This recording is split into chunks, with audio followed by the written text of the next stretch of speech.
Cable TV's ready when you're ready. Cable television, are we ready? Yes, sir, we are. Sorry that I'm late here. Let me start. Yes, sir.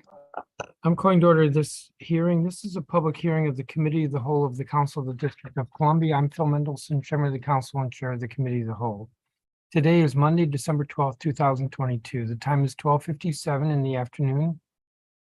And this hearing concerns legislation, 19 pieces of legislation that either concern the closing of a street or alley or dedication of a street or alley or the naming, we call that designation of a street or alley. I will give the short titles for each of the measures. I'm not going to describe what each of them is because there are 19, but as we get to each in turn with this hearing, I will possibly describe. We have a lot of witnesses regarding the legislation, and we have the street and alley closings and or dedications first in the hearing. So these are the measures subject to this hearing. Bill 24-578, dedication of a portion of W Street Southeast. Surveyor's Order 16-24322, Act of 2021. PR 24-733, removal of a portion of 26th Street Northeast from the plan of the permanent system of highways of the District of Columbia. Approval resolution of 2022. PR 24-994, closing of a portion of Moreland Street Northwest and the removal of the associated building restriction line. SO 21-05063. Approval resolution of 2022. PR 24-995. Closing of a portion of a public alley in square 4053. SO 22-00410. Approval resolution of 2022.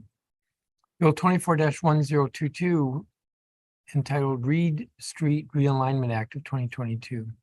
Bill 24-1026, closing of a portion of Half Street Southwest, adjacent to Square 660, Act of 2022. Bill 24-1102, Howard East Towers Alley Closing and Street Dedication Act of 2022. Bill 24-1103, Union Court Alley Closing and Public Safety Improvement Act of 2022. Bill 24-892, Bishop Groover Way Designation Act of 2022. Bill 24-1025, Allen Y. Liu Place Designation Act of 2022. Bill 24-1032, Benjamin Secundy Senior Way Designation Act of 2022. Bill 24-1057, Woodson Way Designation Act of 2022. Bill 24-1058, Devon T. McNeil Way Designation Act of 2022. Bill 24-1061. I'll repeat that. Bill 24-1061, Wooten Court Designation Act of 2022. Bill 24-1062, Cassandra S. Pinckney Way Designation Act of 2022. Bill 24-1087, Micaiah Wilson Way Designation Act of 2022. Bill 24-1090, William Dorsey Swan Way Designation Act of 2022. Bill 24-1093, Sam the Man Burns Way Designation Act of 2022. And Bill 24-1101, Xi Omega Way Designation Act of 2022. We'll be hearing testimony regarding these measures in the order in which I just read them. I believe I read all 19 titles.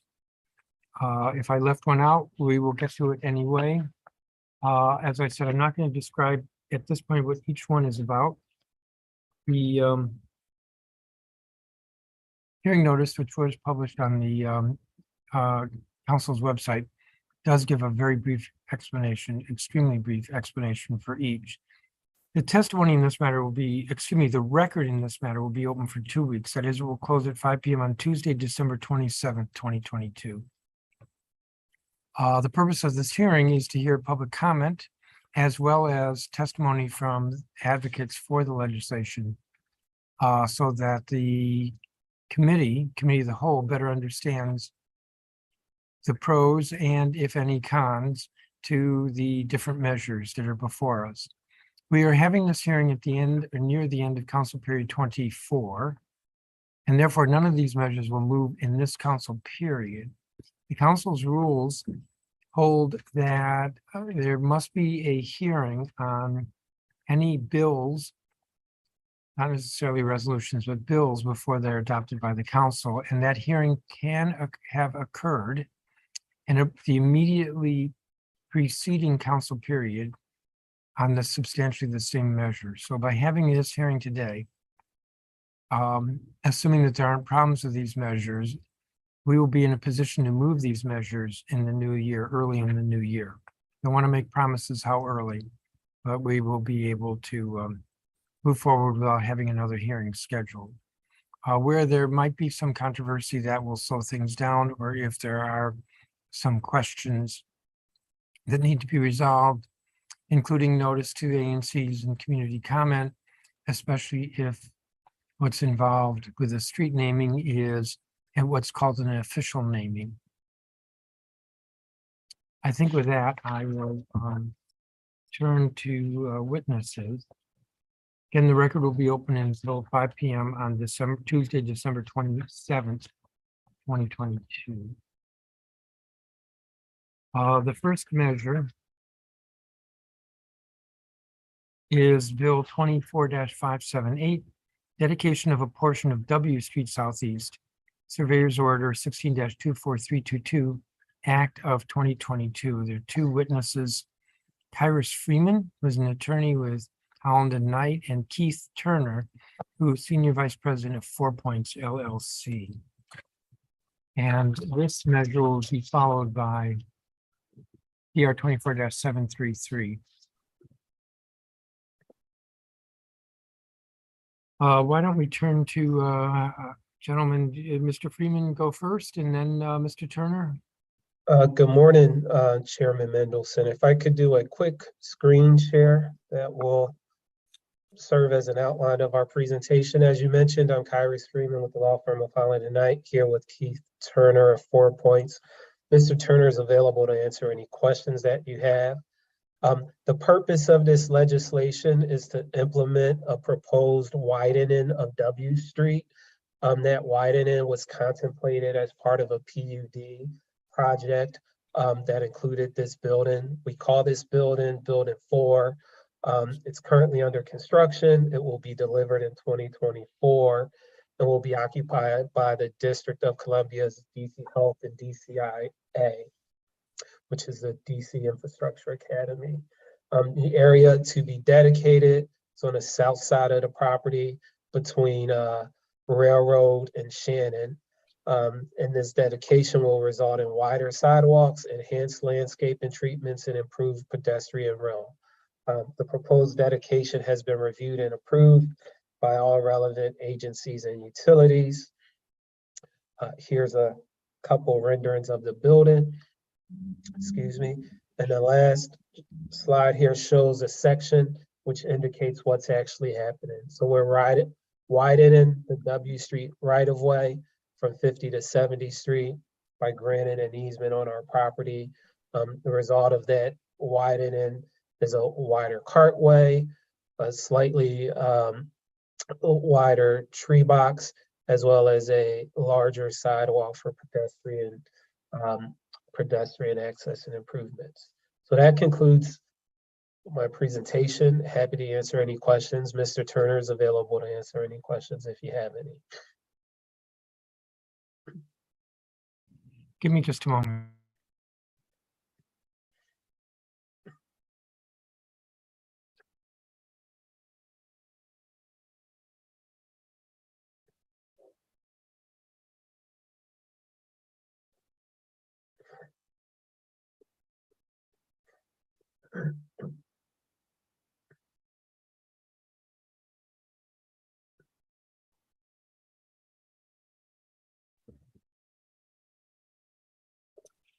Let me see if I'm clear on this, and I don't think you said exactly where this was. This is W Street Southeast between Shannon Place and Martin Luther King. Shannon and Railroad. Oh, I'm reading this incorrectly.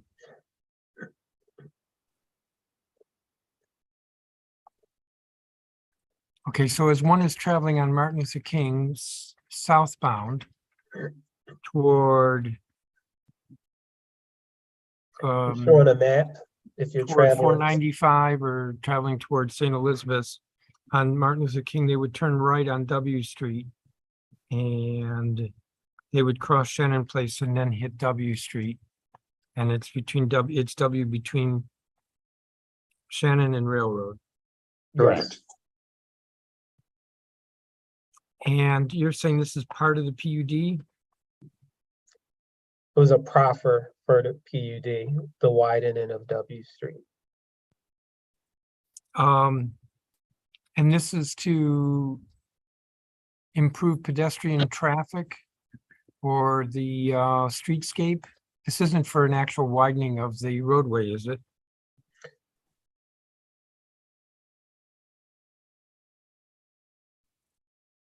So the cartway does get widened. And so there's a increased cartway width as well as increased sidewalk. So on the left side is where the new office building is being constructed. And this shows the difference. The cartway is being increased and the sidewalk is being increased as well. How much is the cartway being increased? We're going from 31 to 45 feet. So it'll allow parking on both sides.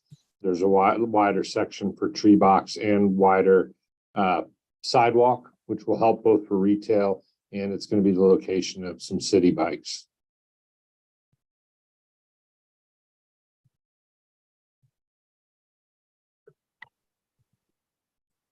And there'll be trees, the trees before and there are trees after. Correct? There may not. There actually will- be trees. There will be trees after. There are not trees in that area right now. I don't know, that drawing shows a beautiful tree. I guess we call that architect's license. Where's the ANC on this? The ANC is in support. We've had this project's been in the works since, I don't know, 2008, 2006. We've gone to the ANC multiple times and gotten them very supportive of many aspects of the project.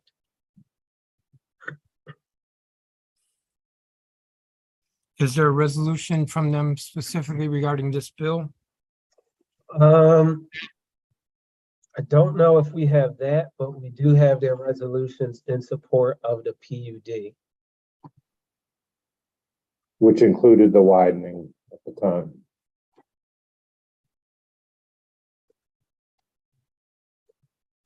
Okay, and which ANC is that? 8A?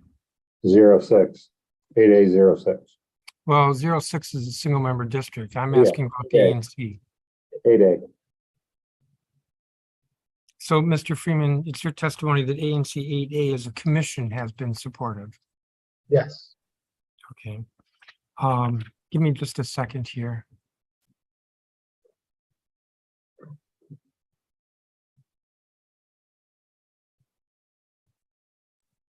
We will hear from DDOT at the end. Has DDOT put any conditions on this? Just that we have to execute an easement with them, which we would do for that space to be available and accessible to the public.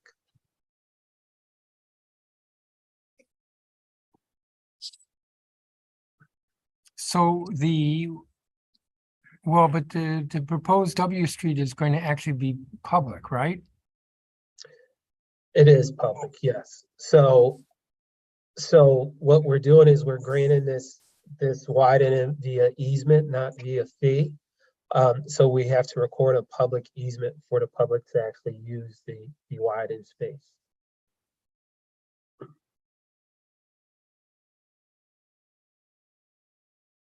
And why is it by easement and not fee?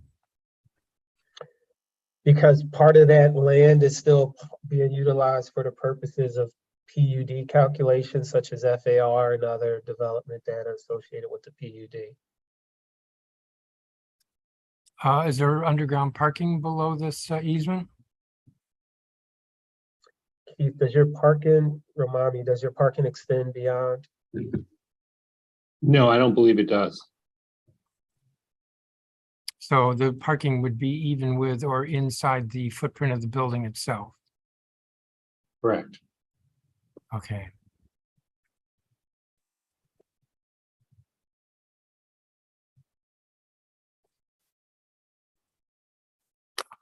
Give me a second again.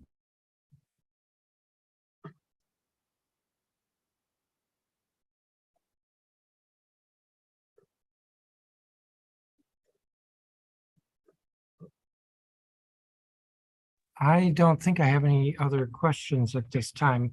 You gave us, Mr. Freeman, you gave us a number of documents regarding this. Yes, And sir.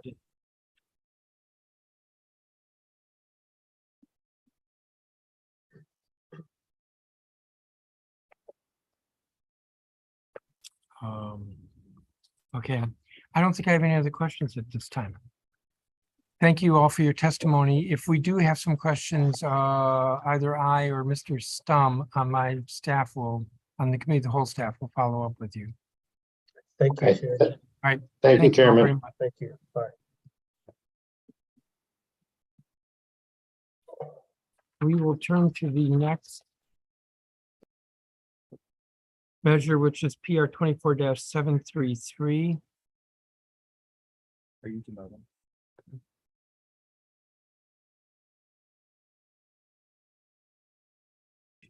Say, let her in. And Meredith Moldenhauer will be the witness. Give me a second to organize myself.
Ms. Moldenhauer. So I thought it'd be very efficient by grouping 19 measures in one hearing. And as a result, I have all this paper. This is the removal of a portion of 26th Street Northeast from the plan of the permanent system of highways of the District of Columbia.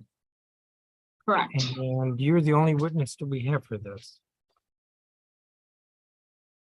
Don't feel bad. Correct. You're the only witness. I will be brief.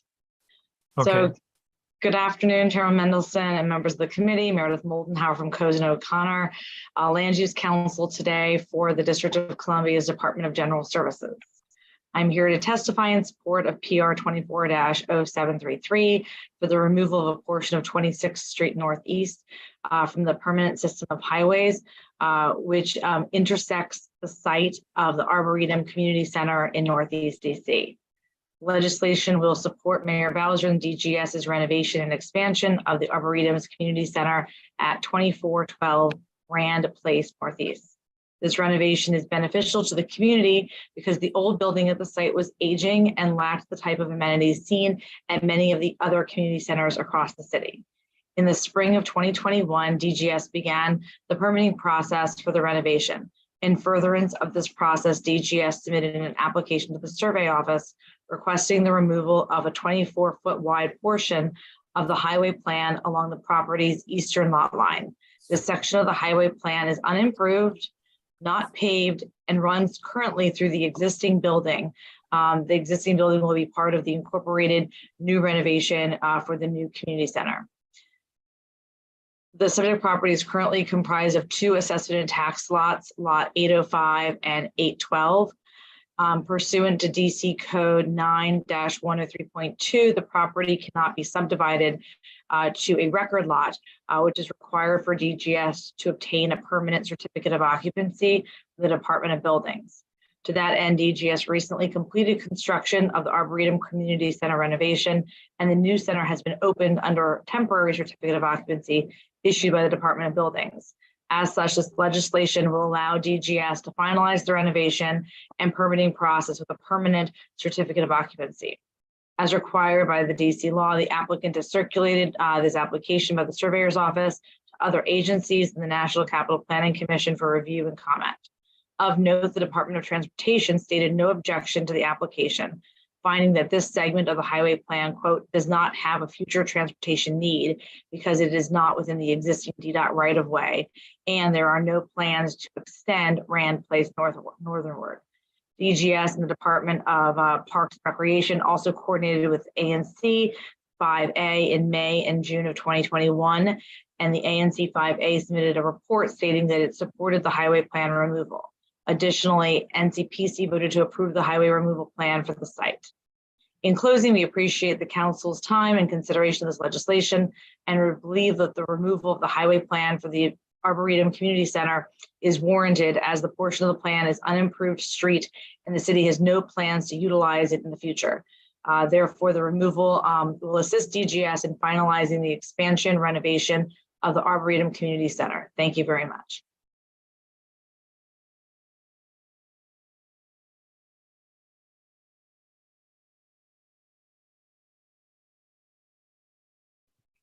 Thank you.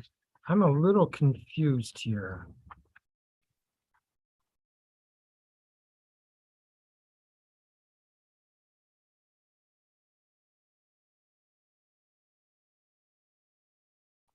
Give me a second.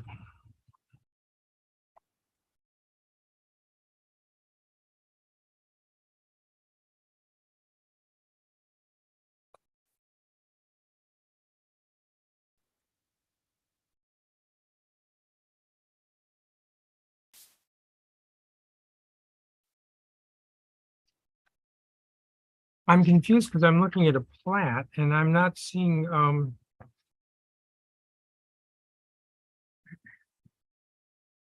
looking at a plat. This is plat prepared by the surveyor, it looks like, and there are 2 alleys that are highlighted in red, but we're not talking about those, are we? No, we're not. We're talking about a highway plan that currently runs through the eastern portion of the property. Along the boundary of the Arboretum. Yes.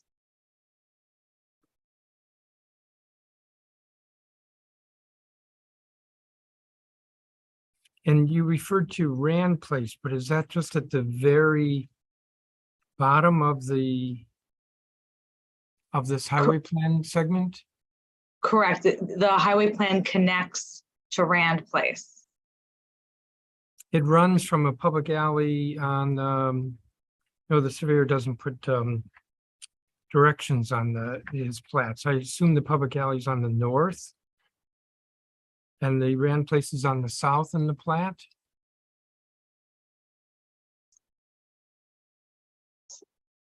I can share my screen if you'd like. That would be helpful. Just, Yes, and I can walk through an image. That'd be helpful. Yes, would you?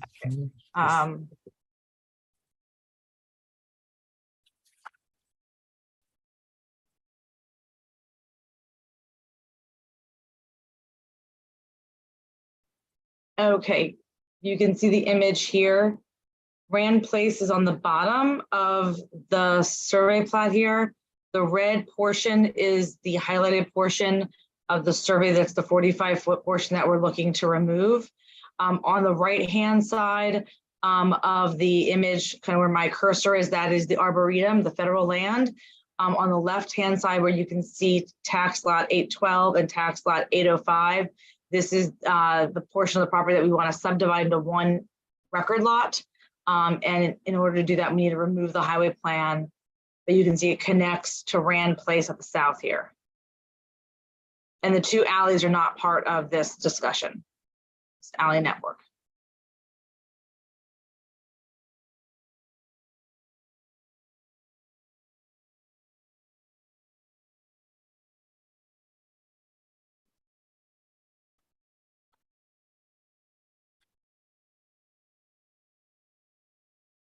The ANC is in support, Correct.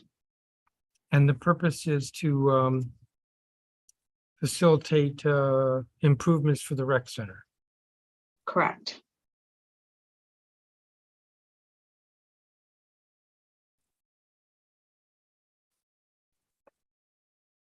Do you know if there's any community opposition? None that has expressed any concerns over the course of the outreach for the improvements or in connection with this application. Okay, let me just check with staff if we have any questions.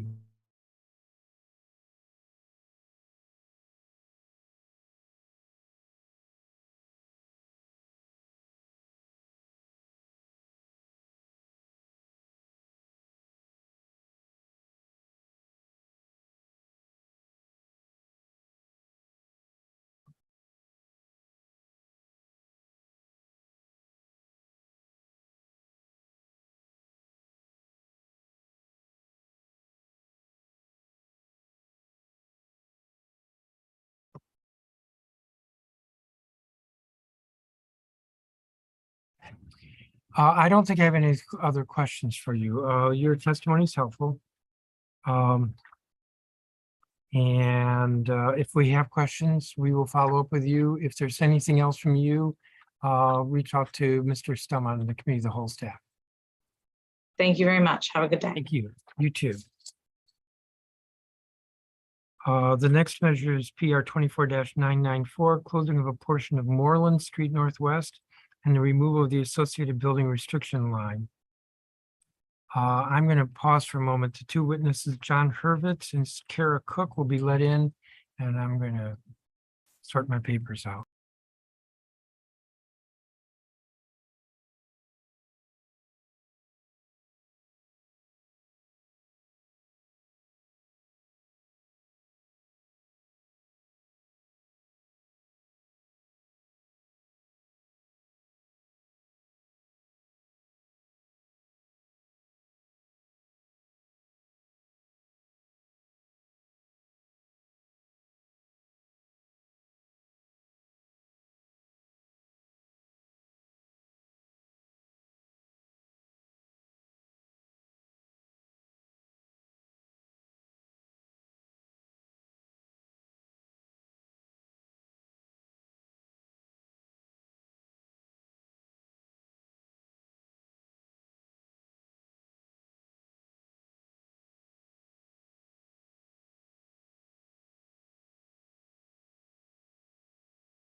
I apologize for the delay. We are attending to closing of a portion of Moreland Street Northwest and the removal of an associated building restriction line. And this legislation was introduced at the request of the mayor. Two witnesses, Mr. Hurwitz and Kara Cook. Is she here? All right, my understanding is there's like a two-step process. You have to like access Zoom, and then you have to click when you're asked to Be promoted. be promoted. So, Ms. Cook, we're waiting for you.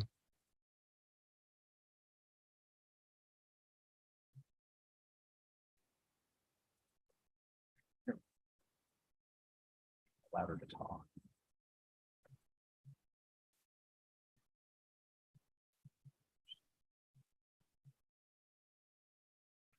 Ms. Cooker, I see a box with your name, but I don't see you, and you're on mute.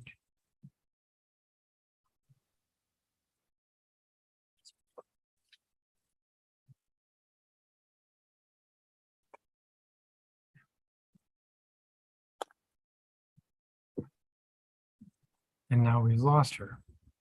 Mr. Hurwitz, do you have the ability to text her and I help her? do. I do. Hopefully she'll be back.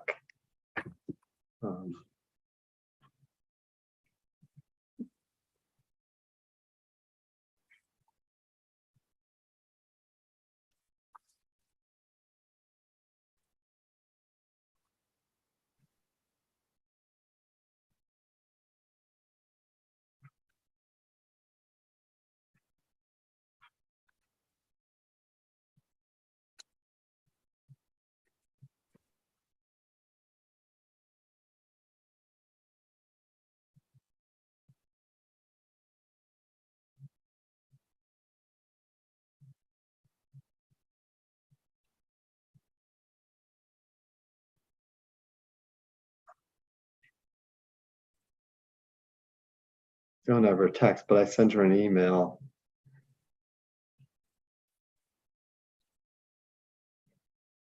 She's in support of it, the closure, so.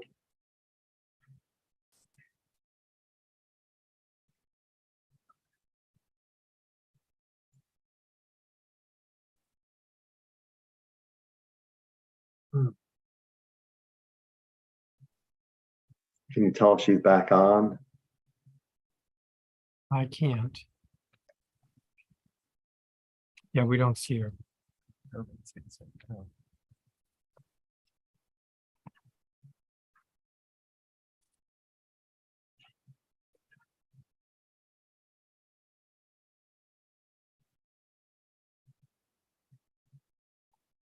Here, I have her number. I'll give her a quick ring.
Mr. Hurwitz, what's the result? I left her a voicemail. I tried her number twice, and I just am texting her as well. I sent her an email. I'm not sure what happened. I can proceed without her. Well, I think we'll do that. I'm not quite sure what's your relation to the project and what's her relation? We're both neighbors along the paper roadway and are supportive. I filed the paperwork for this, and a number of neighbors shared in the cost of it, and we're sort of an informal, I guess, coalition supporting the road closure. But I've taken the lead in filing the paperwork. Okay, well, why don't you proceed? Okay, hopefully Carol will be able to join. Good afternoon, Chairman Mendelson and members of the council. My name is John Hurwitz, and I am testifying today in support of PR 240994. Oh, sorry, my phone is now transcribing that. Which would close the undeveloped portion of Moreland Street Northwest, which I refer to as the paper road, and it would remove the building restriction line that runs along a portion of the paper road. By way of context, the paper road, while it's listed as a street, is more akin to an alley. It runs behind, and in one case beside, the adjacent properties, all of which are served by other established existing streets. It dead ends at a private residence and does not connect any streets, schools, businesses, or public properties. There's no lighting or other improvements along the paper road.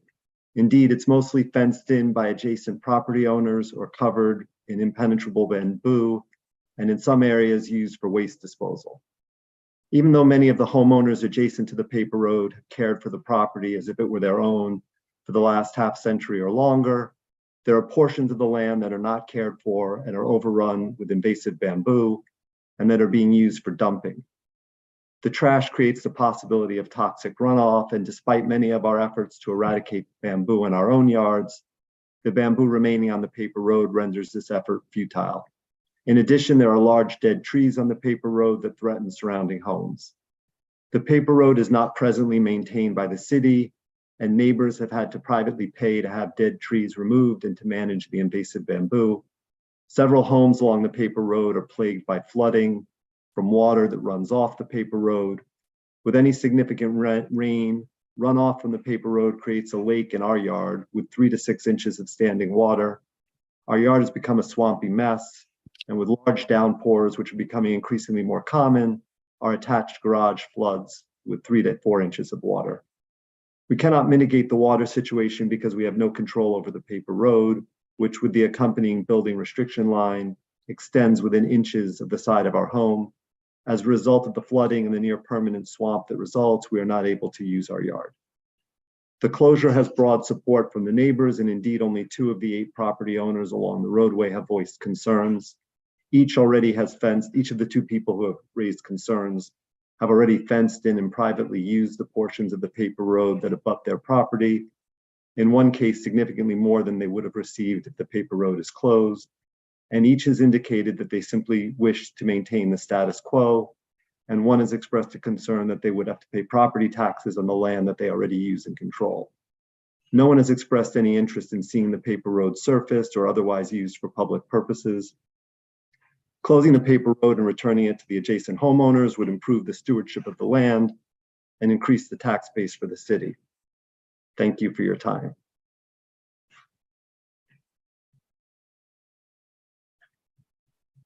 Help me get my bearings here. What is this near? I have a plat in front of me that shows Moreland Place Northwest and McKinley Street and McKinley Place. It's Both off of of, which seem to be cul-de-sacs. yes, and then there's a Moreland Place and a Moreland Street. And then Moreland Street runs off, I think before our properties were developed, it dead ended onto Northampton. And then it was extended as a little dog leg. It's not a full road, it's about half a roadway. And that dead ends at our home and then continues along. It doesn't really go anywhere. It ends at a property that abuts St. John's. And then there's three houses, I believe, on Moreland Place that are along the roadway. And then there's two on each of McKinley Street and McKinley Place. So the paper portion of the road doesn't go anywhere. The contours, there's 20-foot like ups and downs, contour lines within the property. So it's really couldn't be developed as a road even if there was interest. But at this point, the way the properties have all been developed and the roads have evolved, there was a Moreland Place that was developed in 1950s. And I think with that, as I said, there's no piece of property that isn't facing a different roadway.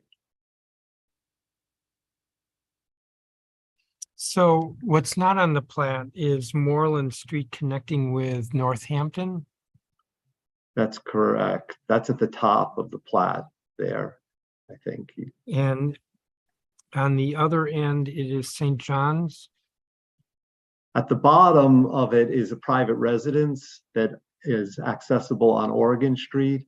And then it dead ends there. If it were to go through their property, it would then go into St. John's property. And then eventually it would hit Oregon Street. But there's no road actually on the St. John's property or on that property on Oregon Street. It just dead ends at a private residence. So I'm looking at this plat and it seems to have lot 1 in square 2314. I'm guessing that's you.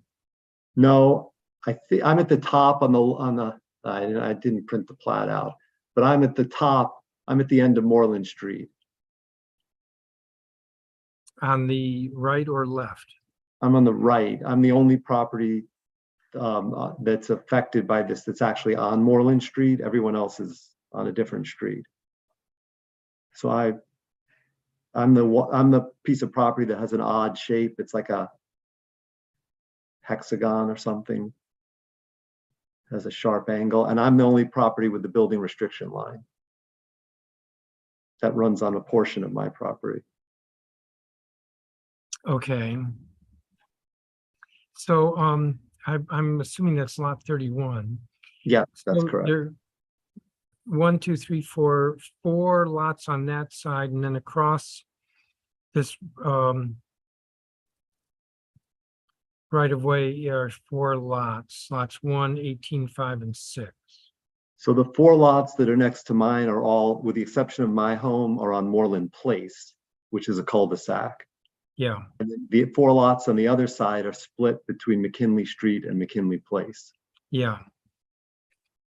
And you said 2 of the property owners had concerns? The 2 who live on, I don't know if it's McKinley Street or McKinley Place, don't want to change the status quo. One of them, as I mentioned, has their yard fenced in, fenced in the whole roadway, basically. They have a lot of bamboo there. There's dead trees, and they throw their trash into the back of their yard, which is right on my yard, including gas cans and things like that. The other homeowner who's next door to them, they have just expressed unwillingness, concern about changing the status quo, I would say. I mean, they could speak for themselves. They haven't said they're opposed to it. They recognize the water problem that we face is significant. Most of it runs through their yard before it dead ends into my yard. Okay. Now, if we close this, title will vest 50-50 on both sides. Correct.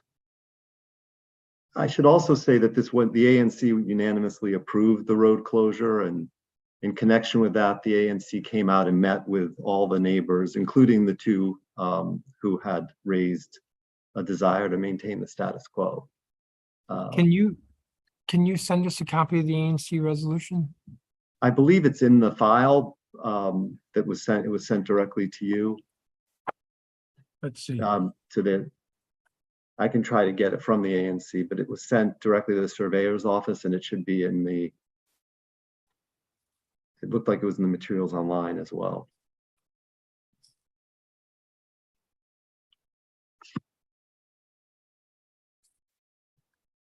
But I'm happy to track it down if you don't have it.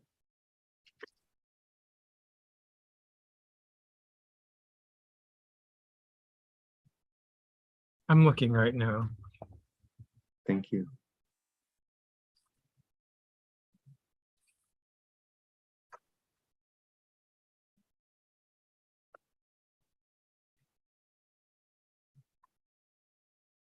A letter of November 1st, 2021, ANC 34G approved and supports the application. Yes.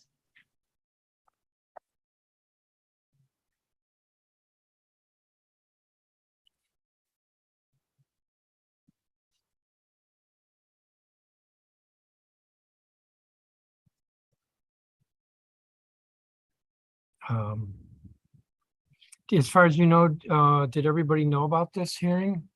Yeah, yes, I put signs, multiple signs in front of everyone's home.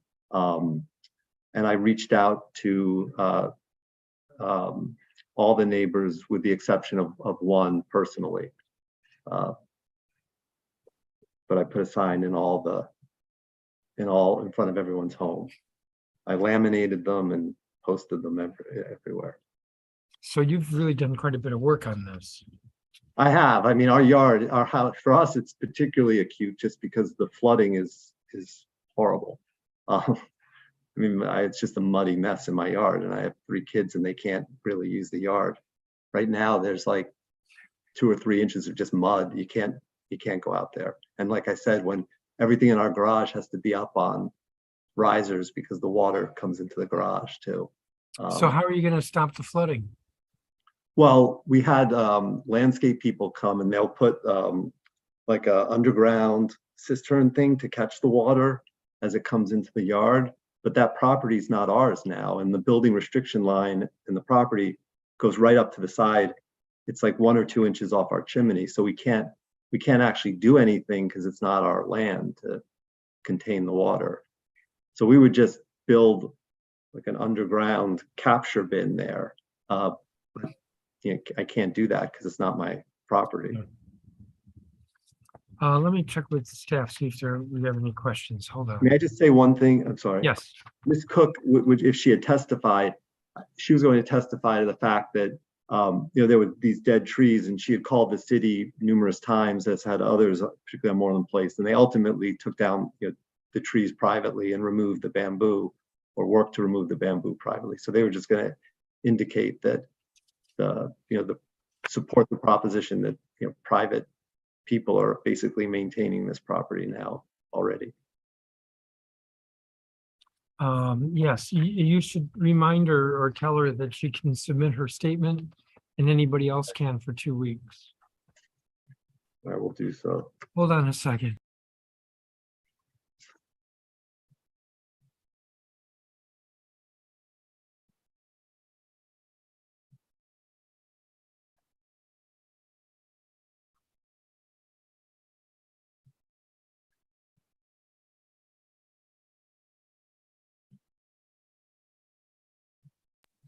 I don't have any other questions for you. If you want to recruit other statements from neighbors, that would be great. You don't have to. Okay. Ms. Cook Thank was you. here for a fleeting moment. Maybe she would be Yeah. more interested in doing that. Yeah, no, I will. And as I said, 6 of us are supportive of it, actively supportive, and the other 2 are not objecting necessarily. And I'll let them speak for themselves whether they've risen to an objection, but previously they were non-committal at best. Yeah. Okay, I appreciate you telling us that. Thank you for your time and your testimony and your work on this. Usually we see developers doing this work, but thank you. well, thank you. Yes, Have a good day. you too. Bye-bye. We're going to turn now to the next measure, which is PR 24-995, closing of a portion of a public alley in square 4053, SO 22-00410. And just for context, this is the northeast, and it appears to be a property that fronts on Montello Avenue. We have one witness, Catherine Willis. Hi, yes, thank you so much for having me. Sure.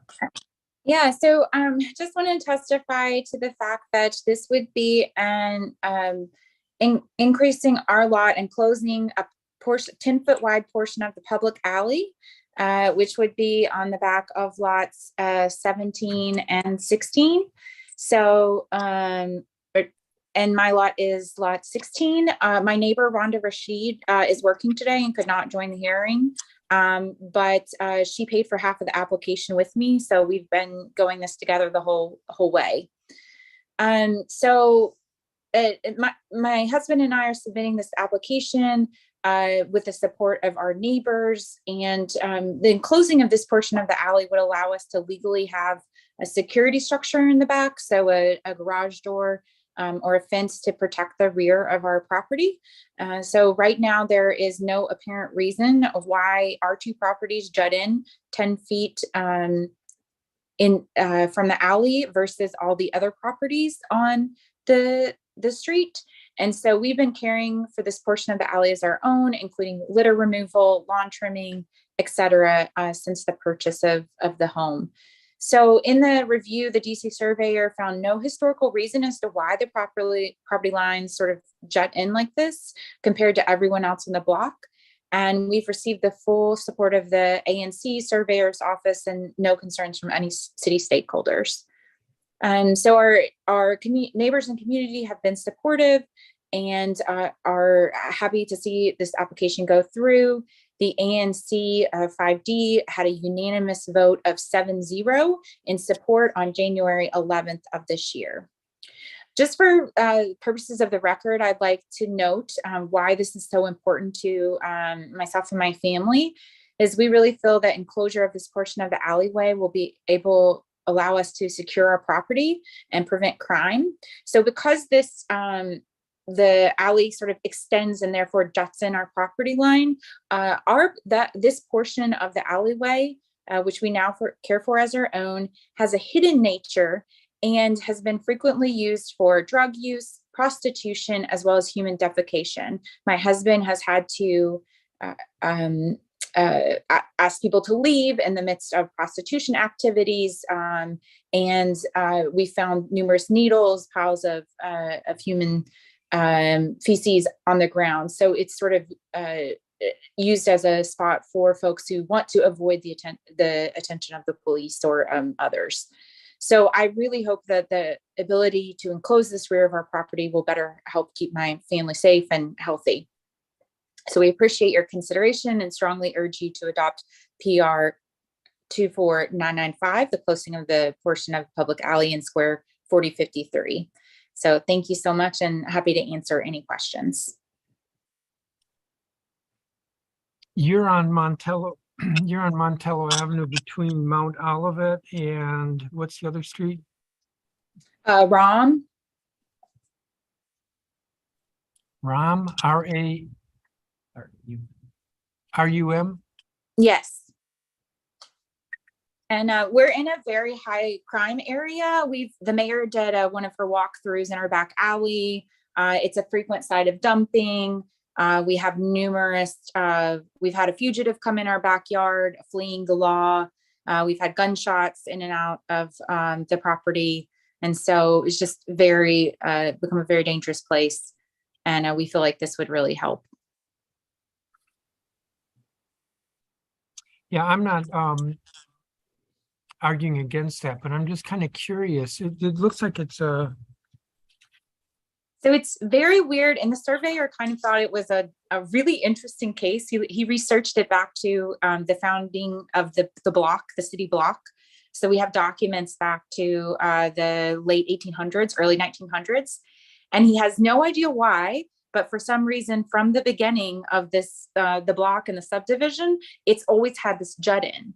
And so he said he has absolutely no reason to know why that it was done. It has no logical jut in or whatnot. So I'm not sure if it was something to do with horse and carriages or maybe, the developers at the time or whatnot, but it's all of the other plots sort of end on this nice diagonal line in the back alley. And my lot and my neighbor's lot 17, just have this 10-foot jut in. It's very curious.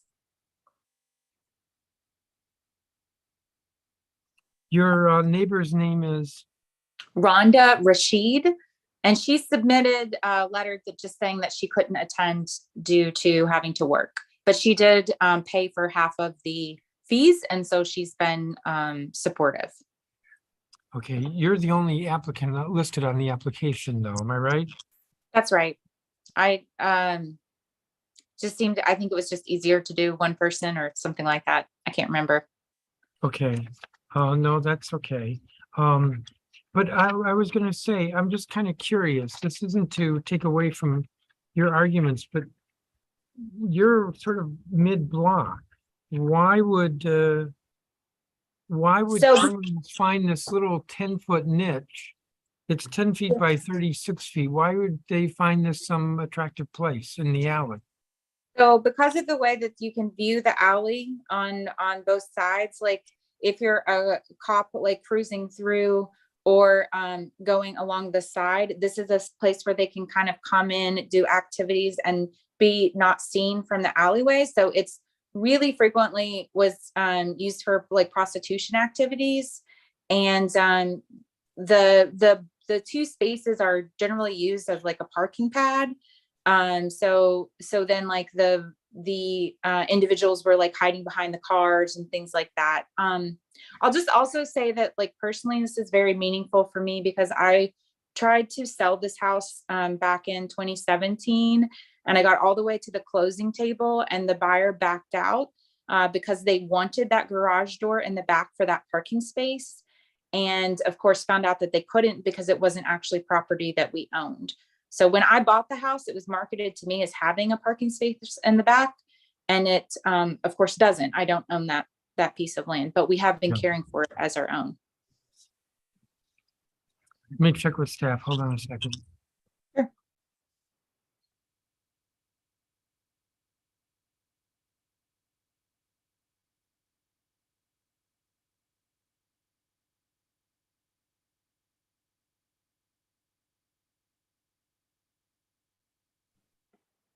You're not aware of any objections from anybody in the neighborhood along the alley? No, in fact, we have a number of folks who are supportive. We posted signs. No one has said anything. So yeah, everyone is supportive. And the AMC voted 7-0 fully unanimous in support. And you know that this closing will increase the lot area of your lot and therefore your taxes. Yes, that's correct. We both understand that. So the one portion would go to our lot and the other portion would go to Rhonda's, which we, I don't have any other questions for you. If there's anything else you want to give us, you got 2 weeks to do it. And if your neighbor wants to submit anything, she's got 2 weeks to do it. okay, I will Um, let her know. And the person on the committee, the whole staff dealing with this is Blaine Stum, so you can reach out to him if you have any questions. Blade Stums, Blaine Stum, S-T-U-M. Blade Stum. Thank you so much. Yeah. I really Mhm. appreciate it. We will try to get to this along with everything else in the next several months. Thank you so much. Have a Sure. wonderful day. You too. Thank you. Bye-bye. We're going to turn to Bill 24-1022, Reed Street Realignment Act. And while folks are being let in, I'm going to organize my papers. We have Christopher Cohen from Holland and Knight, Christine Scheiker from Holland and Knight, Erwin Andrus, who's with Grove Slade, Chris Harvey, who's with Ford, Copeland and Macht, Mike O'Hara, who's with Boulder, DC, and Jacob Denny, who's with the Hanover Company.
Sorry to keep you waiting.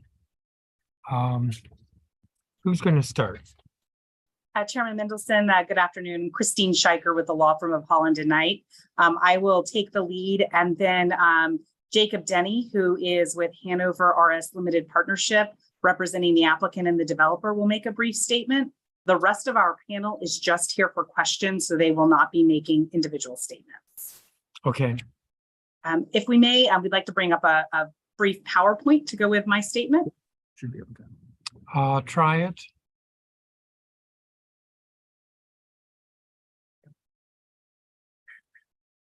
Excellent, thank you. Would you like for us to go ahead and start? Yes, please. Thank you. Again, good afternoon, Chairman Mendelson. I'm Christine Scheiker with the law firm of Holland and Knight.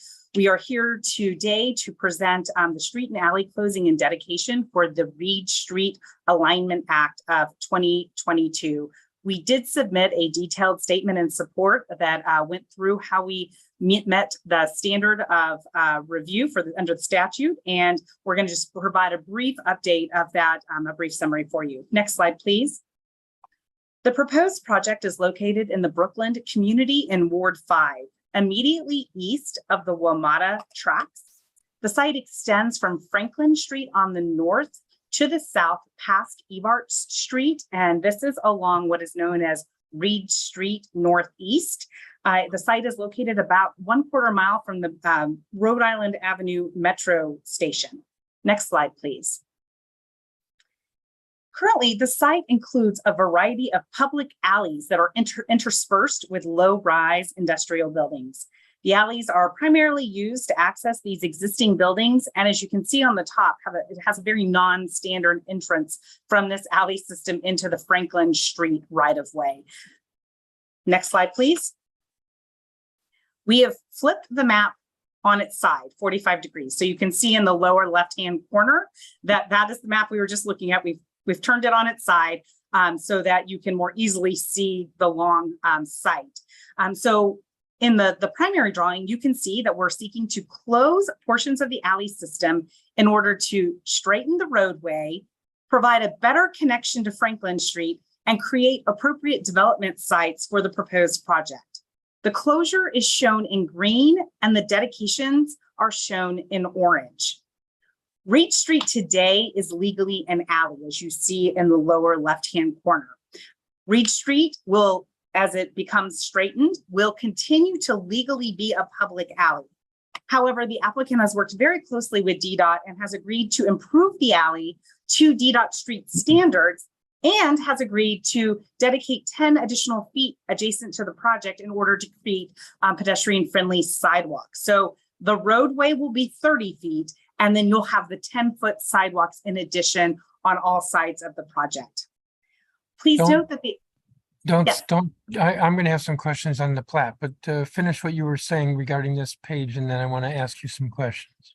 Sure. The other portion of the closing is the small portion of Franklin Street, which sits on the south side of Franklin Street. The goal of this is there was a one block extension of Franklin Street many years ago in the 60s in order to build that Franklin Street overpass. So what we're doing is we're pulling back the Franklin Street right-of-way line to match the right-of-way line to the east of the project. And that will allow us to create a consistent street wall in accordance with the city's urban planning.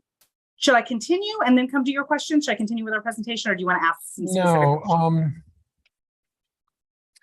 So the portion, the green lines are closing. And there's a hatch, and then there's just a diagonal. The diagonal is for alley, and the hatch is for Franklin Street. Correct. And you're closing, how wide is that? How wide is the alley that we're closing? On Franklin. That's That's being 10 closed. feet. That is 10 feet. So that is bringing the Franklin Street right-of-way back up to match the right-of-way as it exists to the east. To the east, but it will not be it won't be matching with the west. For the small portion in front of the WMATA tracks, that is correct. But further to the west, it will match this line. So if you see in the lower left-hand picture, you can see there's just this, it was one lot wide when the dedication of this additional land happened. And it was to construct, which is basically a bridge, the Franklin Street Bridge here. And then you can see immediately to the west of the WMATA tracks, you can see that property line shoots back out to make Franklin No, Street a I'm 90 not foot. seeing that. I'm not Chris, seeing that. can you- Okay, I'm trying to see if our cursor can show it. So that is the area where there's a 10-foot setback from Franklin, but immediately to the west, right there, you see it comes back out the 10 feet. And down here to the east, it comes back the 10 feet. And what that did is it provided a 25-foot setback from where the roadway was in order for the bridge to be constructed. DDOT needs to have 15 feet from the bridge. And so what the planning goal has been is to bring the property line up to match the property line to the east, such that you can create a consistent street wall with sidewalks and entrances to the buildings. Okay, so it looks like there are two blocks that are separated by 9th Street Northeast. Which is an alley. It's just called 9th Street on the maps. And Correct. both are set back, and you would be pulling one of them forward.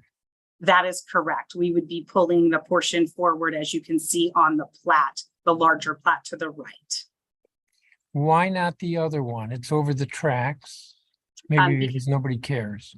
No one cares because that is the tracks. And so there's not going to be a street wall there. So there weren't the same urban design consideration for development. That property is also owned by WMATA. And while WMATA understands and has supported everything that we're doing, we just weren't messing with their rights of way within their tracks since Okay, they're existing tracks. but when I look at the map that's turned on its side, there's a heavy black line. And that heavy black line, I'm assuming, is the right of way. And it shows where you'll be closing I that think 10-foot strip. Yeah, I think if we go to the next slide, that's the surveyor's plat. You can see it in larger. Is this what you were talking about? Do you want to circle in your hand just with the cursors? Oh, yeah, okay, I see. You see it now? Yeah, And Yeah, this it is doesn't- surveyor's. yeah, can you go to the preceding one? I know I'm spending too much time on this. So what's the meaning of that heavy black line along Franklin? Oh, the heavy black line shows the development site. And so if we go 2 slides, this will make it all clear to you. I told you one of the points of the street and alley closings was to create development sites for a new development. So that heavy black line is just showing you where the development site line would be. So if you want to flip back 2 slides, you can see Okay. we're outlined in heavy black line where the lots would be to create the development sites. Okay, and so then, no, go back to that one. Yeah, so you're closing this alley here, which I think I said was 9th Street?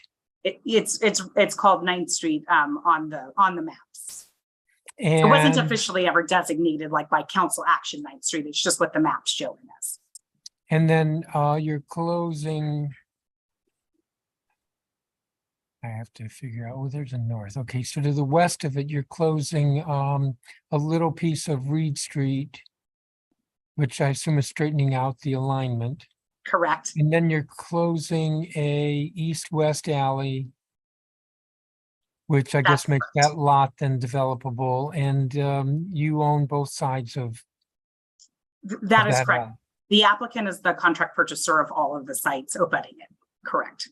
And then the orange or whatever color that is what's being dedicated. So you're taking part of existing squares and giving them to the city.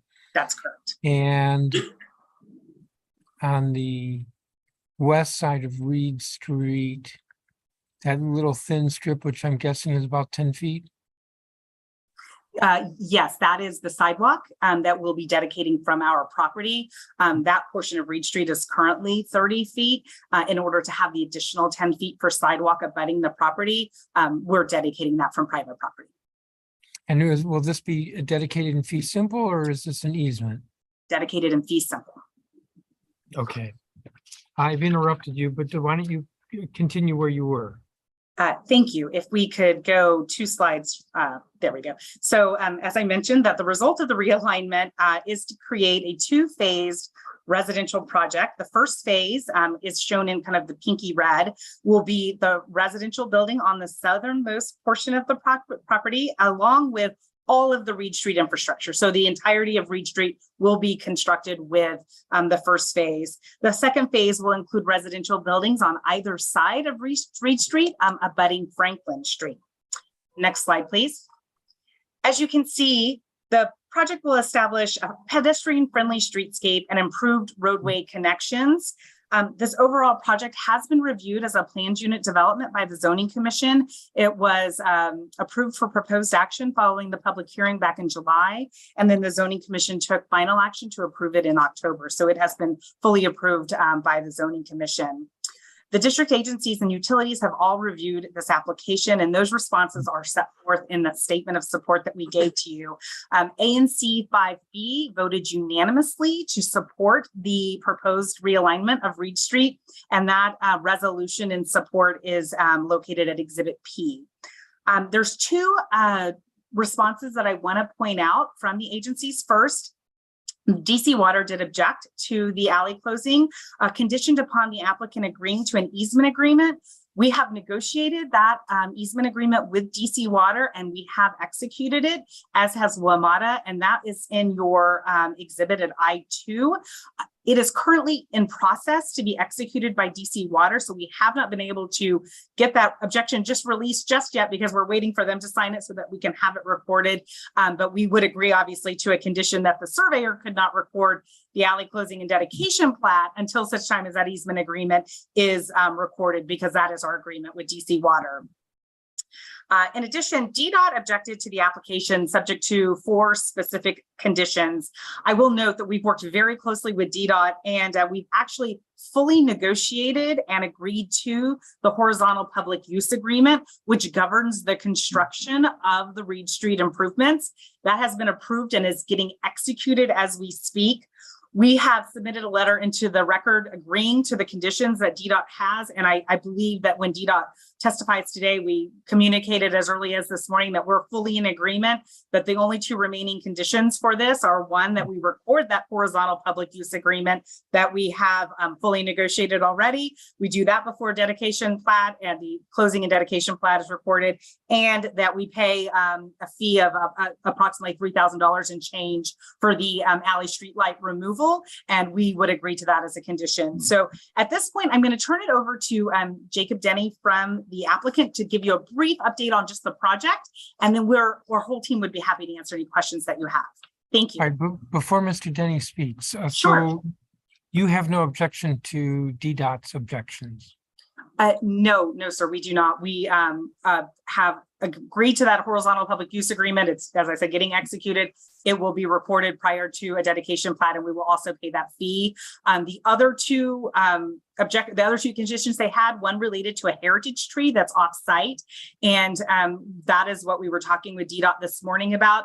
The heritage tree, its disposition will be decided at such time as the Reed Street infrastructure improvements are constructed. And so we sent DDOT a letter saying that, we all understood that. And I believe that DDOT's going to say that that is no longer a condition of their report, and we can put that into the record in the 2-week period that the record is open.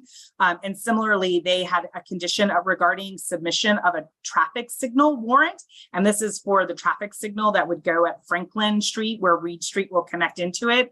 That is a condition of the planned unit development. It's also a requirement in our HPUA, the horizontal public use agreement. So they have agreed that that doesn't need to be put as a condition a 3rd time, since it's already in those other 2 approvals. Okay, thank you. That's helpful. Mr. Denny?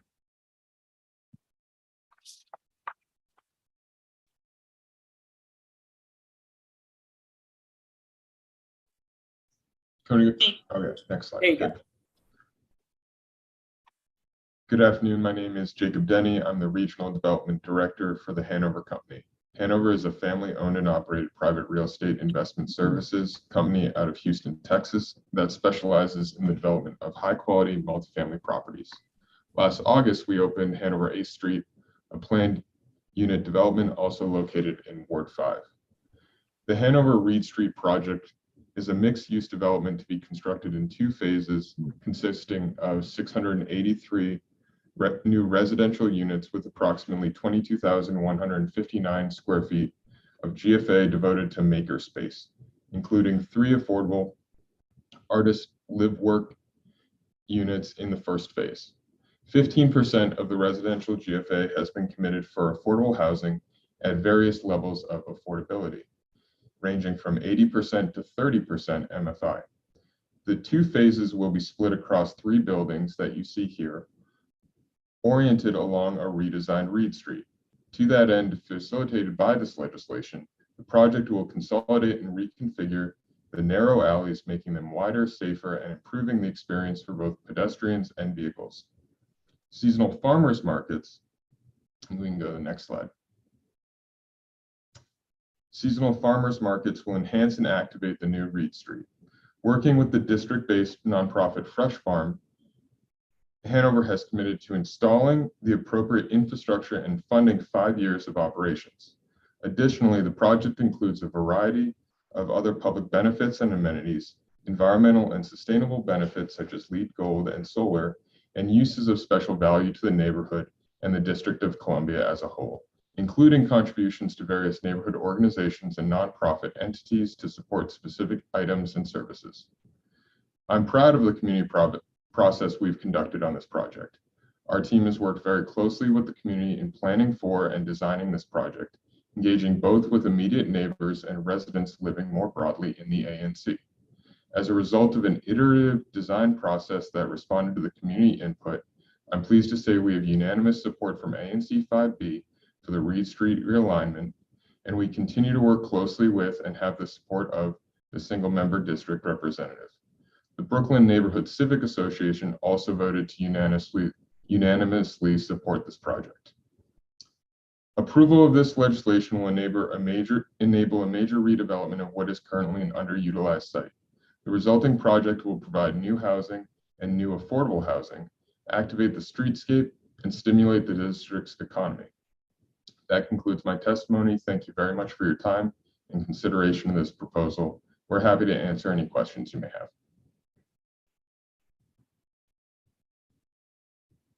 Thank you, Mr. Denny. Give me just a second here.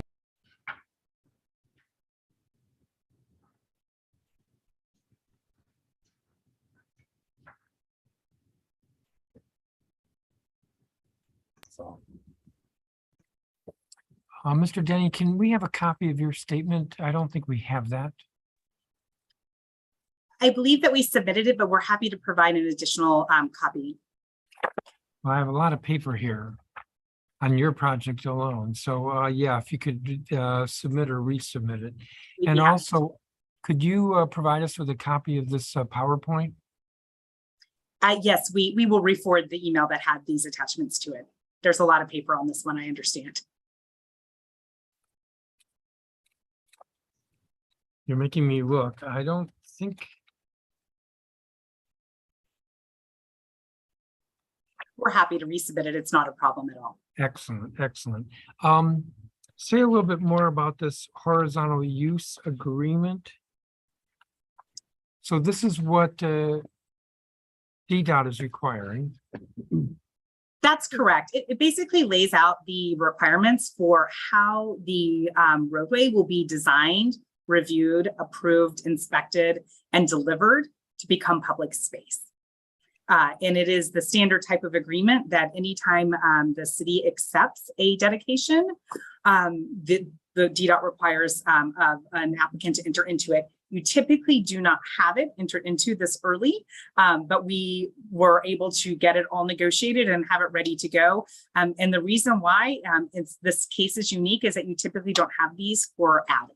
So you don't typically see these when you're having a dedication of an alley, but because it is going to be designed to street standards, even though it is an alley, we went ahead and negotiated it. And so it will be recorded against the land, and then will govern all of that construction in accordance with DDOT standards. So it's being redesigned to street standards. That is correct, but it will legally be an alley. So on the surveyor's plat, when it is dedicated as an alley. And that is because it's 30 feet for the roadway with the 10-foot side. They're existing alleys, so there really was not a need or an easy way to get to a much wider traditional 70, 90 foot right of way. You wouldn't have development. So this way it's a bit of a hybrid approach. It's keeping the 30-foot roadway or cartway and then allowing for the 10-foot pedestrian sidewalks on either side. So we would, I'm not making any promises how quickly we can move this. But we would, so if we move it while that horizontal use agreement is unexecuted, we would have in the legislation, the council approves the closings and realignment or closings and dedications as shown on the surveyor's plat, subject to the conditions, following conditions. And then one of those conditions would be horizontal use agreement acceptable to DDOT. That's correct. And that is, we agree to that condition because, as I said, we're in the process of executing it. So if the legislation is able to go forward more quickly and it's still taking time, for example, to be executed by any of the different parties, that condition is absolutely acceptable and we'll have it recorded before the legislation is final and it's time to record the plat. What is your time needed on this? How quickly do you need the council to act? And please don't say immediately, because our hope is that the council could act on it during the first quarter of 2023.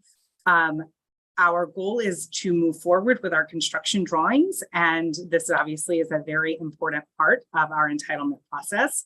Once we have the council vote, while the legislation goes through the process, we can continue preparation of our drawings. And I believe that the goal or the hope would be that by the end of the second quarter or very early in the third quarter of 2023, the project could begin to move forward.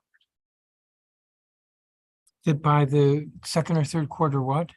By the second or third quarter, that the project could begin to move forward with permitting and that type of review process. So if the council was able to take this under consideration in the first quarter, then that would provide time for it to go to the mayor and then to the congressional layover, such that we'd be able to get the plat recorded and be able to move forward with applying for building permits by the second or third quarter. Ideally, the end of the second quarter of 2023.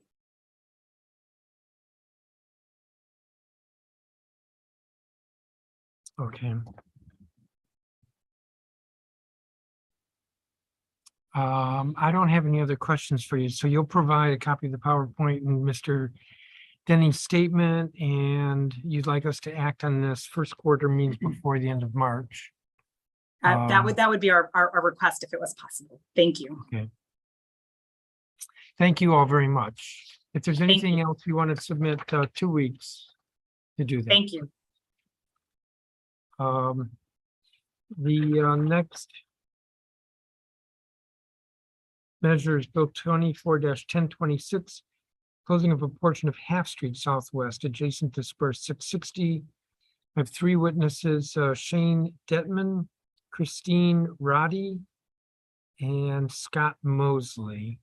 Give me a moment to get myself together here.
think I'm as ready as I'm going to be. Who begins? Mr. Detman, Mr. Roddy, or Mr. I'll Roddy? start. Or Mr. Mosey? All right, Ms. Roddy, go for it. Thank you. Good afternoon, afternoon. Mr. Chairman and members of the committee. My name is Christine Roddy with Golston Stores, and I serve as Land Use Counsel for Stewart Investment Company, the applicant in this matter. Stewart is the landowner of the property that's adjacent to the portion of Half Street Southwest that's proposed for closure. As you mentioned, we do have Shane Detman here as an additional witness. He is an urban planner with our office. And we have Scott Mosley, who is the Vice President of Investments in Real Estate with Stewart Investment Company. And he's present with the team and available to answer any questions that you may have. So we did submit our written statement and materials in support of the proposed street closing to the committee on the 8th. And as we noted in those materials, the proposed closure will further the goals and policies of the comprehensive plan and the Buzzard Point Vision Framework Plan. It will also enable the future development of otherwise underutilized and vacant property and land. Stewart is proposing to close approximately 890 square feet of Half Street in Southwest DC.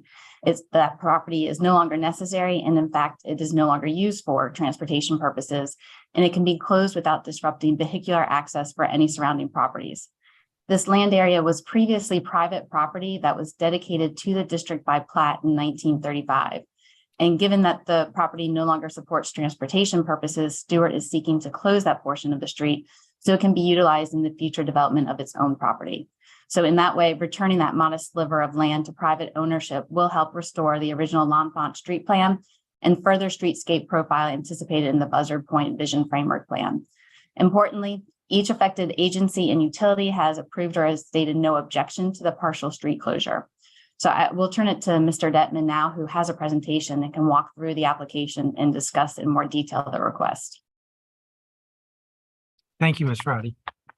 Thank you, and good afternoon, Mr. Chairman. If I may share my screen, I can bring up the slides that were submitted as part of our application.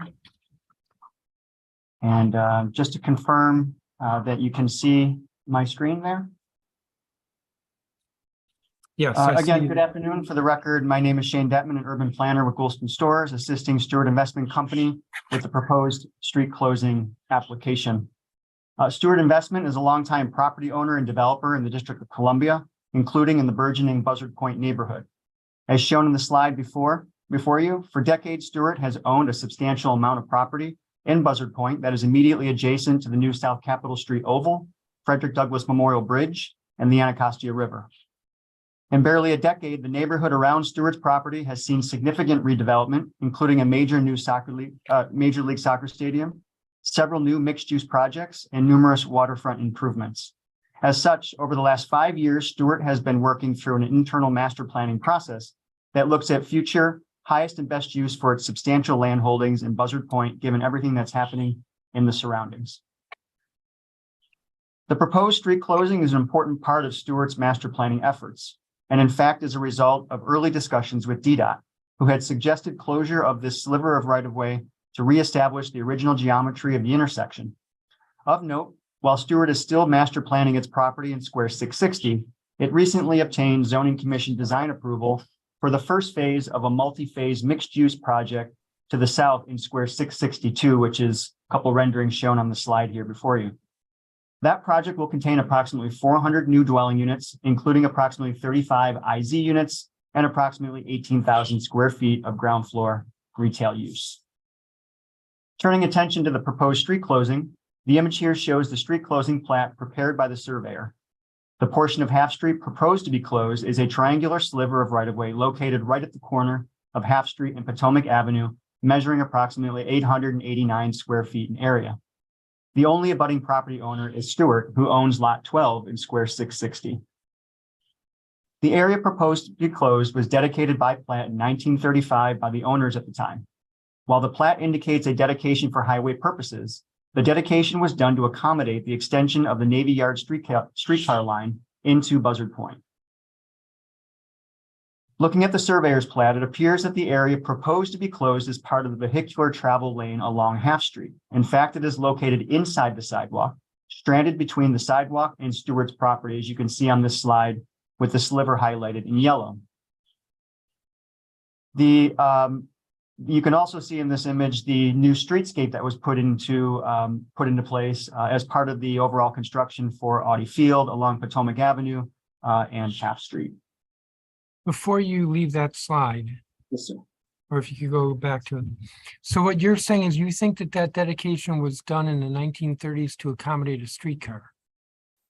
It was, if we can go back to this plat here, and I have another one I can share with you. The image on the left, sorry. This is you can see Navy Yard track extension showing a distance to the sliver. There's another plat I could share with you that shows that this area is being dedicated to accommodate railroad siding. And then a short time later came the actual dedication plat, which is on the right, which identifies the sliver, which is exactly the area that's shown on this earlier plat where the streetcar line into Buzzard Point was being planned. But the streetcar wasn't actually going over this land. No, that's why the earlier plat I could bring up talks about accommodation for railroad siding, not the actual travel tracks that are shown here. Just as part of the streetcar plan, perhaps there was a required distance for additional siding that may have been required for the streetcar. Okay, all right. Sorry to interrupt. Thank you.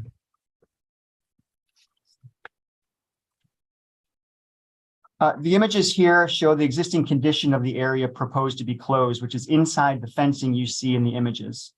As you can see, the area was left unimproved when the new streetscape was built out for Audi Field. And in fact, the area was used for construction staging for the new Frederick Douglass Bridge, as was Stewart's property in lot 12. Thus, we believe the small sliver of Half Street proposed to be closed in this application is no longer needed for transportation purposes, given the area has not been used for rail or streetcar purposes for several decades, which is what it was intended to be, which was originally dedicated for in 1935. It cannot be used for vehicular circulation, given its separation from the vehicular travel lanes along Half Street and Potomac Avenue. And it was left completely unimproved after the new pedestrian facilities and other streetscape improvements were constructed for Audi Field. As set forth in our pre-hearing statement, the proposed street closing will advance several comprehensive plan policies relating to transportation, housing, urban design, historic preservation, as well as the implementation of the Buzzard Point Vision Framework and Design Review Guide. The framework was prepared in 2017 by the Office of Planning and includes recommendations on connectivity, public space, and urban design within the Buzzard Point neighborhood. The framework envisions Half Street as a primary retail street and Potomac Avenue as the main gateway into the neighborhood, with both having consistent, well-defined profiles that respect the historic plan of the city. As related to the proposed street closing, you can see on the slide before you that the framework specifically envisions restoring the intersection of Half Street and Potomac Avenue to its original L'Enfant configuration, with development built up to the edge of the right-of-way, and the proposed street closing will allow this to happen. Finally, I'd like to conclude by restating that the proposed street closing has the support or no objection from the ANC, the Office of Planning, DDOT, as well as all other applicable review agencies. And Mr. Chairman, that concludes my presentation. Happy to answer any questions. Give me a second.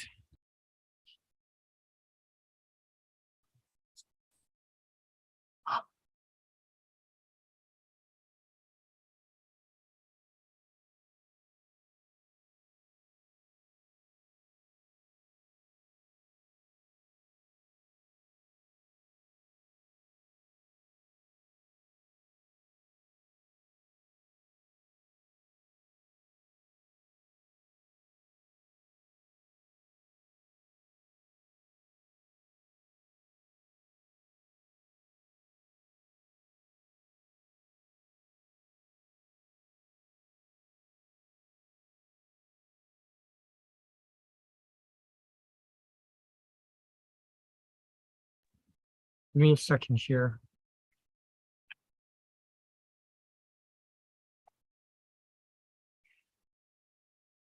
So the abutting lot is lot 12, and you are looking to develop it, but at this point, you don't have the development plan, and in any event, this land isn't necessary for that development to proceed, although I assume that it will be included in the development.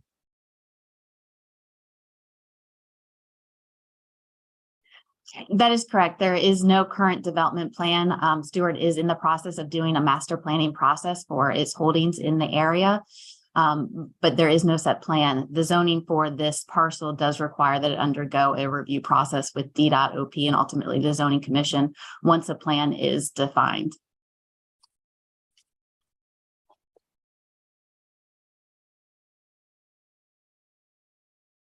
And so this really could be characterized as cleanup, housekeeping, just sort of straightening something up for good order. And I don't mean a criticism in that. I'm just thinking we have a committee report that goes with legislation and how to facilitate this, how to describe this. And usually we say to facilitate development, and we can't really say that here. We would say to just fix something that's no longer needed. Correct. I think that's fair. Otherwise, if the property were to be developed without this being incorporated into the lot, you would have a vacant and not used parcel that could just ultimately detract from both the streetscape as well as the development. Fair enough. I have no other questions for you. Thank you. If there's any questions you have or any follow up with the committee of the whole staff, Mr. Stone. And if you want to submit anything for the record, 2 weeks. Thank you. Thank you. Thank you. We will turn to the next item, which is Bill 1102, Howard East Towers Alley Closing and Street Dedication Act of 2022.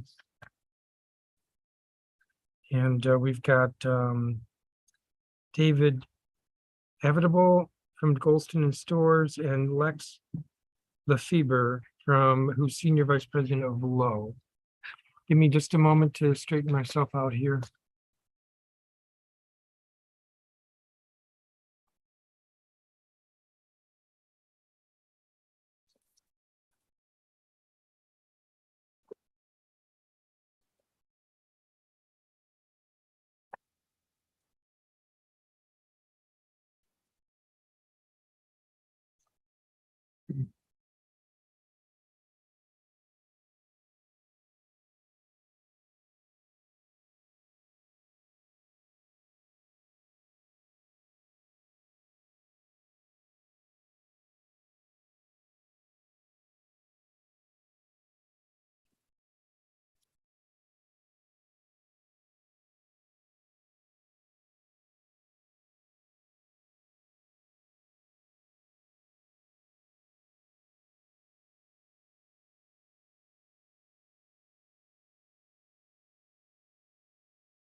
Sorry to keep you waiting, Mr. Evitable.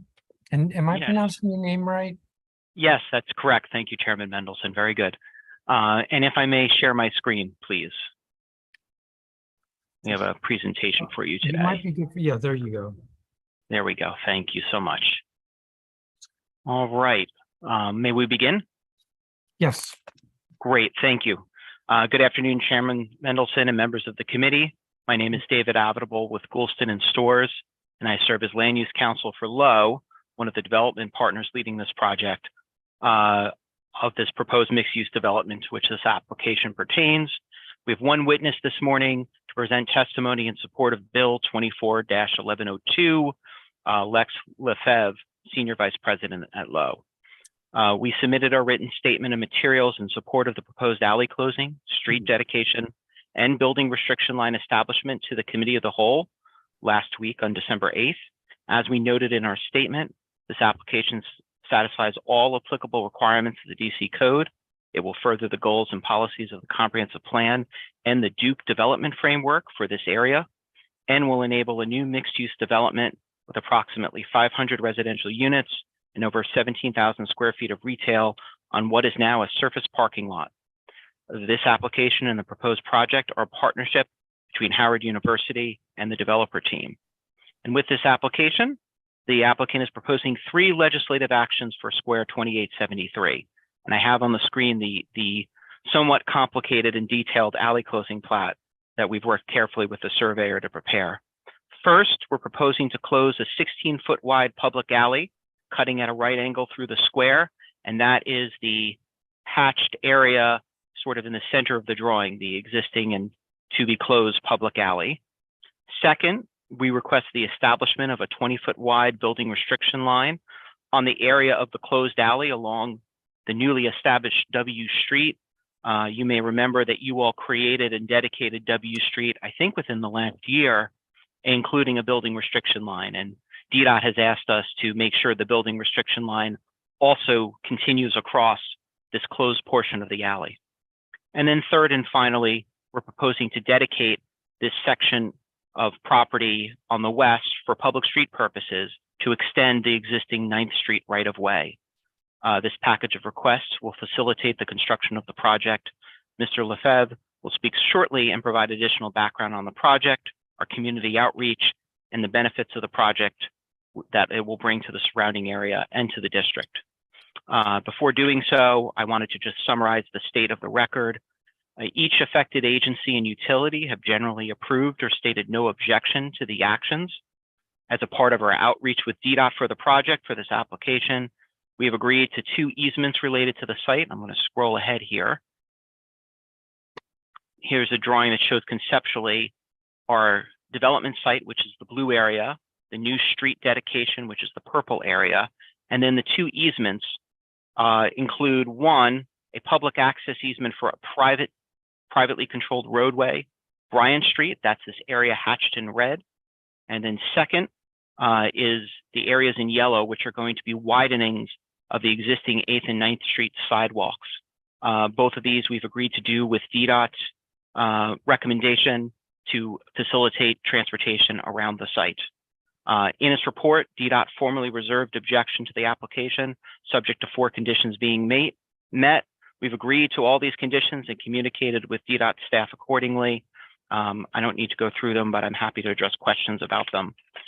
With that, I will turn it over to Mr. Lefebvre to present his testimony. Can you, before he speaks, can you go back to the plat? Sure. Okay, so right now, and I hate these surveyor plans, because it's as if there's nothing to the north, but I think I saw the Bryant Street is on the north. So on this plat, Bryant Street will actually be on lot 11, 1102 on the northern portion of the property here. What about to the north of the property line? What's there? North of the property is the existing East Towers residence and dormitory. There's actually some parking ramps that lead into a parking garage below the dormitory, I believe, and then the dormitory itself. So that's what land is to the north. Okay. There's actually a wall right along that property line. So your part of this project is a private street called Bryant Street, which will connect 9th and 8th. Correct. There is an existing segment of Bryant Street 1 block to the west of us that connects 9th Street out to Sherman Avenue. And if you've been to the Whole Foods over there, that's where the Whole Foods is. And then we're 1 block east. So with our project, you can take a 2-block segment of Bryant Street that connects in through the site. Over to, from Whole Foods to 8th Street. From Whole Foods to 8th Street. And then there'll be yet another segment of Bryant Street that will cut through over to Georgia Avenue. And all of those will be private. Okay, but that's not part of this project or part of lot 1112. And Correct. Lowe owns or controls a lot 1112. Yes, so the ground lessee, or part of a And development 11 team that's a ground lessee. And 1106, since you're closing the Yes. alley? Yes, they ground lease both lots. So I don't know if this is the entirety of the square, but in terms of the map, Lowe owns all of this square on the map. And so then you're narrowing the lot, figuratively speaking, for the sidewalks.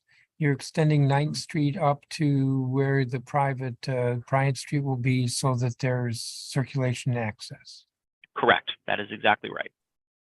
And consolidating the 2 lots, which means closing the alley, but then respecting the building restriction line along W Street. That's correct. Okay, I think I understand. Great. All right, I will. Mr. How do you pronounce your last name? Lefebvre. Lefebvre, Mr. It's a lot Lefebvre. simpler than it looks, yeah. It's your floor. All right, well, thank you, Mr. Chairman, members of the Committee of the Whole.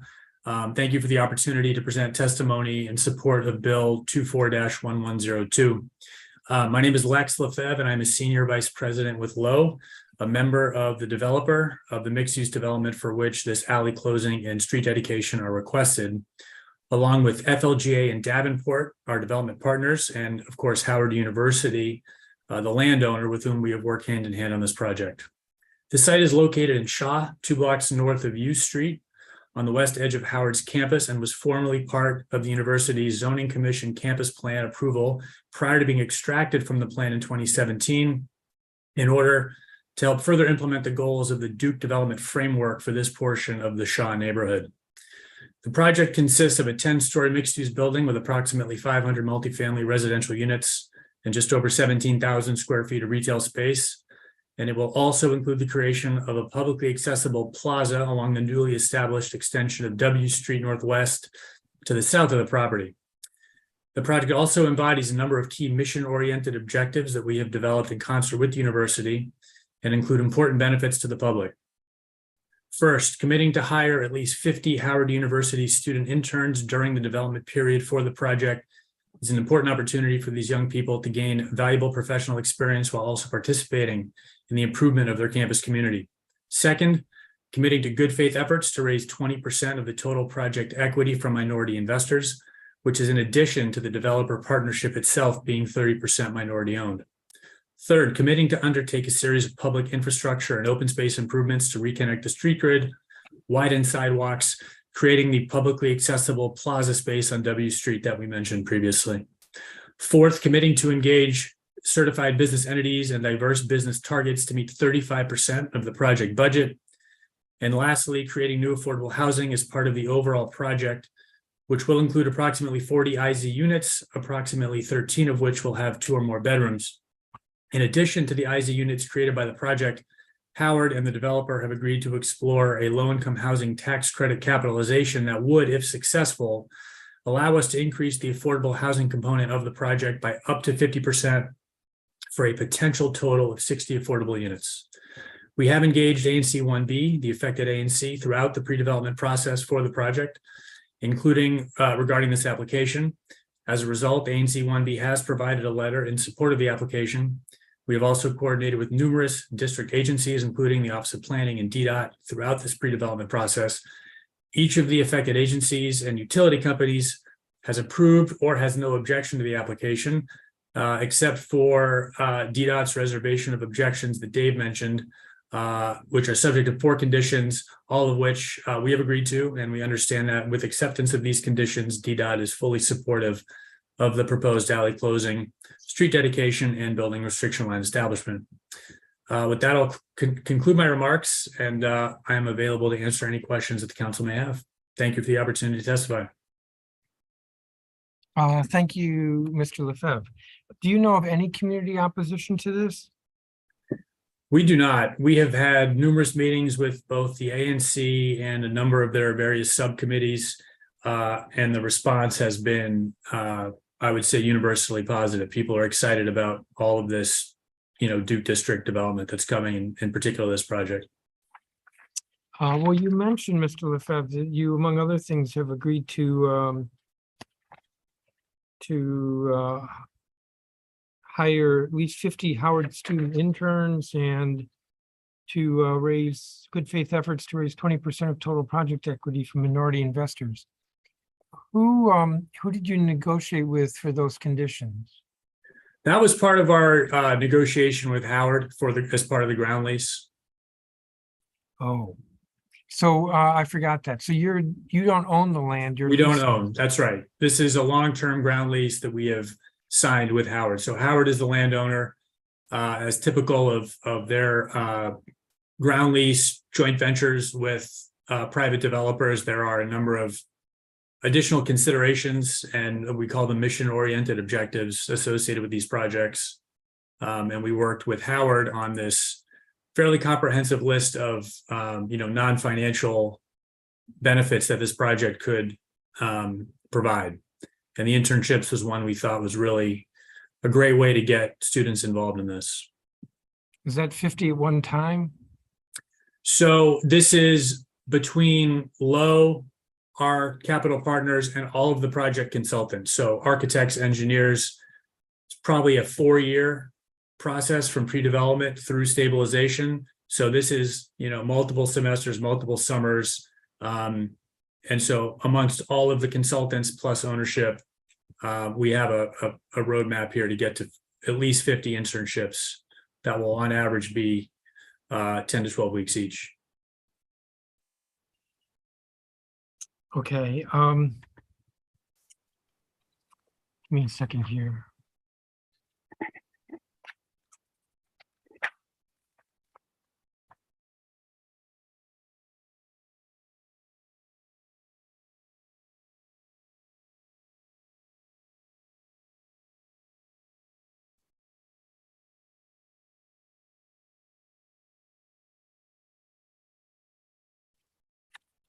I'm looking at DDOT's testimony and the conditions. Removal of a tree, the building restriction line, public access easement, and the easement for the sidewalks. That's right. And to update on the status of those easements, we have executed it. Howard has executed as the fee owner of the land, and we sent them over to DDOT, and DDOT is working on the execution on their end. So they are fully negotiated, executed by the applicant and the owner, and they are in DDOT's court. And DDOT's been really a great partner in all of this, working on that. Thank you. Give me just a moment here.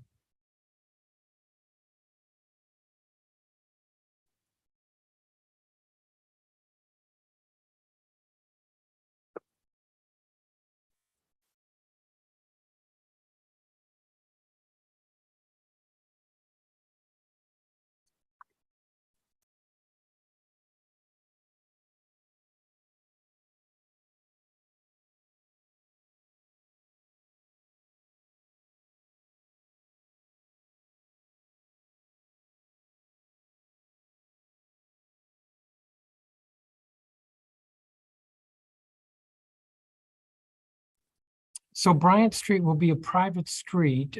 Is that like an easement with DDOT, or that's just simply how you're building the project? Right. So it will be a privately owned street, but it will be open to the public for use, and it's going to be designed to DDOT standards as well. That's all spelled out in the easement with DDOT. So the easement is with DDOT. That requires it to be accessible to the public and constructed in a certain way.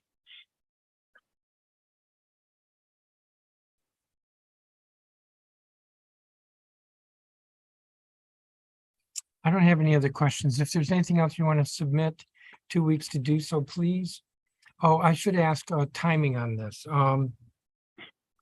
Thank you. Yes, and we anticipated that question. I think our timing is generally the same as Ms. Scheiker indicated for the Reed Street. If the council were able to act by the end of the first quarter of 2023, which I recognize is ambitious and a big ask, that would then give the second quarter for the required congressional layover and then the recordation of the plat. We're looking to break ground sometime in the third quarter in either August or September. And we just need the alley closing plat to be completed and recorded by then so that we can actually put our shovels in the ground. We will otherwise be able to process the building permits while the application is still pending. So again, if you're able to take action relatively early in the new session, that should work for our timing, and we certainly appreciate it. That might be possible. Great. Thank you all very much. Thank you Thank so much, you. Chairman Mendelson. Appreciate the time. Thank you. I appreciate your time. Let's move on. The next item is Bill 24-1103. And I have Nasser McDaddy, Peter Epley, and Deanna Jones. And while they're being let in, I'm gonna sort my papers again.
Sorry to keep you waiting. Why don't we begin, Mr.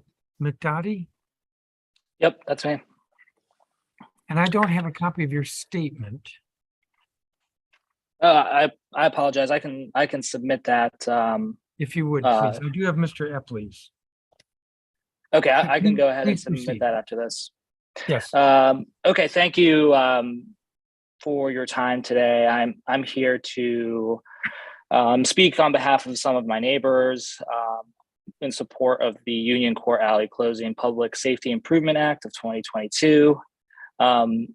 Really, over the past 2 years, the dead end portion of the alley has become the site of crime, loitering, indecent exposure, and drug use. Most notable of these incidents took place in March of 2022 when a suspect who was being pursued by law enforcement utilized the alley to evade the authorities and eventually trespassed into several of the surrounding properties. This individual was arrested on a firearm charge, only to return a few days later to collect the firearm he had hidden at one of our properties. Over the course of this past summer, and as we approach the holiday seasons, the assailants who have broken into vehicles and stolen packages from other residences have used the alley as a sorting and dumping area. Additionally, several individuals will use this portion of the alley to defecate, masturbate, and urinate on a weekly basis. Some individuals have defecated in trash bins in the alley and thrown the bins over into our yards. Several of the residents have attempted to call 311 to help clean the fecal matter from the alley. However, since the dead end alley is too narrow for vehicles to pass, it did not qualify for cleanup. And more recently, we also had incidences of drug overdoses where ambulances had to be called, as well as used needles being left behind by repeated drug users. While my neighbors and I have installed 4 cameras as a deterrent, it has not been fruitful, only showing us the misuse of the public space.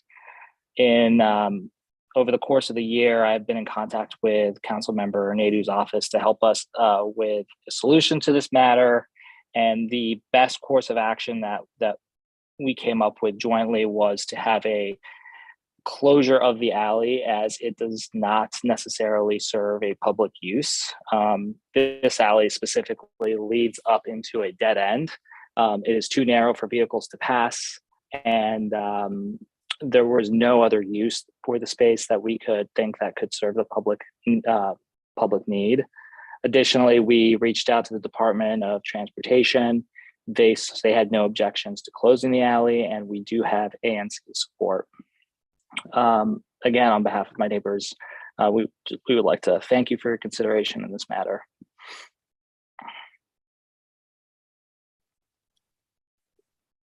Mr. Epley? Thank you, Mr. Chairman. I want to thank you for the opportunity to speak today, and I want to also testify in support of the Union Alley closing on behalf of all the residents supporting and surrounding the alleys of Square 358. So my wife and I have lived at 2125 10th Street Northwest for several years, which shares the largest border with the stub alley off of Union Court, and join our neighbors in expressing the concern for the increasing safety issues surrounding this alley. In our time here, our property has been the target of trespassing and vandalism from the alley at least twice a year since 2018. While we have been fortunate so far not to find ourselves in a threatening situation, our neighbors have experienced head-on confrontations with murderers, thieves, defecators, masturbators, drunks, and drug users that have required police and medical intervention due to overdose. This past summer, the neighbors of Square 358 have met with the Metropolitan Police to discuss what the city can help do to minimize continued crimes from occurring in this alley. They have expressed that as neighbors, we are doing the most that we could without further city involvement. Regularly cleaning the alley of alley and trash and waste, keeping the alley and our backyards well lit, and mounting noticeable cameras to monitor the space. Other than closing off the alley to limit public access, we've been informed that there's not another cost-effective way for the city to be able to help us secure the space, as dedicating an officer to monitor was not feasible. Speaking with DDOT and 311, they've also expressed there's not sufficient resources for the city to dedicate the necessary time to monitor and keep the alley clear. It is important that we continue to take these micro actions to help keep our neighborhoods safe and discourage opportunities for crimes of convenience to occur. While we have continued to install cameras and other deterrents, such as alarms from our properties, we respectfully request that the council pass this bill so we can limit and discourage further incidents behind our homes outside of the public eye.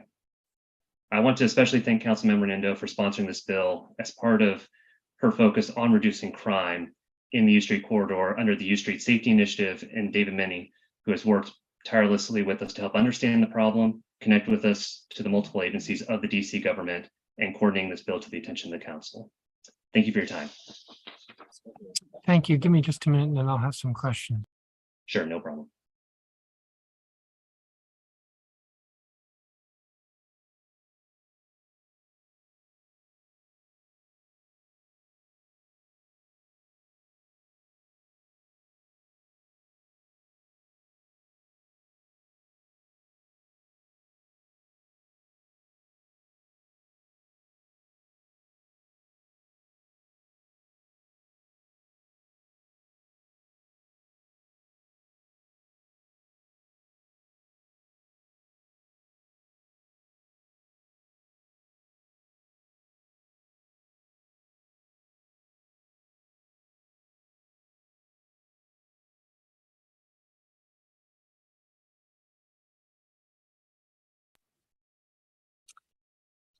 I think one of you said there's 7 properties that abut this alley. That's correct. Are all of those property owners aware of this hearing, and do you know for a fact whether they're supportive? They are all aware of the hearing and have signed on to their support. We have a document that we circulated to all the owners, and they've all signed it. Okay, I've not seen that. That would be helpful to have. Has an application been filed with the surveyor? I believe David Menny has filed an application, but that's still in process. Okay, I'm unaware of that. And I believe the surveyor will be testifying shortly, and he's not addressing this one because he doesn't have an application. Mr. McDotty, you had mentioned the DDOT, you'd contacted DDOT and they were in support.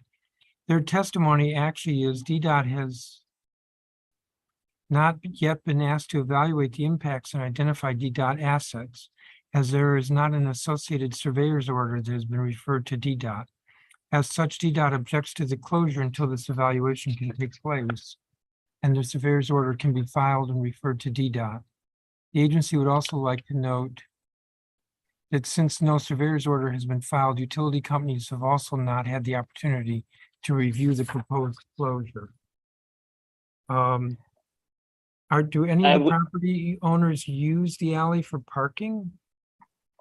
No, not currently. There is one unit. One of the property owners does have a roll-up, roll-down garage, but it's not feasible for most vehicles to use it. So currently, it's just too small for cars to pass through. We have communicated with DDOT, and I'm a little surprised by that statement because they have gone through and evaluated the assets. And I think there was a light post that we had agreed to remove upon, if this alley closure were to take place. Who did you work with at DDOT? I can pull up the name.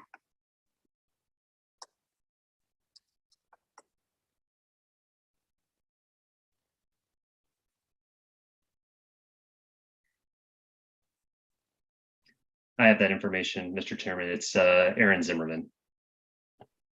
Is that a man, Aaron, or a woman, Aaron? That is an answer.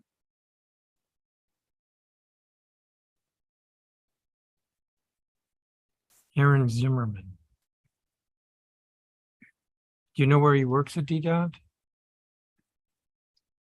Yes, he is the Development Review Program Manager there at the Neighborhood Planning Branch.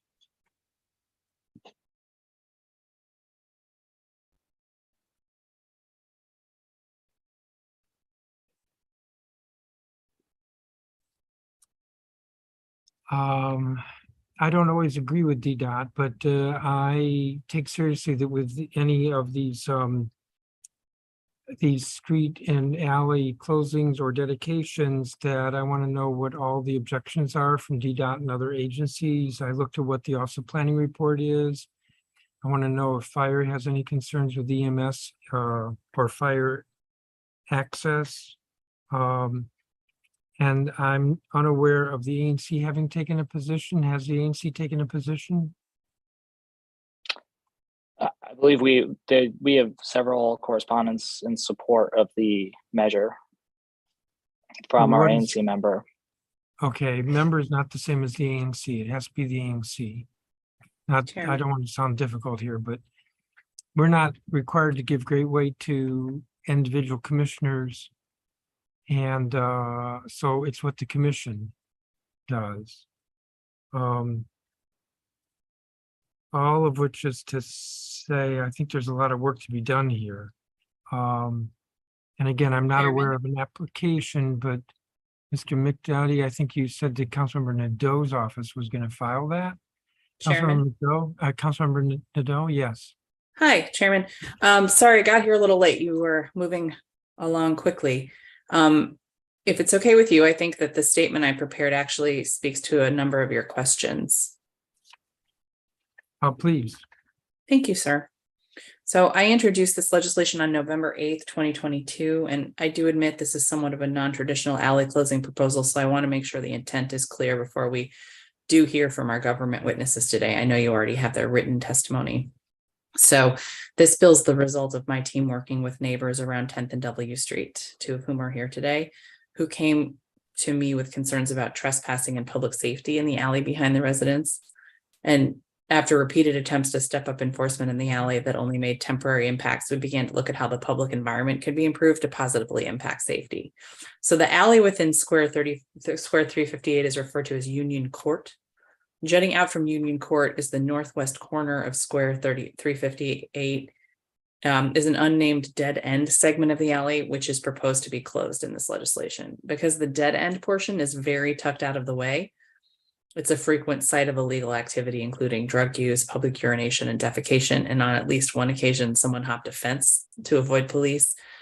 If you want to come look at it with me at some point, I'm happy to take you. It's really tucked away, and not useful for the public good. Residents have put up cameras pointed at the alley segment, but it hasn't appeared to be much of a deterrent. So working with the neighbors in DDOT, we determined the best course of action would be to close this alley stub and transfer it to those owners so it can be enclosed or have other security measures installed. It's about 43 feet long with 7 properties abutting it. You noted that. It's not used for trash pickup. You guys were just talking about the rear parking pad accessible from it. The owners indicated it's not currently in use and would be amenable to closing it off.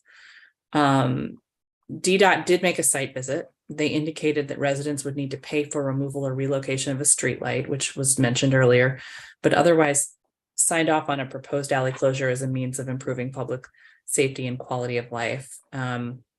So happy to provide the committee of the whole with the email records for additional context. Because the proposal is originating from my office rather than the mayor or a development team, my staff's been working with the necessary government partners, including DDOT and the surveyor, though an application has not yet been submitted, as you noted. We've been in communication with the ANC commissioner with jurisdiction. ANC 1B has not yet considered a resolution in support. There'll be a new commission seated next month. I think that's a more appropriate time to go to them. And then while the bill is descriptive of the intent of the closing, it serves mainly as a placeholder while other work is pending so that we could start the legislative process in time for today's hearing. So as the residents mentioned, there's a petition already signed by every abutting property owner. We'll be hearing from, we've heard from 2 residents today about their experience with the alley. And I believe you're going to be receiving additional written testimony from other residents. Hope that clears up some of this. And then we just sent your staff the file with signatures from all the property owners. Okay, well, I need an application and all that goes with that.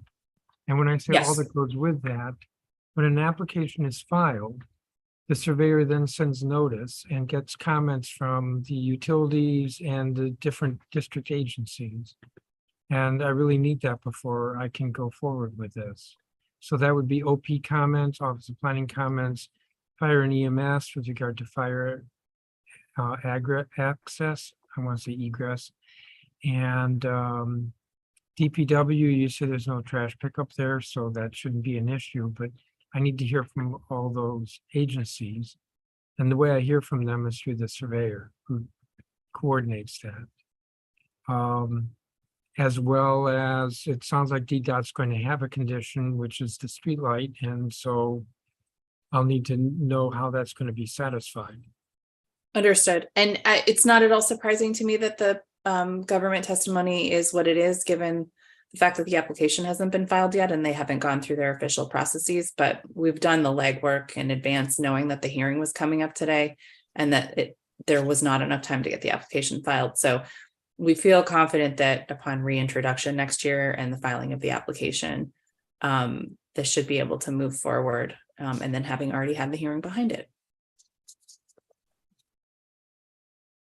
Possibly. I mean, usually I use the hearing to hear from the surveyor, so, and I think the surveyor is not even addressing this in their testimony today. Okay. But in any event, this is helpful. Let me check with staff to see if they have any questions.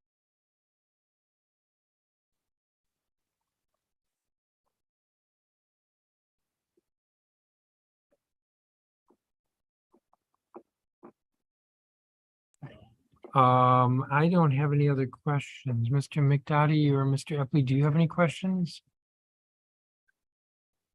Nope. None from me. Okay. Well, thank you. I think everybody has a better idea of what needs to be done for this to go forward. Thank you all very much. Thank you for your time. I'm going to move to the next measure. Give me just a second.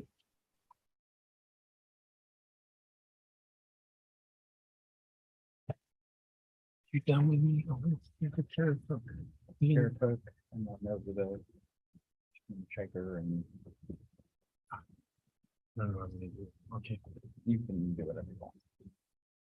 Are you letting them in, Evan? Yeah. Okay.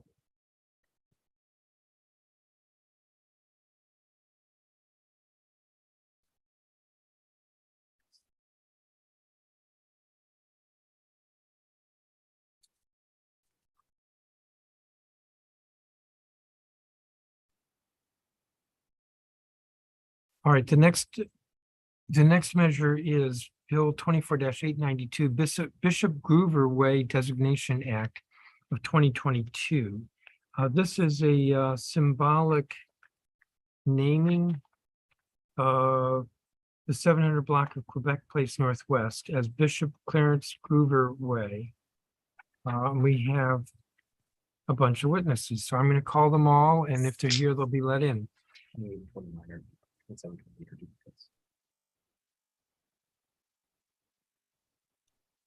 Carolyn Matthews, Alyssa Palmer, Here. who's a member of Fishermen of Men Church. There's several who are members of that church. Deanna Jones, Calvin Wiley, Judy Groover, Alicia Smith, member of the church.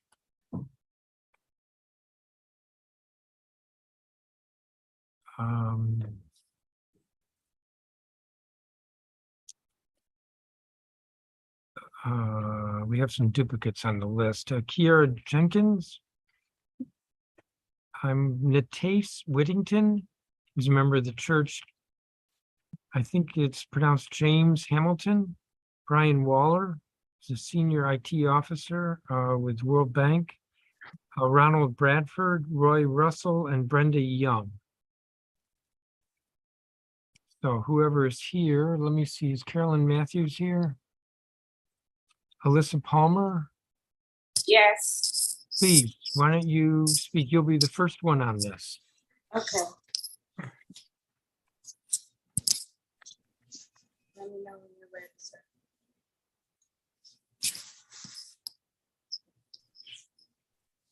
Hello? Yes, I can hear you. Okay. All right. So I'm a member at the church. I also did submit a written testimony. So I will read my testimony. So I have been attending Fishermen of Men Church since 2015.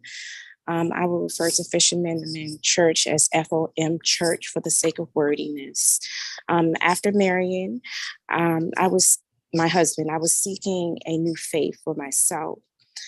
I was born and raised Jehovah's Witness. And so during personal studies, I found some conflicts that didn't rest well with my spirit. So I decided to explore other Christian faiths. And along with my husband, after prayer, he mentioned Fishermen of Men Church because his grandmother was the first member at this church. And she's actually one of the founders. And he described her experience, and his experience is inspirational. He described it as when she attended, they started from their home basement Bible studies all the way to the construction of 3141 Georgia Avenue, Washington, D.C. So she witnessed the expansion of the church. I have not personally met her. However, her legacy lives on in the church as a supportive member, and as well as my husband. Fishermen of Men Church is dear to my heart because I understand the importance of inculcating a solid spiritual foundation for children. And Bishop Groover would always say that brotherly love is more than a motto. He would also say, my Lord and my God, praise him. And so it was at this church is where I believe that I received a solid spiritual foundation, brotherly love, support, and for myself and for my children. And the current elders and members are also very supportive. And it would be an honor for me to see the street naming of Bishop Clarence Groover Sr. at the 700 block of Quebec Place Northwest. That's my testimony. I don't have a copy of your statement, Ms. Palmer, if you could provide it. Is Deanna Jones here? Calvin Wiley? I see Dr. Wiley.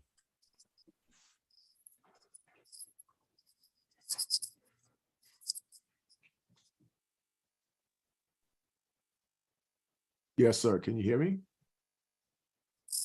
Yes, I can. You're a little faint, but so speak up. What about now? Well, I can hear you. Can you hear me now? Yes. All right. Good afternoon, Chairman and members of the committee. Thank you for the opportunity to testify before the council regarding this very special bill to me. My name is Dr. Calvin Wiley. I am an internal medicine physician and senior pastor of Living Water Apostolic Church.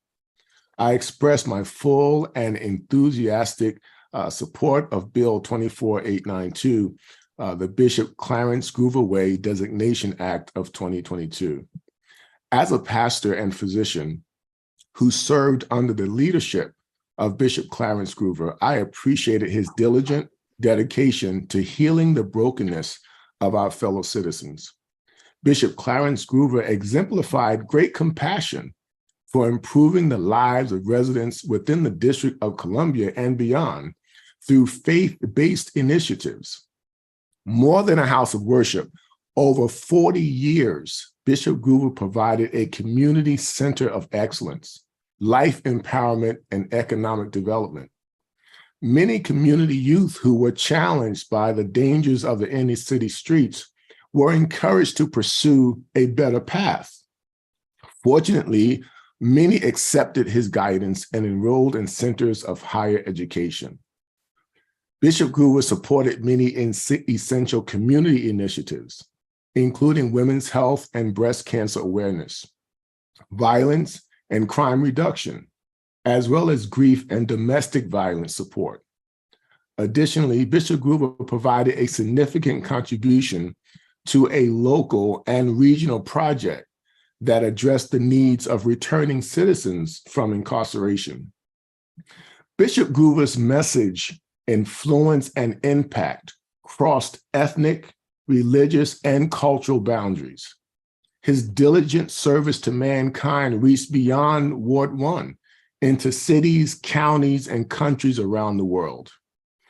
Thank you for your consideration of the proposal to recognize our great leader, Bishop Clarence Groover, with the symbolic designation of the 700 block of Quebec Place, Northwest in Ward 1 as Bishop Clarence Groover Sr. Way. Thank you very much. Thank you, Dr. Wiley. Alicia Smith, is she here? Judy Groover? Yes, I'm here. Hi, Ms. Groover. How are you? Okay. Good afternoon, Chairman and the members of the council. My name is Judy Groover, the daughter and the last survived child of the late Bishop Clarence Groover Sr. It would be an honor to pass the bill 24892, the Bishop Clarence Way Designation Act of 2022 at the 700 block of Quebec Street Northwest, where the Fishermen of Men Church resides. Bishop Groover, my father, was the founder and pastor for over 49 years. Just a few of his accomplishments and attributes and his services to the community. He oversees 19 churches and missions throughout the metropolitan area, Maryland and Virginia. He was a radio personality for over 40 years, and you can still hear his voice and teachings over Radio 1 each and every week on Sunday. Various programs, outreach programs, as Dr. Wiley mentioned, the Project Evolution Returning Citizens. He had a foster care culinary program. Also, he had many health fairs and job fairs. He clothed and fed those who were in need. He was a great teacher, preacher, father, a friend, a mentor. He also worked at Howard University as the Vice Provost of Information Technology. Also, he was the Vice Chairman of the W.L. Bonner College that was located in Columbia, South Carolina. He also worked with Howard University with the DC-led poisoning awareness screening, and he was a father to the members at the church and into that neighborhood. It would be a great honor to just to see and witness the naming of the street, Bishop Clarence Groover Way, to continue the legacy and to symbolize all the great attributes and the work he has put in the metropolitan area and abroad. Thank you for allowing me to testify. Oh, absolutely. Thank you. I don't have a copy of your statement. Could you please provide that? I will. That would be very helpful because you give some history about your father. Okay.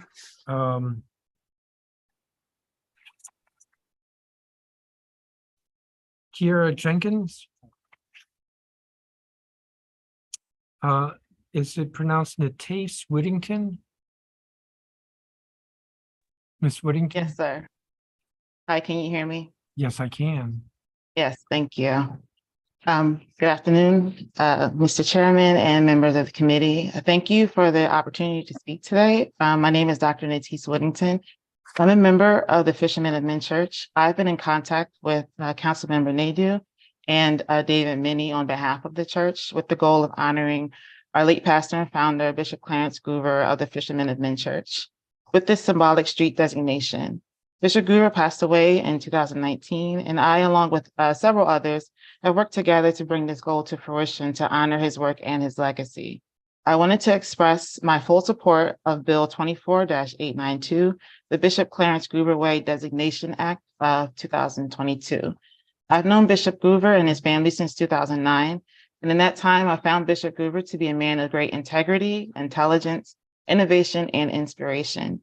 His work, including his tireless efforts in the ministry and in the community, has enriched countless lives, and he is truly deserving of this recognition. Bishop Groover was a pastor and founder of the Fishermen of Men Church in Washington, D.C. for 49 years. The mission of the Fishermen of Men Church is to serve all people as a center where they may obtain essentials for life through the teachings of Jesus Christ. Bishop Groover exemplified this mission and the work that he did both inside and outside the church.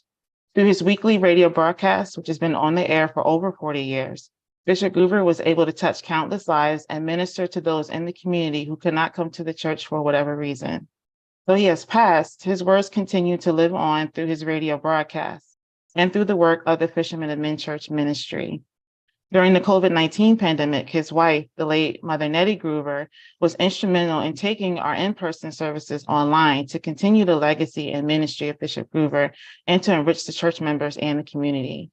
Over the past 49 years, the Fishermen of Men Church has engaged in many community outreach initiatives And Bishop Groover led the church efforts to provide food and clothing for the needy, both locally and internationally. He's opened the church doors to those in need, and in many cases, he also opened his home. He's also helped many members in the community deal with tragic loss of loved ones. He's held activities for children, senior citizens, returning citizens, and foster children. He's held community health and job fairs, as well as vacation Bible school for the surrounding community. Through these and many other efforts, Bishop Groover has proven himself to be an exceptional man of God and an excellent leader in service for mankind. His influence has been reached beyond the church walls and extends across cultures, religions, and ethnicities. He's not only a pastor, but a pillar in the community. And he's led countless efforts to enrich lives across the city and beyond the country. He was a father figure to many. He was a dear friend of mine, and I'm honored to have known him. And I believe he is fully deserving of this recognition. It's with great pleasure that I support this bill to symbolically designate 700 Block of Quebec Place as Bishop Clarence Groover Way. Thank you all for your time and consideration. Thank you, Ms. Whittington. James Hamilton. Brian Waller. Yes, thank you. Thank you, Mr. Chairman, and everyone in the committee for allowing me to speak upon my support of Bill 24-892 for Bishop Groover Way designation. Want to confirm that everything that my colleagues have said is true and even more. And I'll read a part of my statement and give a personal testimony. So Bishop Groover has been at 3641 Georgia Avenue since the 70s. You know, he relocated this church at a time when it wasn't the greatest neighborhood to be in. And while most people looked at it that way, as this isn't the greatest neighborhood to be in, he knew that that was the exact place where he needed to be. He not only moved the church there, but he was an active member of the community. He helped many local families, both financially and spiritually and morally as well. He helped a number of people who suffered through alcohol and drug addiction, providing necessary support to them and their families. You know, Bishop provided a type of support where if you had a family member that died in another part of the country, he would pick up and he would go. He also held many outreach events that help uplift the community, from giving free clothing drives, Christmas programs where gifts were given to the homeless. In addition to giving free meals, he also led initiatives like the lead poisoning among children in DC. And, you know, everyone in the community had a personal connection to him. And, you know, we didn't call him Bishop Groover. Everybody called him Bishop. He was everyone's bishop. And he made everybody feel special, each and every one of us. He had so much pride in his community, and he dedicated his life there. He had many opportunities to sell the land and move to greener pastures, but he chose not to. He knew God wanted him to be in that area, and he fulfilled that mission until his death. His seeds of good have been planted all over the neighborhood, and they're sprouting to this day, where people turn their lives around, dedicating themselves to God, being active members of the community.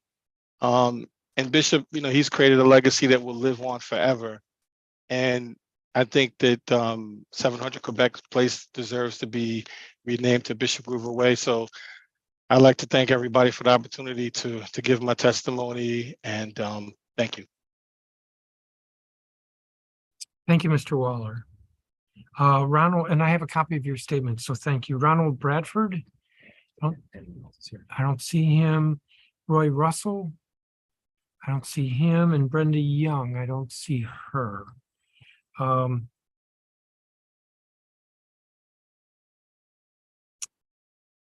Let me ask, I think I want to ask Ms. Groover a couple of questions. Yes, sir. Thank you for being here. So Bishop Groover was your father, correct? Yes, sir.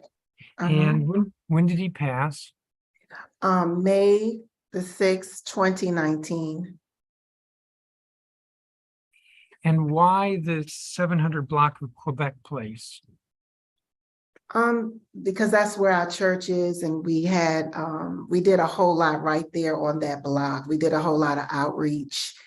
We did a whole lot on that block, and I can say this, my it was the entire family. And I had two sisters and a brother. I just laid my mother to rest, but we worked along with his vision, and they're all gone. And it wouldn't just be for honoring my father, but it would be a symbolic to my family. So that block means a lot to us and everybody who came in contact with any of the Groovers.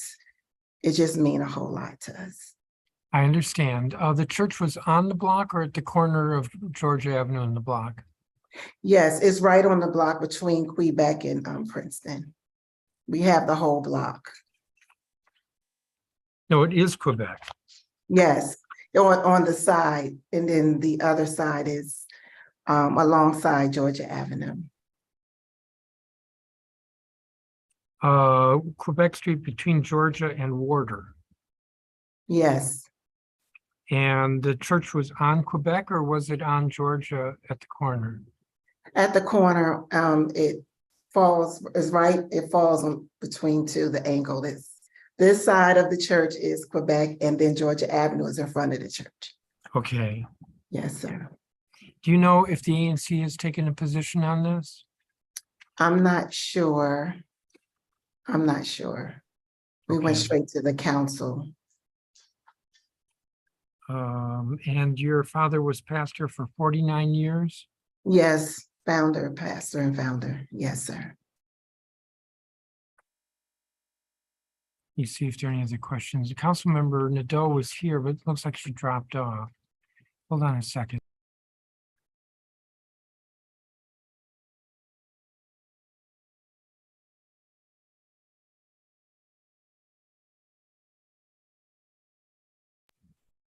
I don't have any other questions. Ms. Groover, really helped to have a copy of your statement. And Ms. Palmer, I think you also didn't give us a statement, and that would be helpful. Thank you, all of you, for your time. We'll take this up early in the new year. And so your testimony, your presence has been very helpful. Thank you. Thank you. Thank you. You all are excused. I'm going to go to the next bill, which is Bill 24-1025, entitled the Allen Y. Liu Place Designation Act of 2022. And I have the following witnesses listed: Alex Padro, who's with Shaw Main Streets; Warren Graves, who's chair of the Allen Liu Memorial Committee; Deanna Jones; Claude Bailey, who's a partner with the firm Venable; John Domenico; Paul Cohen; and Linda Greenan.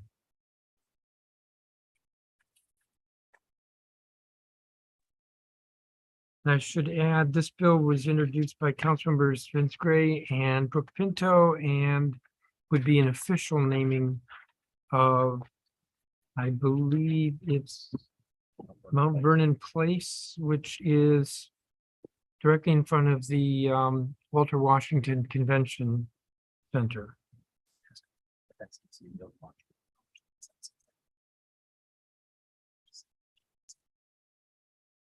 And I also have a statement from Events DC that I believe is in support.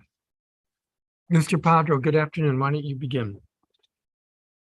Mr. Chairman, members of the committee and committee staff, I'm Alexander M. Padro, Executive Director of Shaw Main Street since 2004, and a former 10-term ANC Commissioner and current Commissioner-elect representing Central Shaw.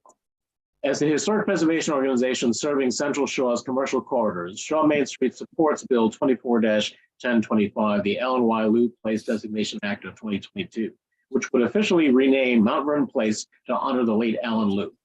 This support is consistent with our organization's past support for ceremonial namings of streets, alleys, and public spaces in Shaw to honor individuals, institutions, and businesses important to the neighborhood and the city's history. These include Carter G. Woodson Park, Edward Kennedy Duke Ellington Plaza, Chuck Brown Way, Shiloh Way, Cecilia's Way, Hallsborough Line, Bakery Way, Joe and Mayherd All Sports Club Way, and Wilburger Clubhouse Way, the last three of which are currently under congressional review.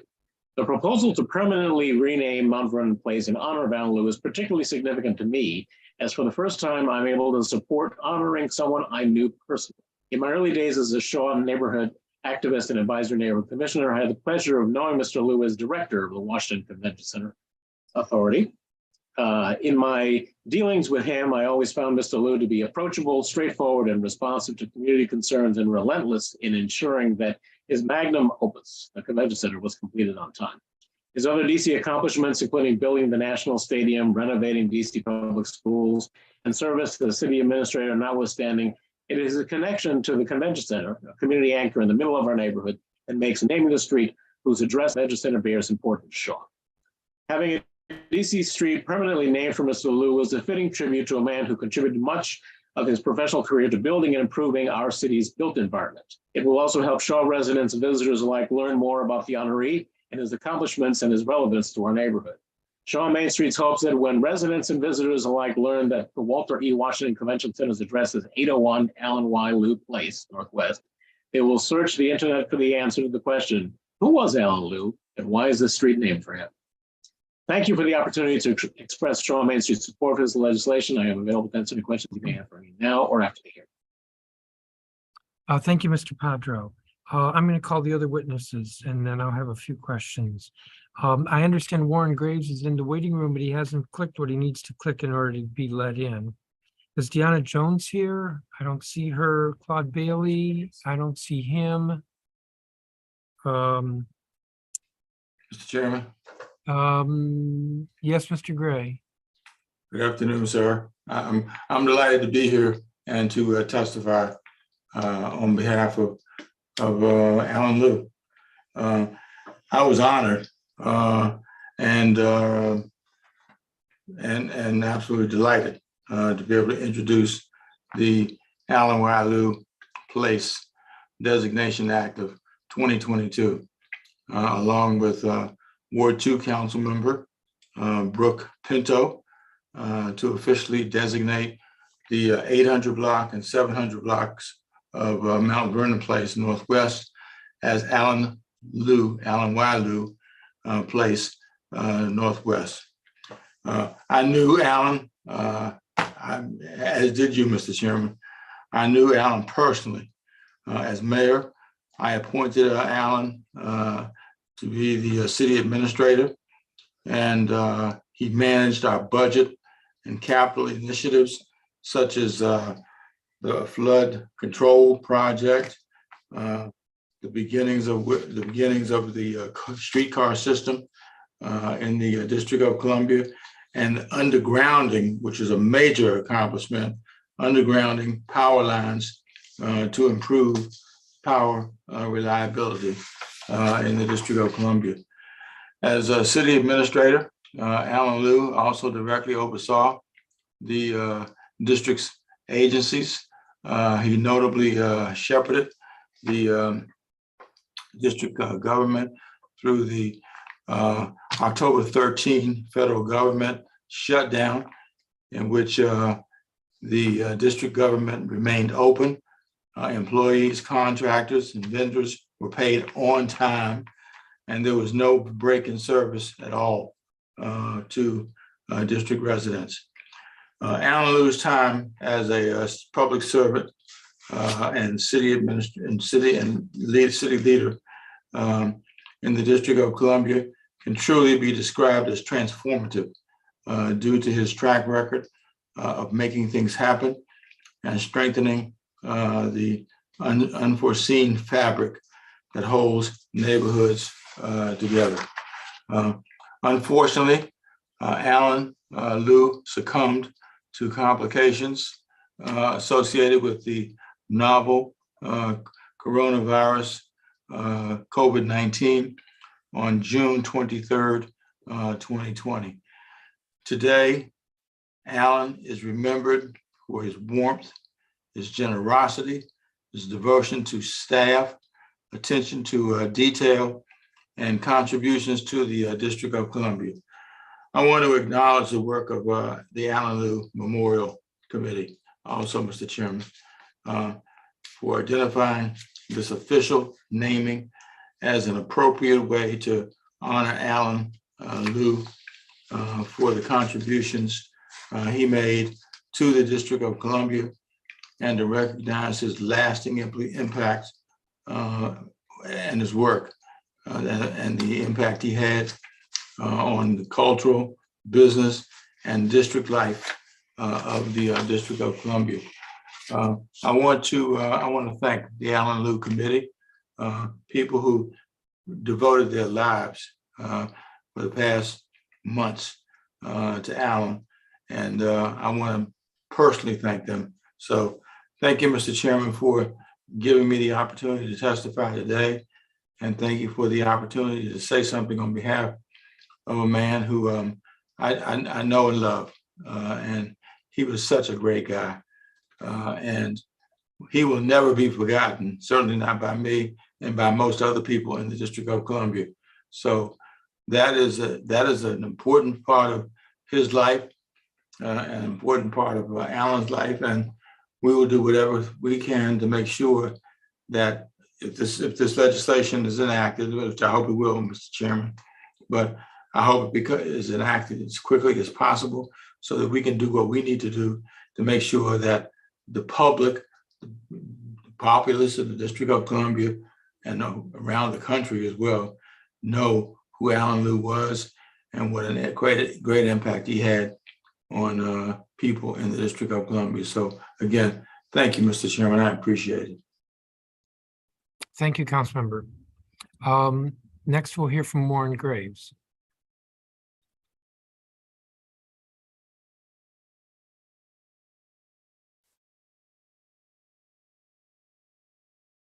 Oh, can you hear me?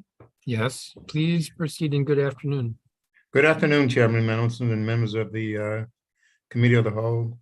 I appreciate the opportunity to appear before you today in support of Bill 24-1025, the Allen Y. Lieu Designation Act of 2022.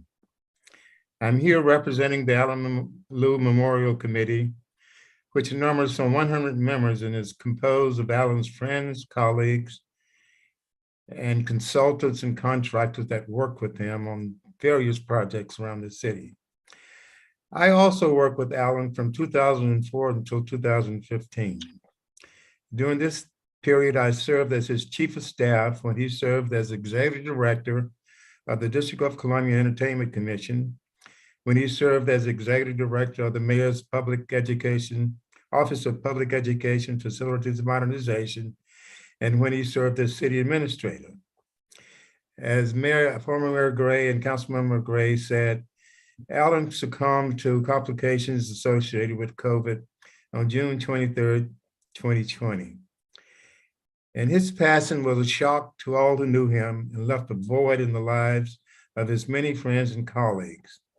On September 11, 2020, former staff members, longtime friends, and colleagues participated in a Zoom event to remember Allen and to observe and celebrate what would have been his 70th birthday. During this virtual birthday celebration, participants recalled Allen's warmth, his devotion to staff, his attention to detail, and most importantly, his contributions to the District of Columbia. The celebration lasted for some 2 hours, and the consensus of opinion was that Allen needed to be remembered and honored for his contribution to the district. Allen's passing occurred at the height of the COVID pandemic, and his family never had the opportunity to give him a proper funeral or memorial service. On October 21st, 2021, the Allen Lieu Committee organized and hosted a memorial celebrations of Allen's life at the Walter E. Washington Convention Center. Some 22 members of Allen's family traveled from California, Illinois, New York, and Connecticut to participate in the memorial celebration. Mr. Graves, I'm going to interrupt you because you have about another 4 minutes of testimony and there's only 3 minutes per witness. So could you you mean when you want me to sum up? Yeah, or to hit the high points, but not take another 3 minutes to do it. Okay. We do have your statement.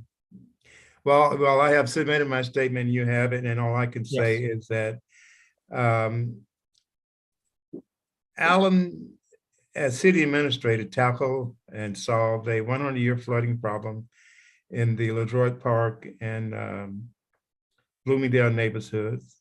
And as Mayor Gray said, we tackled the underground electrical circuits, when we had storms and strong winds and would knock down trees and things.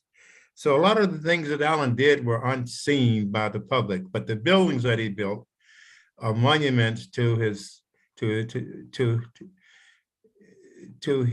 genius and to his dedication to architecture. I mean, Alan was an architect, and he was eccentric, but he was an innovative builder, a problem solver, and a can-do manager.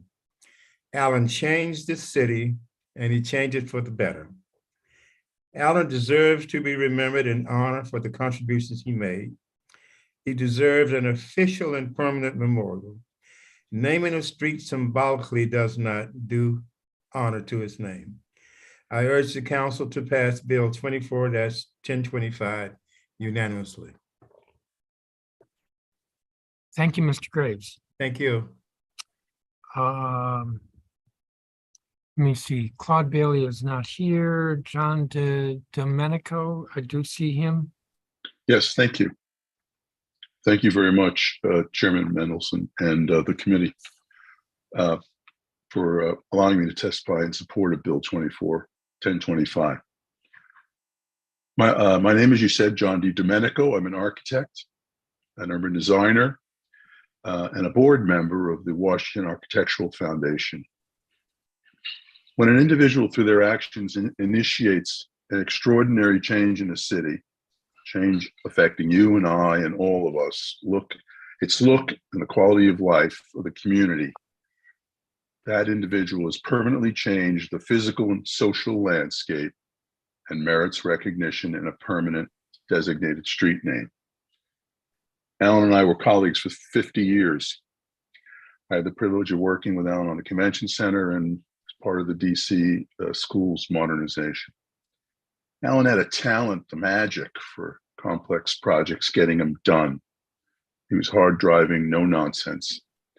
And you had to get to his level of intensity to be part of the team for change. But what a thrill, because there was a vision beyond whatever just your project was that you were working on. He arrived in 1996, where he was responsible for directing the oversight of the Washington Convention Center. And then upon its completion, the design and construction of the National Stadium. Perhaps his most significant legacy, however, is DC's schools. His plan for modernization and for the construction of so many most important schools. Interesting as we reflect on equity, he's a real role model. He was not a convention goer, but he built a world-class convention center, and that center redistributes its income throughout the district. He never played baseball, but he built an admired stadium and revitalized an area in doing it. Most of all, as an architect, he never designed a school, yet he advocated for design excellence, developed and implemented plans for new and modernized schools across the district. Just to start, Dunbar, Duke Ellington, the Wilson Aquatic Center, Roosevelt Senior High School, Cardozo, on and on. Thousands of students were impacted by learning in inspiring spaces that are most important to a young, educated mind. Street names tell a story.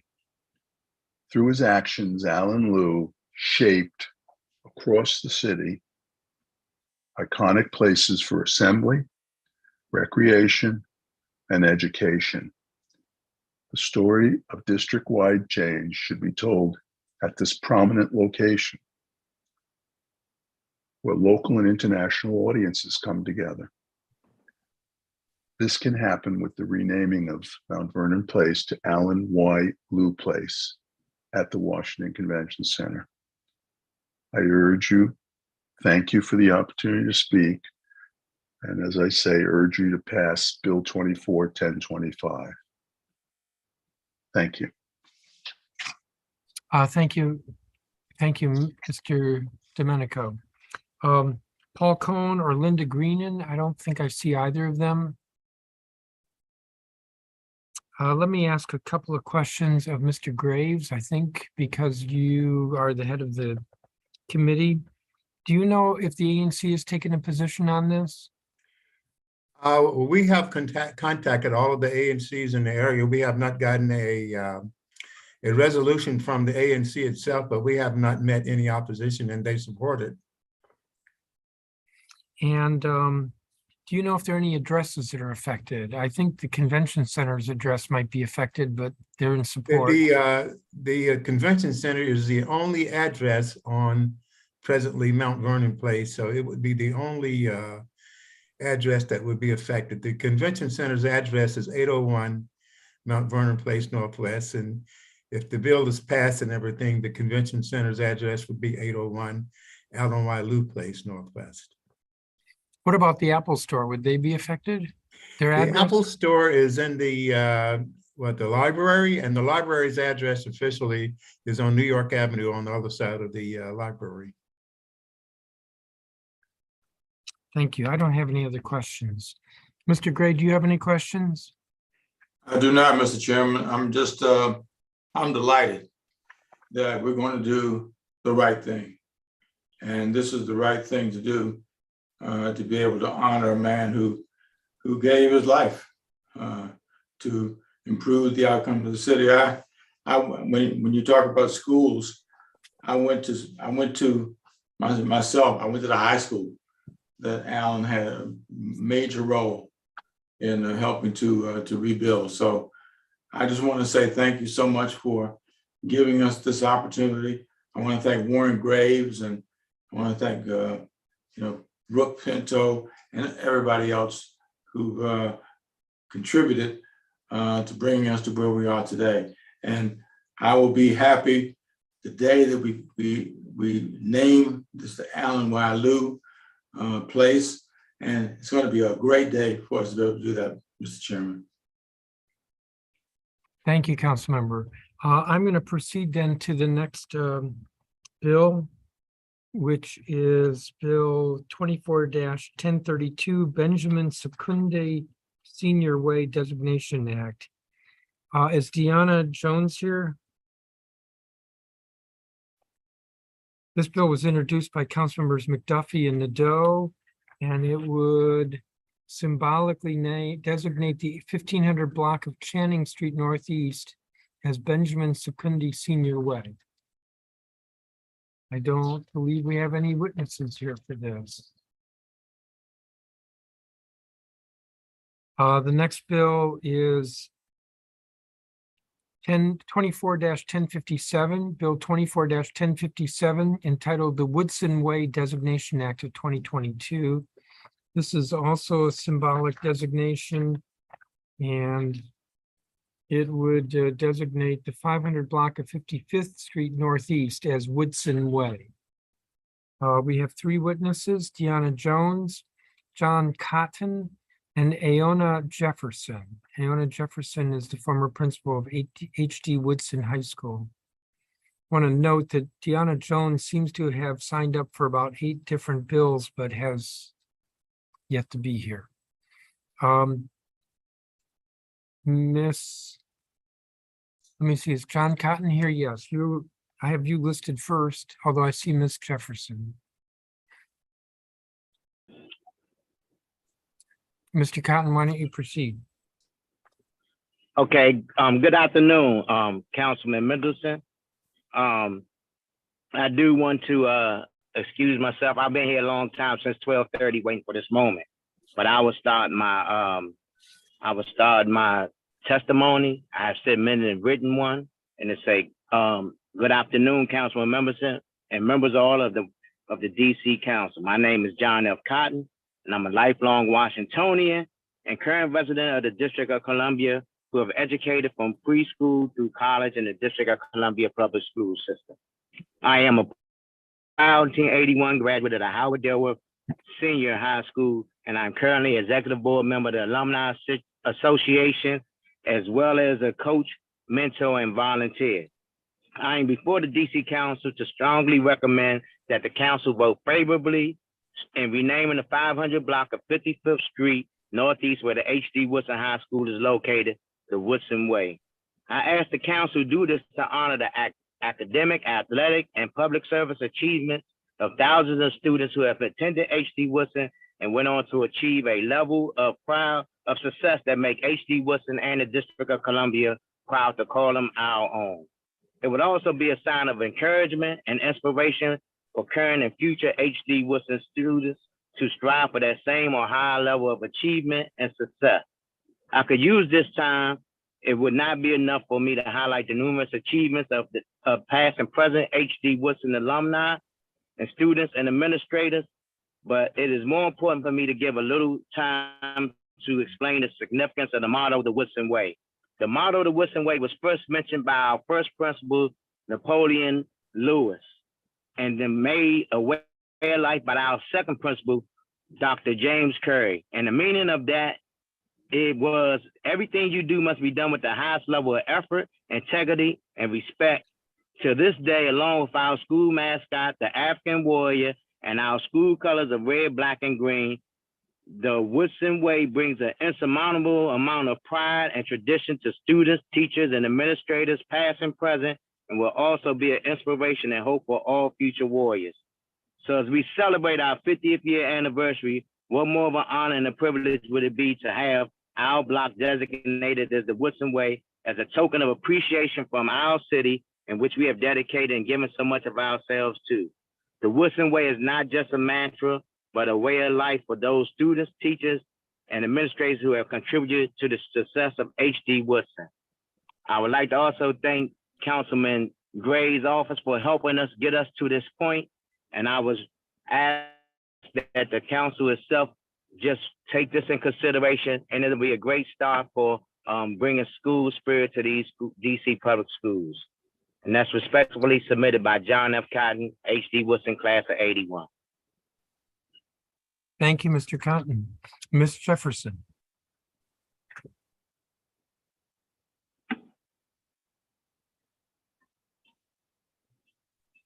Good afternoon, Chairman Mendelson and members of the council and Ward 7 Council Member Vincent Gray. Thank you for the opportunity to testify today. My name is Anna Jefferson, and it gives me great pleasure to testify in support of Bill 24-1057 Woodson Way Designation Act 2022.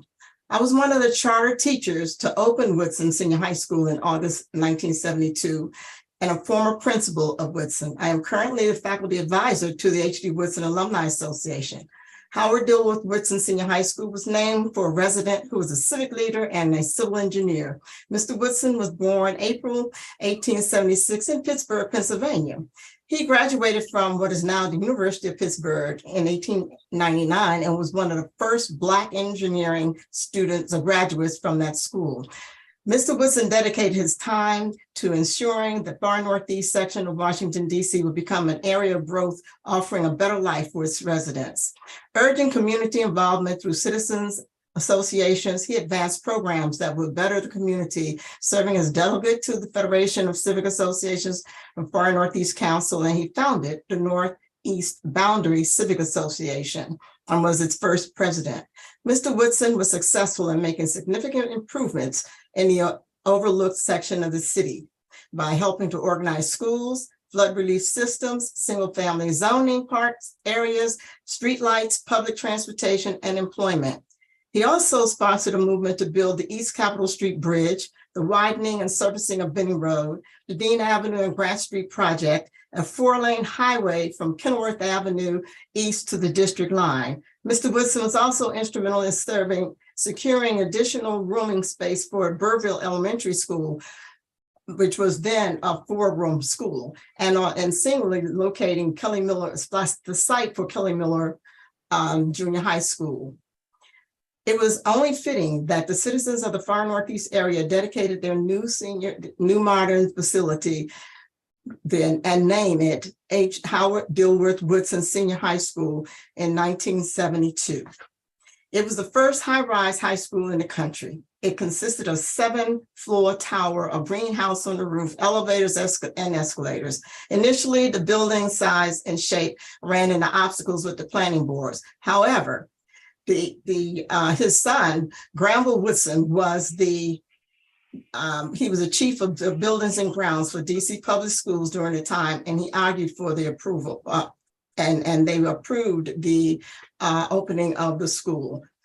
Woodson High School is designated as a comprehensive high school by day and a community school by night. Projected goals of a 12-month school year and a 12-hour school day will permit students to combine their educational experiences with courses at higher educational institutions and their community service work. And that program was geared to prepare the students for the world of work. The original building was demolished in 2009 and replaced by a new 3-story state-of-the-art facility in 2011. The second principal, James Curry, coined the phrase the Woodson Way. Nearly 50 years, the Woodson Way was a code of conduct and an address for students to promote cohesiveness and a feeling of family. It also encompasses academic achievement and community involvement.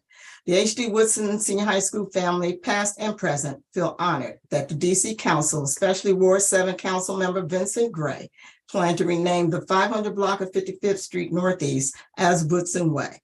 Therefore, we all support the DC Council Bill 24-1057 Woodson Way Designation Act of 2022. Thank you, Ms. Jefferson. Let me ask the two of you, are you aware of whether the ANC has taken a position on this? Yes, the ANC have written a letter of full support.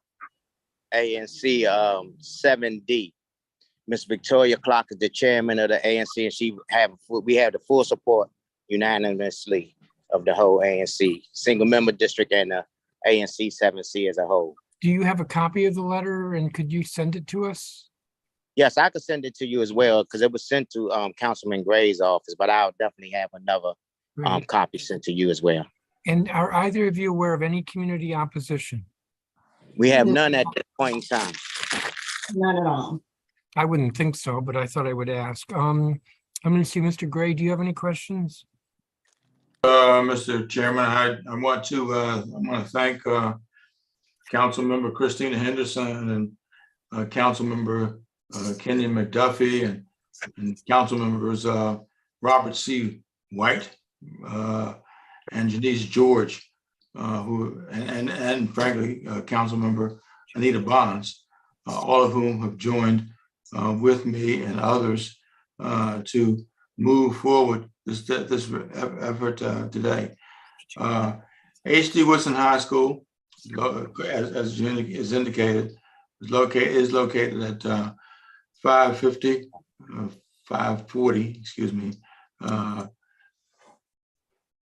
55th Street Northeast in Ward 7, and was named for H.D. Woodson for the work that he did as a civic leader in the area. This year, the alumni and civic community celebrate the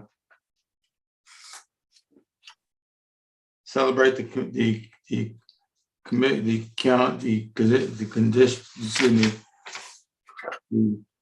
50th anniversary of the school, and we're all very, very proud of that, Mr. Chairman.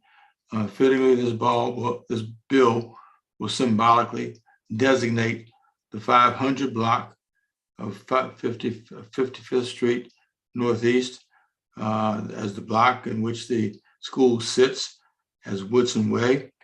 And I'm very, very proud, Mr. Chairman, to have been the mayor of the District of Columbia when we rebuilt the school. We worked with Ms. Jefferson, who was the principal at the time. So I want to thank all the members who joined with me in designating this legislation, and in hopes of being able to move it forward as quickly as we possibly can, Mr. Chairman. So thank you very much. Thank you, Councilmember Gray. I do not have any other questions for you. Ms. Jefferson, thank you. Mr. Cotton, thank you. Thank you for taking the time to be here. So you both are excused. I'm going to keep moving along. I do want to note, I'm going to have to recess the hearing at 4:30 for about a half an hour. The next bill is Bill 24-1058, Devon T. McNeil Way Designation Act of 2022. We have one witness, Deanna Jones, who has, as I said, signed up to testify to a number of bills today and has not shown up. This bill 24-1058 would symbolically designate the 1400 block of Cedar Street Southeast as Devon T. McNeil Way, Devon T. McNeil III Way. It was introduced by Councilmember Trayon White along with a number of other council members in October of this year. So I don't believe we have any witnesses for that. And the next bill is Bill 24-1061, the Wooten Court Designation Act of 2022. And there were no witnesses who signed up to testify regarding this. The bill was introduced by Councilmember McDuffie on October 17th, and it would officially designate the entire portion of the public alley system within Square 3562 as Wooten Court. Square 3562 is bounded by 3rd Street Northeast, W Street, 4th Street, and V Street Northeast. So we have no witnesses for that bill. And that's an official naming, so that's a little bit of a problem. The next bill is Bill 24-1062, entitled the Cassandra S. Pinckney Way Designation Act of 2022. This bill was introduced by Councilmember Trayon White, along with 6 other council members on October 17th, and it would symbolically designate the portion of 10th Place Southeast in 4 different squares between Mississippi Avenue and Savannah Street Southeast as in Ward 8 as Cassandra S. Pinckney Way. And the only witness we have signed up for that is Deanna Jones, who is not here.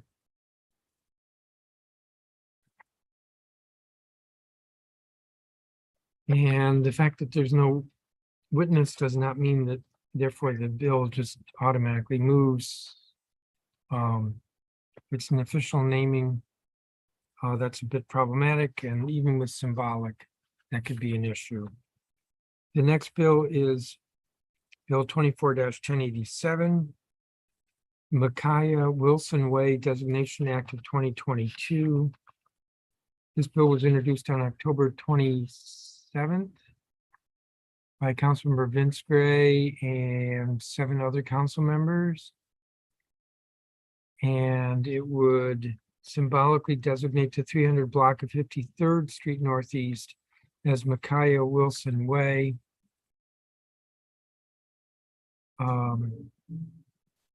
Micaiah Wilson was a 10-year-old who in 2018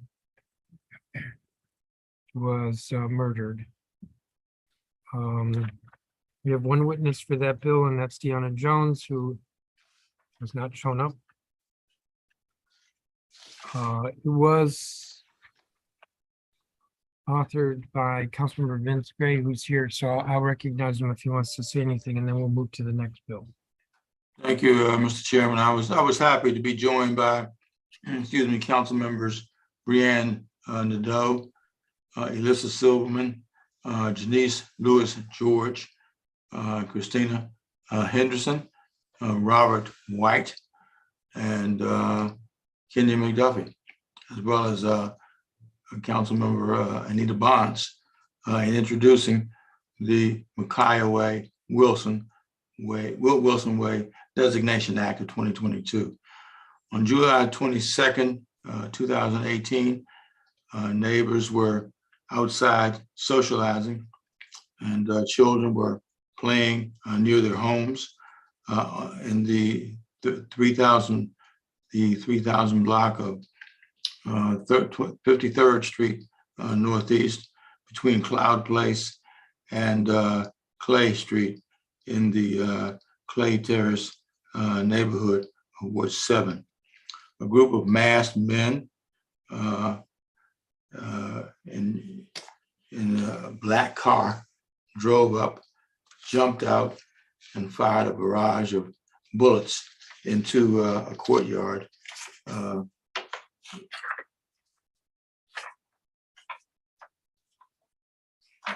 In the area, Mr. Chairman. The bullets hit 10-year-old Micaiah Wilson and 4 adults, including her older sister, but Micaiah was the only victim who did not survive the shooting. Since then, Micaiah's family founded and maintains the Micaiah Lee Wilson Foundation, which is committed to raising funds, promoting initiatives to serve the people who need them most, and supporting families who are impacted by acts of violence.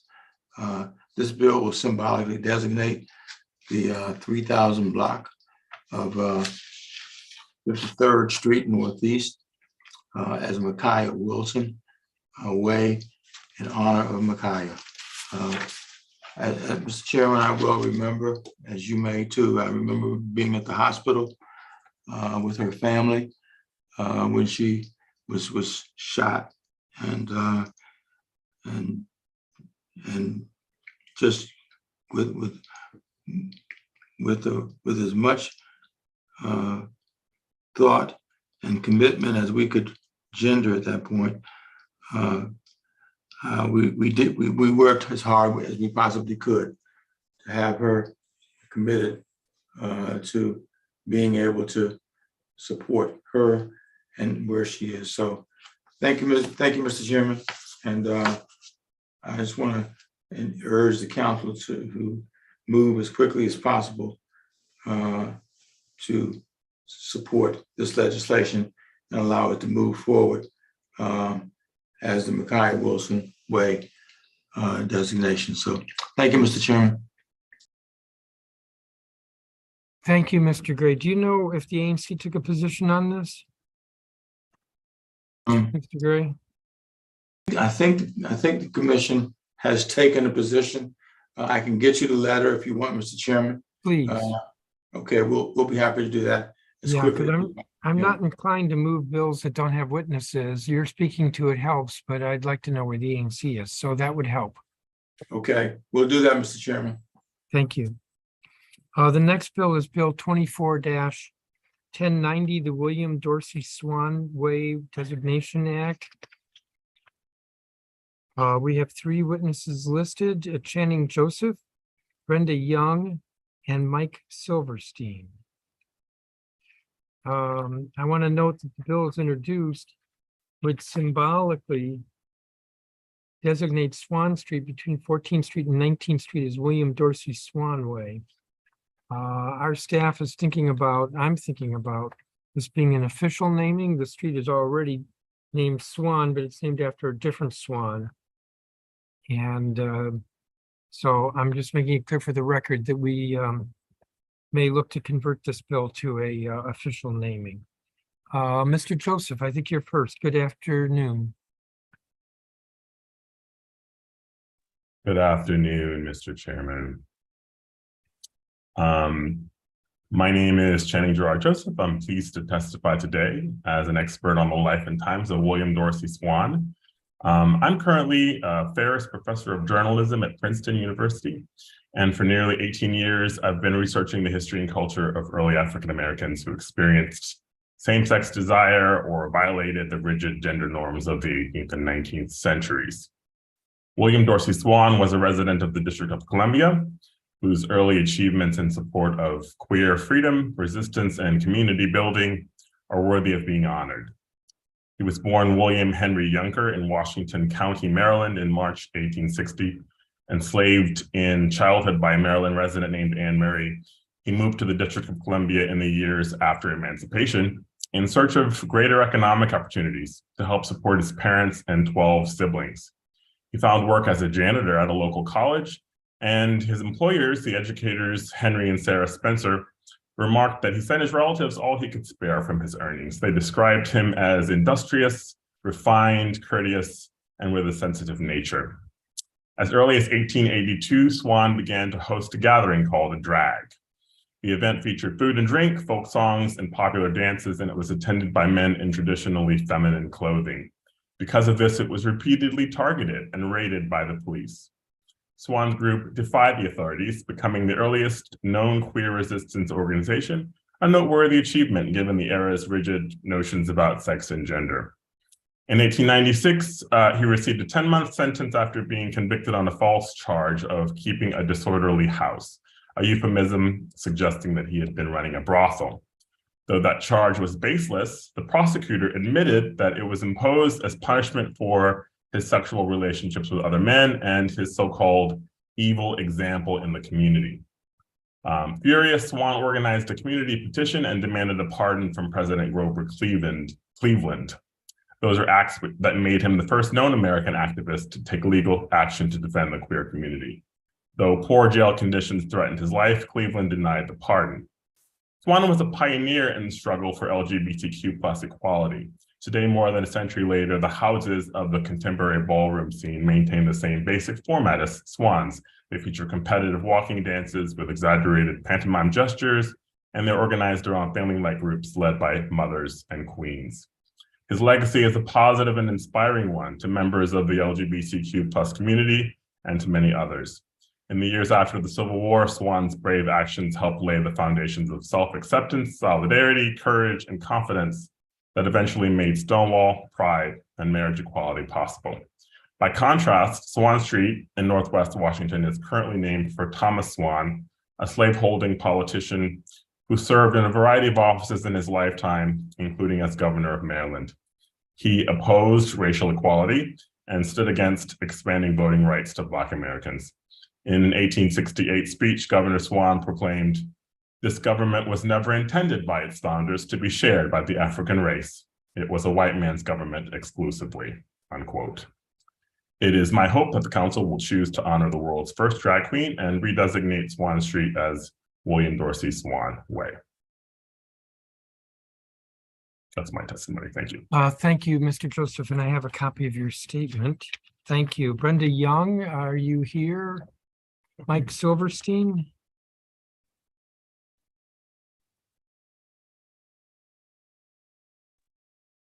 Good afternoon, Mr. Chairman. Good afternoon. First, I, as a member of ANC2B, I tell you that we are just thrilled with this resolution.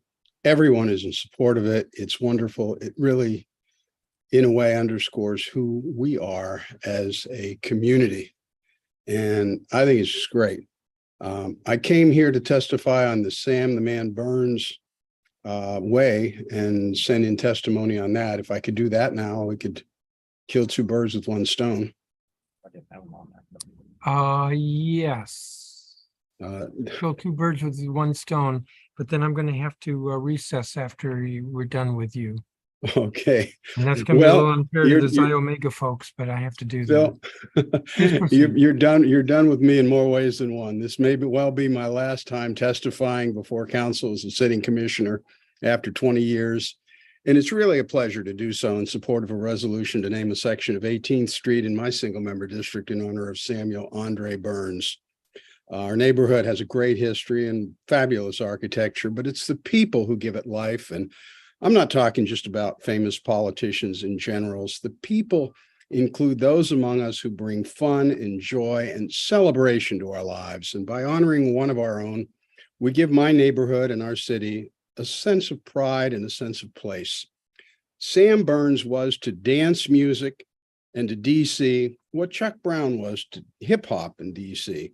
And on the 18th Street block that we want to name after him in Club Central, he was the man, DJ Sam the Man. 40 years spinning, 40 years, just about every club. I could go through all the things that he did, but one thing stands out and says everything you need to know.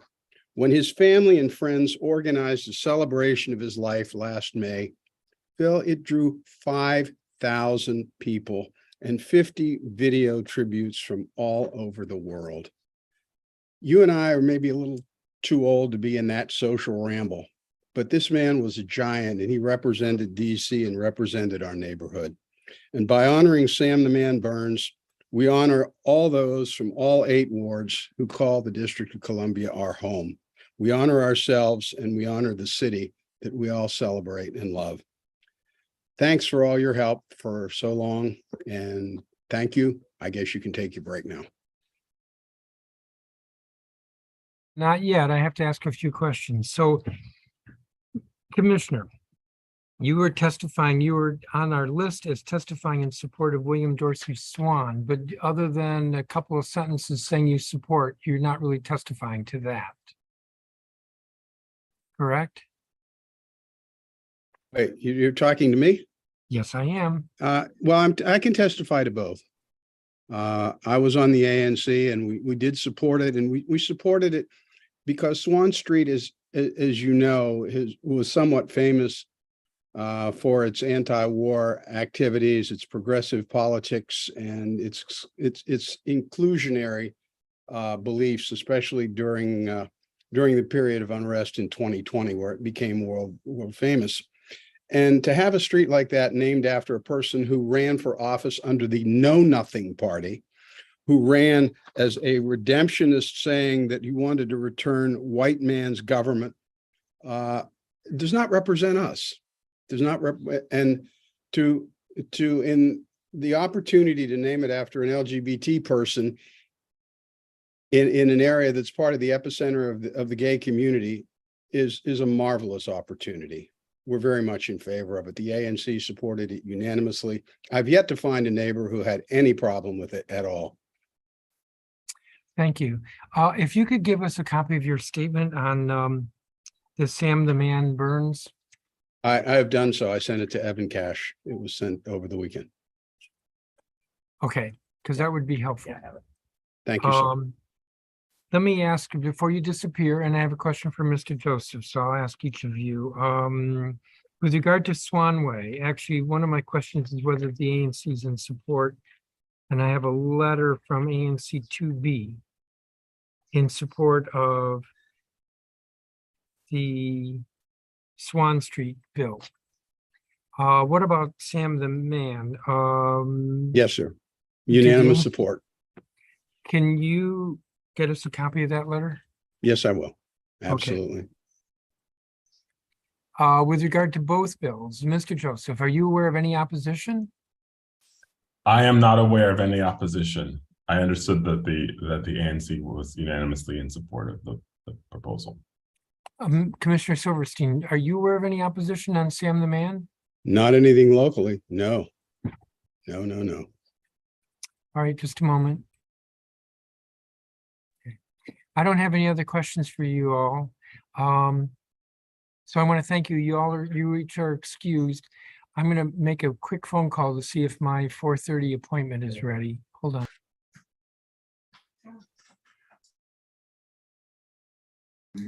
Mr. Chairman. Mr. Chairman. Yes, council member. Thank you very much, Mr. Chairman. I just want to state again that we have the information that you requested earlier about Micaiah Way, and can share that further if you wish. Please. We'll get that to you as soon as we can, Mr. Chairman. Okay. I am going to have to recess this hearing for about a half an hour. I have a meeting that was scheduled at the last minute and I have to attend that meeting. So this hearing will resume, I want to say at 5 o'clock, but knowing how things work, I'm going to say 5 o'clock or shortly thereafter. So the time's 4:30 and we're in recess for about a half an hour.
I'm getting ready to reconvene this hearing.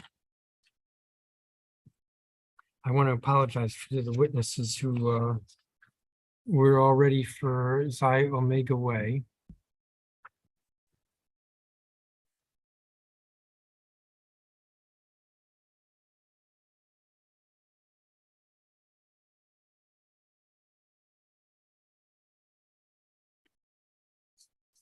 So I'm hopeful that witnesses are still here. We had completed testimony regarding Bill 24-1090, William Dorsey Swanway, and Bill 24-1093, Sam the Man Burns Way. And now we're going to hear testimony regarding Bill 24-1101, Xi Omega Way Designation Act of 2022. I have these witnesses: Raven Hill, Tiffany Brown, Cheryl Parker, and April Gaines Jernigan. And Ms. Hill is president of the Alpha Kappa Alpha Sorority, Inc., Xi Omega chapter.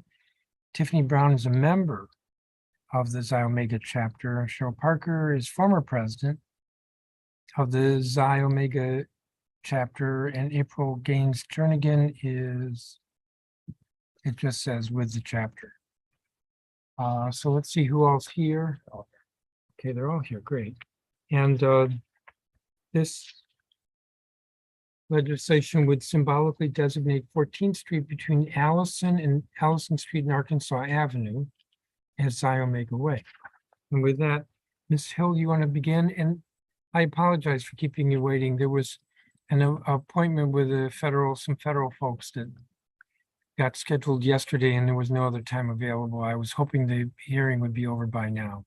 So thank you for your patience. Thank you, Chairman Mendelson, and good afternoon to you, members of the council and council staff. I am Raven L. Hill, and I currently serve as president of Alpha Kappa Alpha Sorority Incorporated, Xi Omega chapter.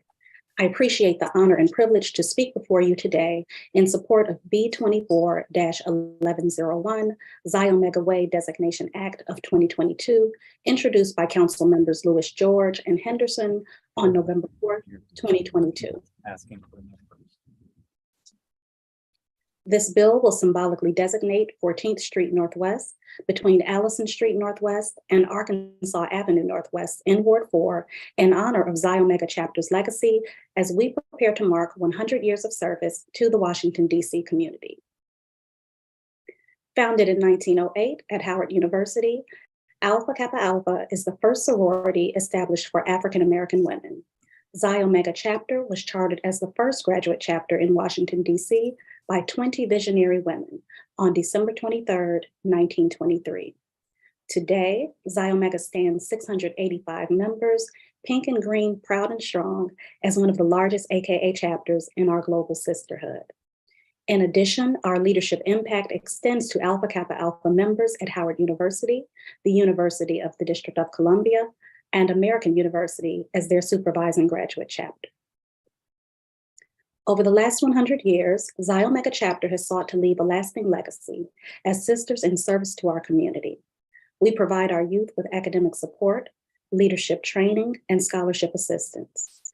We prioritize seniors and vulnerable residents to help meet their unique recreational, social, and financial needs.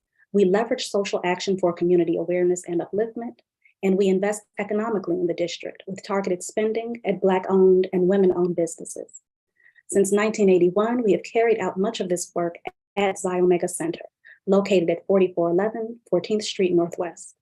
Xi Omega Center is not only our home for chapter meetings and activities, but a critical vehicle by which we have served residents throughout our nation's capital. Designating our stretch of 14th Street Northwest as Xi Omega Way would be a timeless tribute to the countless hours spent in service to our community over 100 years. I humbly ask that you support B24-1101, Xi Omega Way Designation Act of 2022, in honor of Xi Omega Chapter's century of service in Washington, D.C. Thank you for your time and attention, and I'm happy to answer any questions. Thank you, Ms. Hill. Ms. Brown. Sure. Good day, Chairman Mendelson, my council member Vincent C. Gray, who is no longer on the meeting, Members of the council present, especially council members Janice Lewis George and Christina Henderson, who like myself are members of Alpha Kappa Alpha Sorority Incorporated. Thank you for the opportunity to give testimony to offer my support of Bill 24-1101, Xi Omega Way Designation Act of 2022. I am Tiffany L. Brown. I have been before the council several times in various roles, but today I stand before you as a 25-year member of Alpha Kappa Alpha sorority. As previously stated, Alpha Kappa Alpha is the oldest sorority created by African-American women at Howard University in 1908. Alpha Kappa Alpha's history in this city, particularly Xi Omega's, is that one of service to the community throughout the district. Xi Omega is the first AK graduate chapter in Washington, D.C. Since this chapter's creation, it has been a model of service through various programs at the Xi Omega Center. To name a few, Xi Omega awards thousands of dollars in scholarships to graduating seniors within the DMV. Our members provide food and volunteer at food banks to address food insecurities and inequities in the district. And our longest running program, Monday Activities, that offers enriching program targeted for the seniors. Throughout our 99-year history, Xi Omega has been an exemplary example of service to others. As we embark on our 100 years of service to all mankind, I see no other fitting way than to designate 14th Street Northwest between Allison Street Northwest and Arkansas Avenue as Xi Omega Way. I add my full support to this bill and look forward to the council passing this legislation. Again, thank you for the opportunity to testify and your time and attention. Thank you, Ms. Brown. Cheryl Parker.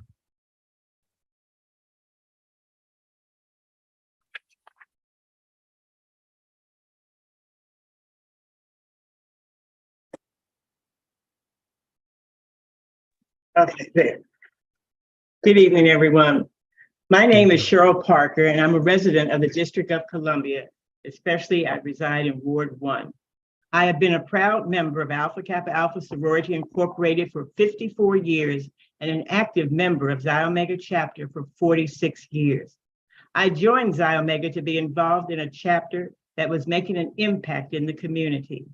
I served as the 28th president of the chapter and was secretary when we purchased our current property at 4411 14th Street Northwest without a loan. As secretary, I signed the deed at settlement along with the president, and Xi Omega Center became an active part of our community. The chapter's move to 4411 14th Street was predicated on our desire to provide more community service, additional parking, and a commodious space for our members to meet. We made an impact during my term as president when we adopted 4 schools in Ward 4 close to our center: Roosevelt High School, McFarland Junior High at the time, now middle school, Petworth, which is closed, and Powell Elementary School. I was truly happy because at the time I worked at Roosevelt High School as a librarian and could witness firsthand the impact of our adoption. The chapter provided scholarships for students, assistance with filling out college applications, and a family day to share community resources and services. Our center is used by the community for social, recreational, and educational activities. We hosted college and business fairs and held candidate forums. We grew as African-American women faced with the trials, tribulations, and learning opportunities as property owners in the District of Columbia. We have been diligent about meeting our financial obligations and maintaining our property. We have made an impact in our city, community, and neighborhoods for 99 years.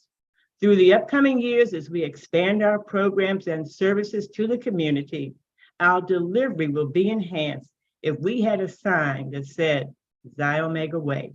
Thank you. Thank you, Ms. Parker. April Gaines Jernigan. Yes, good afternoon, Chairman. Good afternoon. I'm April Gaines Jernigan, the immediate past president of Alpha Kappa Alpha Sorority Incorporated, Xi Omega chapter. As a longtime DC resident of Ward 4 and 40 years Alpha Kappa Alpha member, I am here to express support for Bill 24-1101, the Xi Omega Way Designation Act of 2022. In 2023, Xi Omega will proudly celebrate 100 years of service to the District of Columbia. Our home, the Xi Omega Center, located at 4411 14th Street, has been our base of operations since 1981. It is our hub for community programs and outreach activities throughout the District of Columbia. In 1982, I became a member of Alpha Kappa Alpha sorority at Howard University, the home to Alpha Chapter. Xi Omega Chapter serves as the supervising chapter to Alpha Chapter. As an undergraduate, I have numerous opportunities to visit Xi Omega Center to see members working firsthand towards sorority missions of service to all mankind. Notably, one of the sorority's founding members, Norma Board, as an educator and public policy advocate, who was one of our chartered members of Xi Omega Chapter, lived down the street from the Xi Omega Center. Xi Omega is the only AKA chapter that owns property in the District of Columbia. It is a source of pride, not only to our members, but the African-American community and beyond, that we have owned property since 1953. In addition, Xi Omega is one of only a few AKA chapters to celebrate 100 years of service and sisterhood. Having served as president from 2018 to 2022, I can personally attest to our love for the District of Columbia and our pride in serving residents of all ages. It would be a great honor indeed to see the block that Xi Omega Center occupies designated as Xi Omega Way. Thank you, Mr. Chairman and members of the council, for your time today for this consideration. Thank you. Thank you, Ms. Jernigan. Thank you, each of you, for your testimony. And I appreciate that you stuck around. Do you know if the ANC has taken a position on this?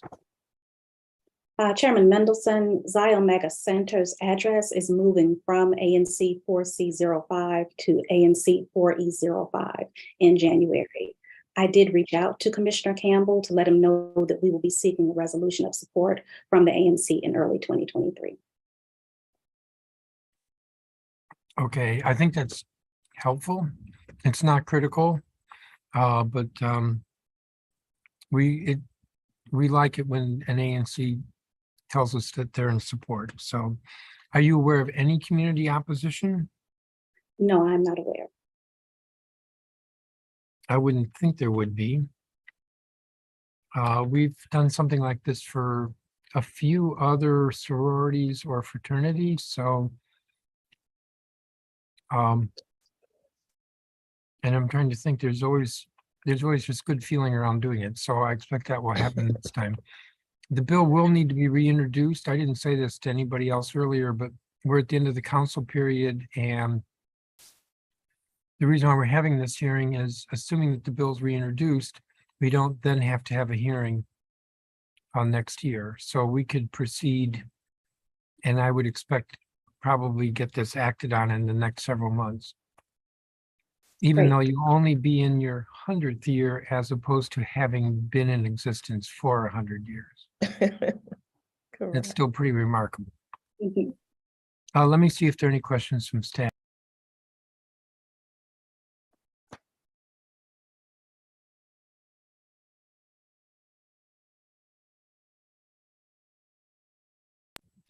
I do not have any other questions for you. If there's anything else you wish to submit, the record closes in 2 weeks. Thank you again for your time and for your patience. So you all are excused, and I'm going to move to the government witnesses. Thank you. Thank you. We're going to have 2 witnesses. Joseph Snyder, who's the surveyor, the District of Columbia surveyor, and Anna Chamberlain, who's Associate Director of Planning and Sustainability Division at DDOT, but I'm told that she may be substituted by Brant Miller, who's Policy Analyst. Chairman, if I may, our Chief of Staff is actually available, Matthew Marcoux. I think he just joined the Zoom. So if you could promote him to panelist so he can deliver the testimony on behalf of the agency, that would be very helpful. Thank you. He's not here yet. Yeah, we don't see him yet. Okay. Just 1 second. I'm trying to get him the link to the Zoom.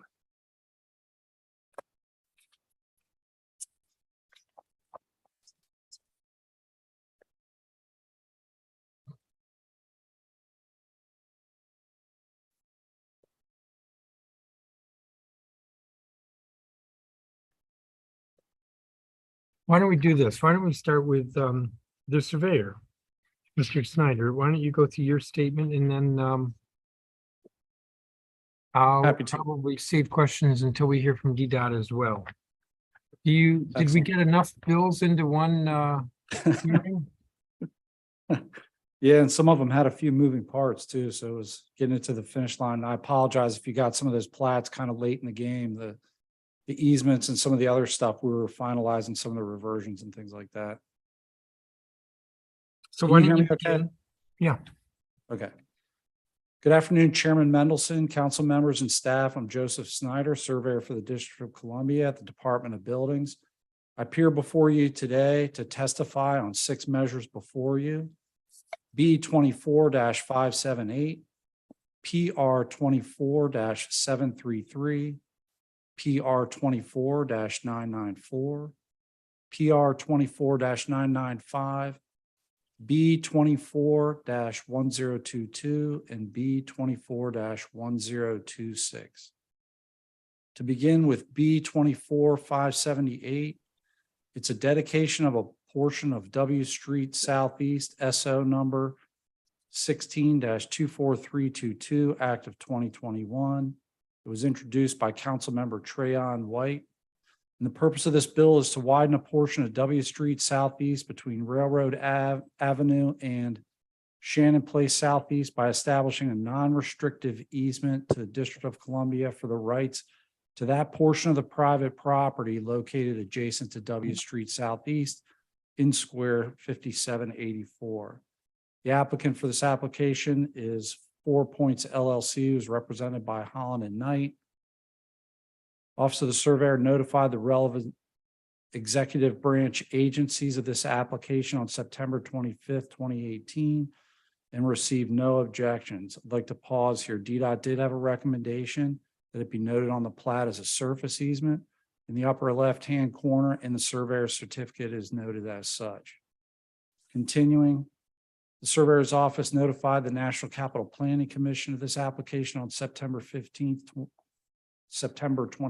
2018, in a letter dated October 22nd, 2018.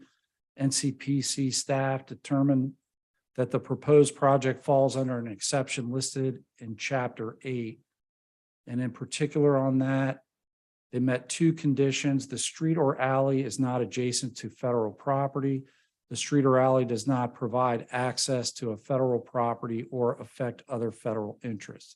The project was made available for public review on the NCPC website, and no comments were received.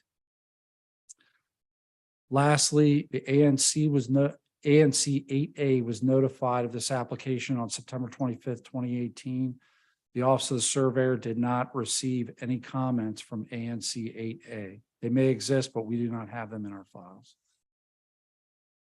Moving on to PR 24-733, removal of a portion of 26th Street Northeast from the plan of the permanent system of highways of the District of Columbia, SO number 21-02601, approval resolution of 2022.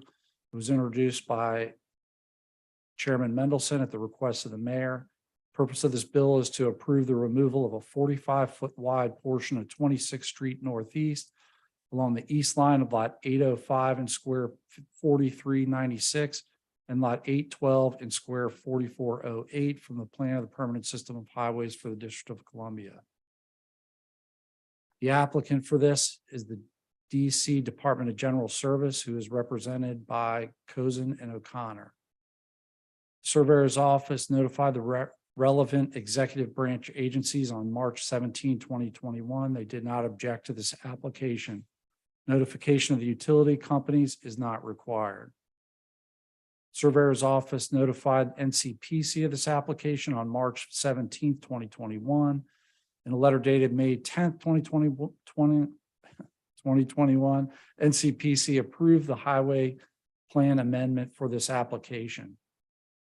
The Office of the Surveyor notified ANC 5C of this application on March 17, 2021. In a letter dated June 16, 2021, ANC 5C expressed support for this application.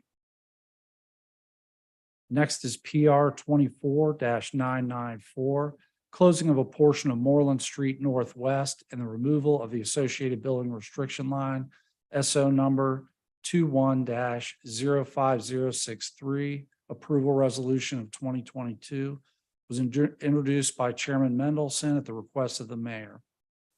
Purpose of this bill is to approve the closing of Moreland Street Northwest and the removal of the associated building restriction line. The bill will also vest title in the closed portion of Moreland Street Northwest and the adjacent landowners as shown on the surveyor's office's plat.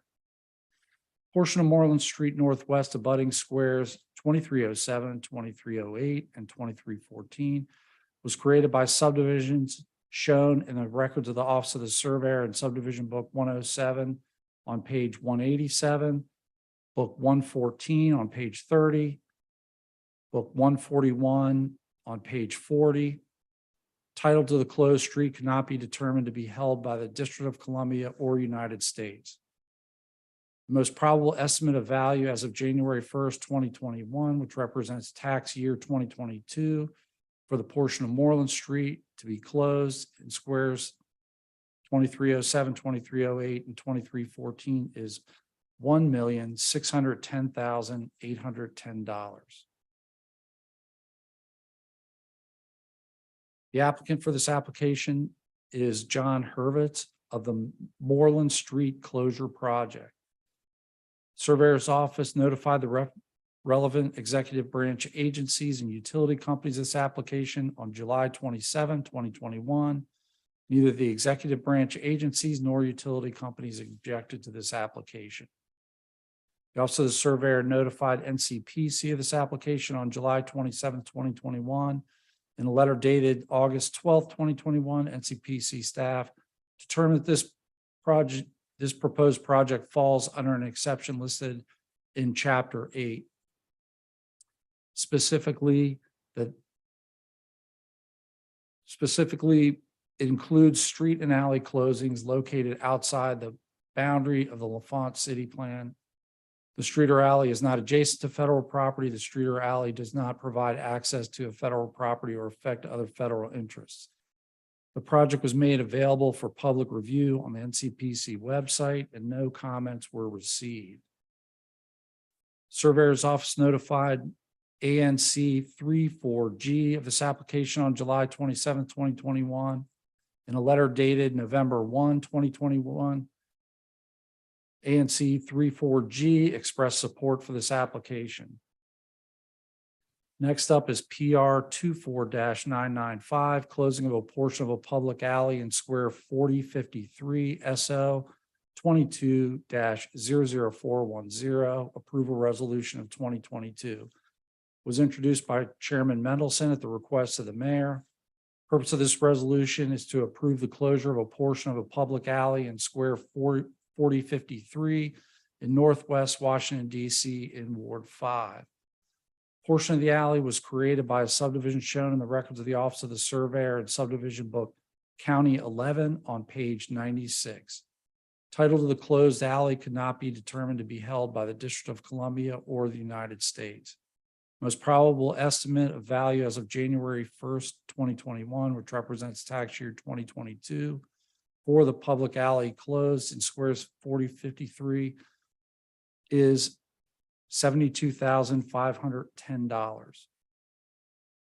The applicant for this closing is Catherine Stewart Wills. Also, the surveyor notified the relevant executive branch agencies and utility companies of this application on December 1st, 2021. They had no objections to this application. Also, the surveyor notified NCPC of this application on December 1st, 2021. In a letter dated December 12th, 2021, NCPC staff determined that the proposed project falls under an exception listed in Chapter 8 for NCPC submission guidelines. In particular, the project meets requirements of Section 8, which includes street and alley closings located outside of the boundary of L'Enfant City under the following conditions: street or alley is not adjacent to federal property. The street or alley does not provide access to a federal property or affect other federal interests. The project was made available for public review on the NCPC website, and no comments were received. Surveyor's office also notified ANC 5D of this application on December 1st, 2021, in a letter dated January 13th, 2022. ANC 5D expressed support for this application. And Bill 24-1022, Reed Street Realignment, SO 22-01115, Act of 2022, was introduced by Councilmember McDuffie. Purpose of the bill is to close a portion of an existing alley system in squares 3841 and 3846. To order the closing of a 10-foot wide portion along the south side of Franklin Street Northeast between Reed Street Northeast and 10th Street Northeast, and to accept dedication of property in squares 3841 and 3846 along the west and east lines of Reed Street Northeast between Channing Place Northeast and Franklin Street Northeast for public street purposes. The portions of public alley in square 3841 were created by subdivisions shown in the records of the Office of the Surveyor and Subdivision Book 76 on page 25, Book 123 on page 62, Book 126 on page 100, and Book 130 on page 190. Title of the closed street and alleys could not be determined to be held by the District of Columbia or the United States. Most probable estimate of value as of January 1st, 2022, which represents tax year 2023, for the land dedication of squares in 3846 and 3841, and the closings of portions of Franklin Street Northeast and Reed Street Northeast, is $1,990,870. There's a little bit of a breakdown of that. If I don't think that's relevant to reading it. I've sent the overall value. The applicant is Hanover RS Limited Partnership, who is represented by Holland and Knight. Surveyor's office notified the relevant executive branch agencies and utility companies of this application on March 15th, 2022. In a letter dated March 28, 2022, DC Water objected to this application, indicating that they have facilities located within the proposed street and alley closing area. In a letter dated March 28, 2022, the District of Columbia Fire Emergency Medical Services Department indicated that they have no objection to the realignment of Reed Street. However, the clearance of 20 feet must be maintained. FEMS does not, however, support the closing of the public alley, as the closing of the alley would prohibit vital access of their emergency apparatuses. To date, we have not received comments from the District Department of Transportation. Any comments will be forwarded upon receipt. The remaining executive branch agencies and utility companies have no objection. I'm going to pause here for a second. I do believe DDOT does have some current interaction, and I think I think they might have covered that earlier. Pursuant to DC Official Codes, Office of Surveyor notified the NCPC of this application on March 25th, 2022, in a letter dated April 27th, 2022. NCPC staff determined that the proposed project falls under an exception listed in Chapter 8. The street or alley is not adjacent to federal property. The street or alley does not provide access to a federal property or affect other federal interests. The project was made available for public review on the NCPC website, and no comments were received. Surveyor's Office notified ANC 5B of this application on March 25th, 2022. In a letter dated March 26th, 2022, ANC 5B expressed support for this application. And moving on to B 24-1026, closure of a portion of Half Street Southwest adjacent to Square 660, SO 19-04660, Act of 2022. Was introduced by Councilmember Allen. The purpose of this bill is to order the closing of a portion of Half Street Southwest adjacent to Lot 12 in Square 660 in Ward 6. The portion of Half Street Southwest was dedicated by a subdivision shown in the records of the Office of the Surveyor in Subdivision Book 100 on page 78. Title to the portion of Half Street Southwest could not be determined to be held by the District of Columbia or the United States. The most probable estimate of value as of January 1st, 2021, which represents tax year 2022 for the public street closed in Square 660, is $263,540. The applicant for this application is Stewart Investment Company, who is represented by Golston and Stores. Surveyor's Office notified the relevant executive branch agencies and utility companies for this application and were sent on April 3rd, 2019, and again on December 1st, 2021, to request updated comments. In a letter dated February 8, 2022, DDOT had no objections to the right-of-way closure and elimination from the DC highway plan with the following conditions.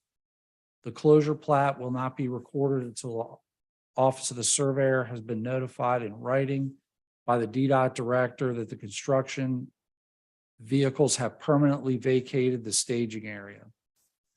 The applicant will be responsible for all costs to remove or relocate the Pepco utility vault from the portion of the right-of-way to be closed, and the elimination of the DC highway plan will apply to the 889 square foot segment to be closed and not the entirety of Half Street or any other adjacent street. Remaining executive branch agencies and utility companies did not object to this application. Surveyor's Office notified NCPC of this application on December 1st, 2021, in a letter dated December 13th, 2021. NCPC found that the proposed closing of a portion of right-of-way at Square 660 located in Southwest Washington, DC would not be inconsistent with the federal elements of the comprehensive plan for the national capital, nor would it adversely affect any other federal interests. Office of the Surveyor notified ANC 6D of this application on December 1st, 2021. In a letter dated July 18, 2022, ANC 6D expressed support for this application. This concludes my testimony. I appreciate the opportunity to appear before you today and welcome any questions you may have regarding this matter.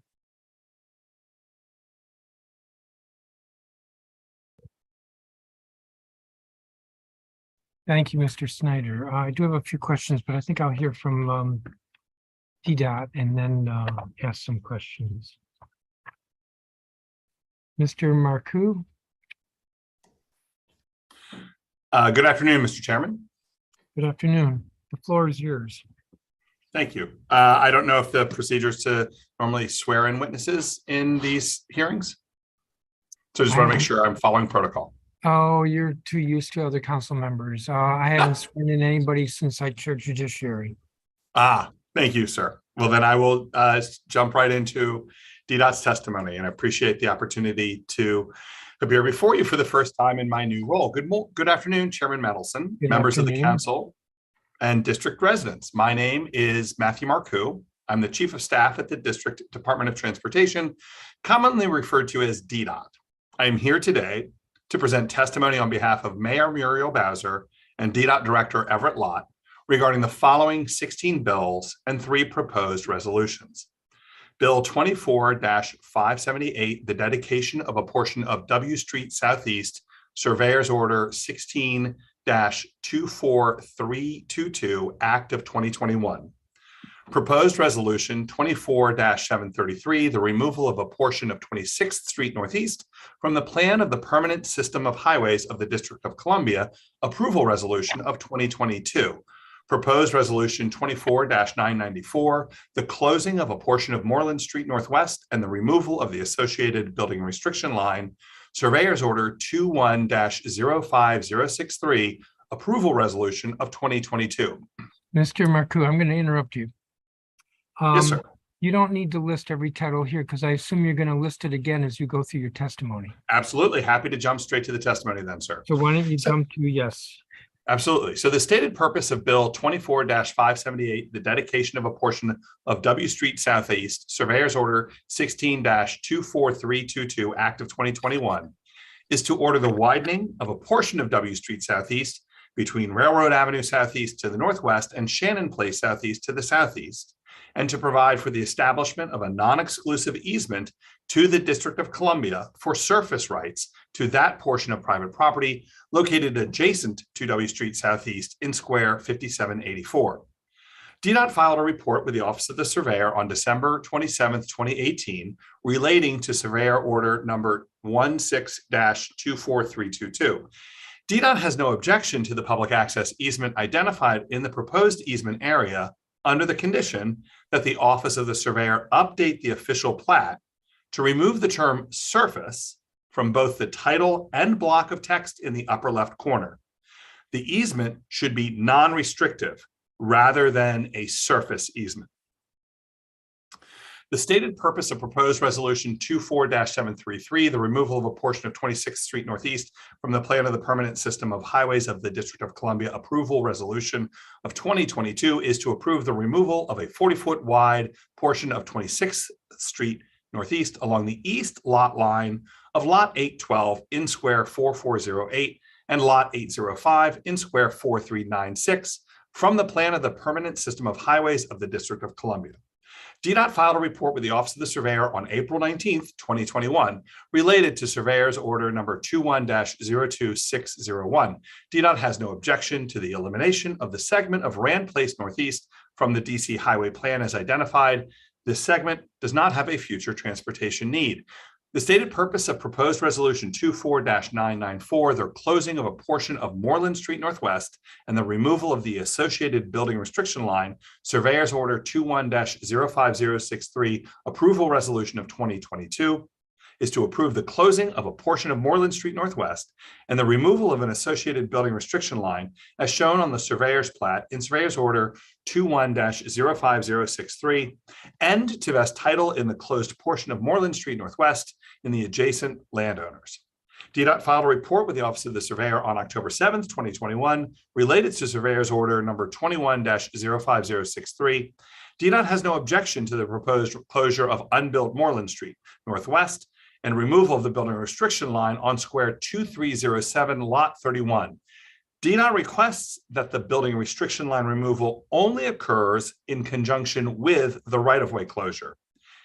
If the closure is not approved by the council, the building restriction line should remain in effect to allow for future sidewalks.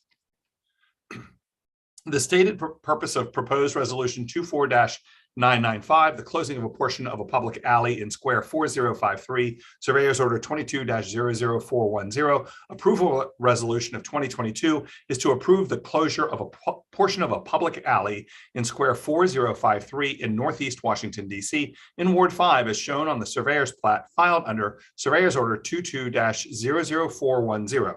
DDOT filed a report with the Office of the Surveyor on January 7th, 2022, related to Surveyor's Order number 22-00410.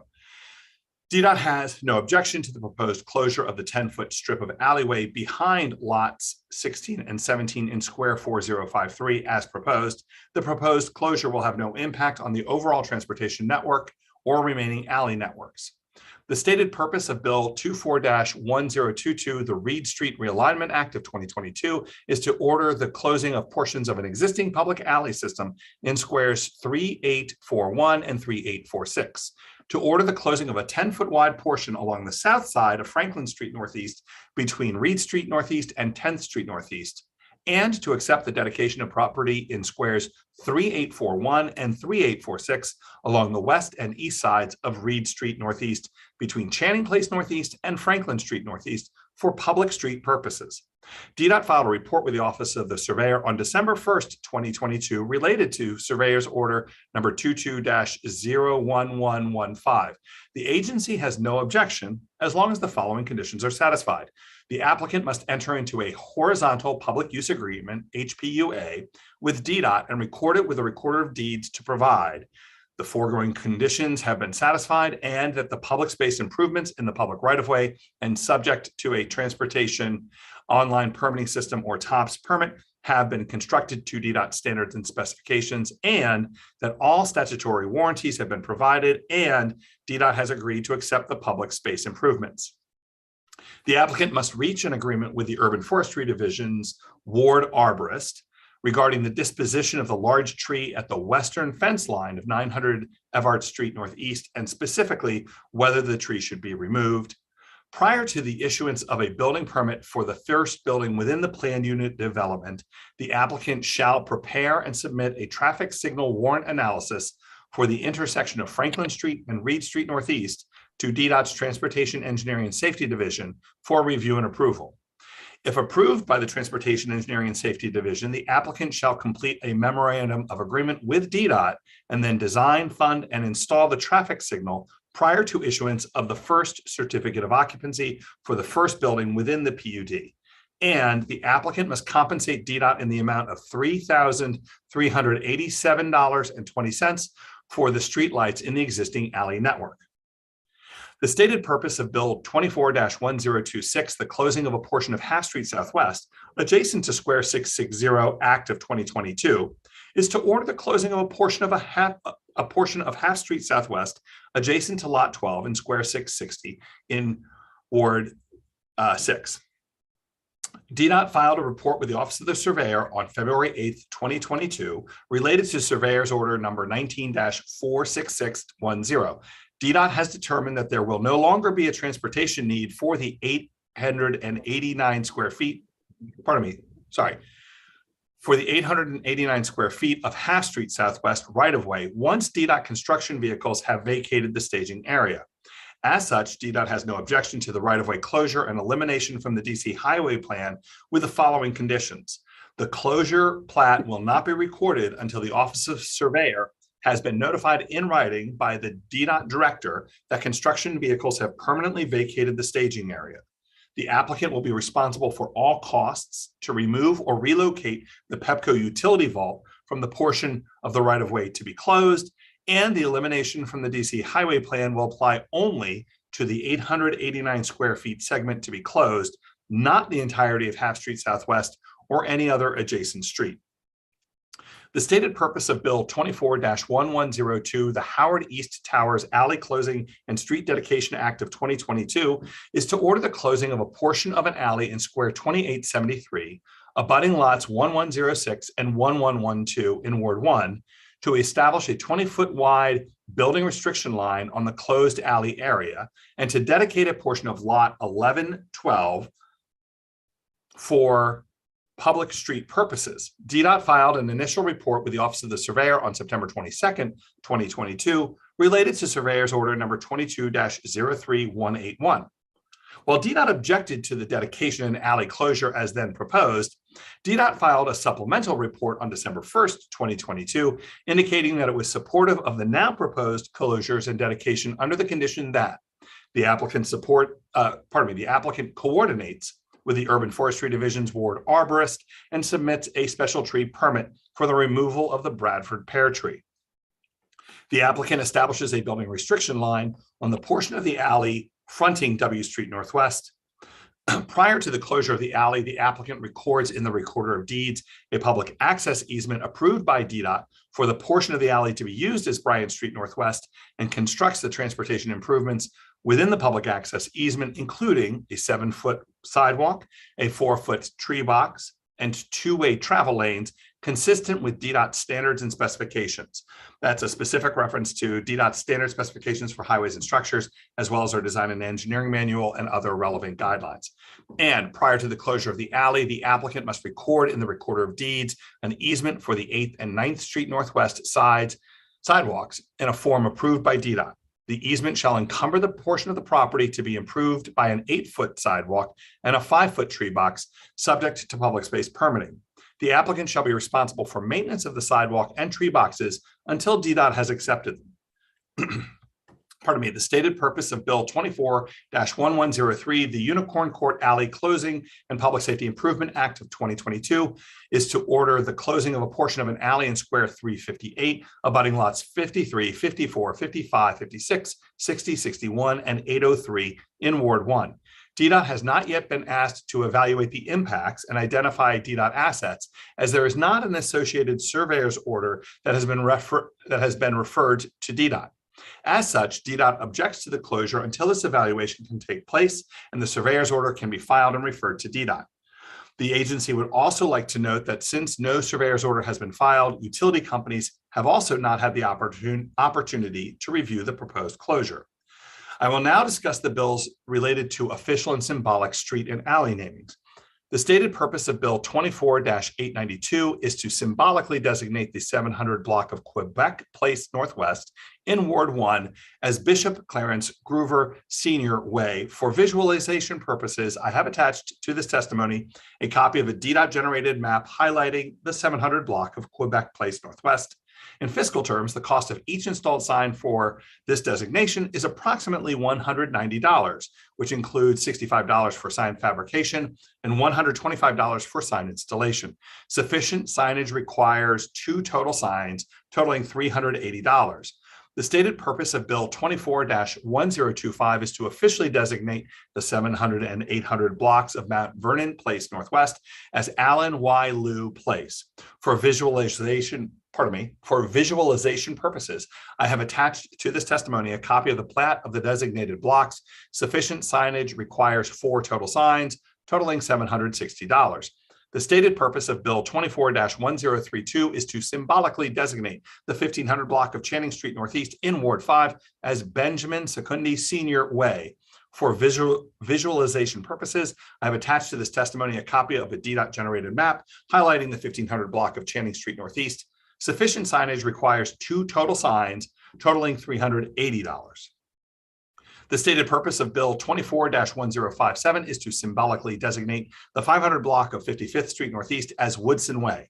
For visualization purposes, I have attached to this testimony a copy of a DDOT-generated map highlighting the 500 block of 55th Street Northeast.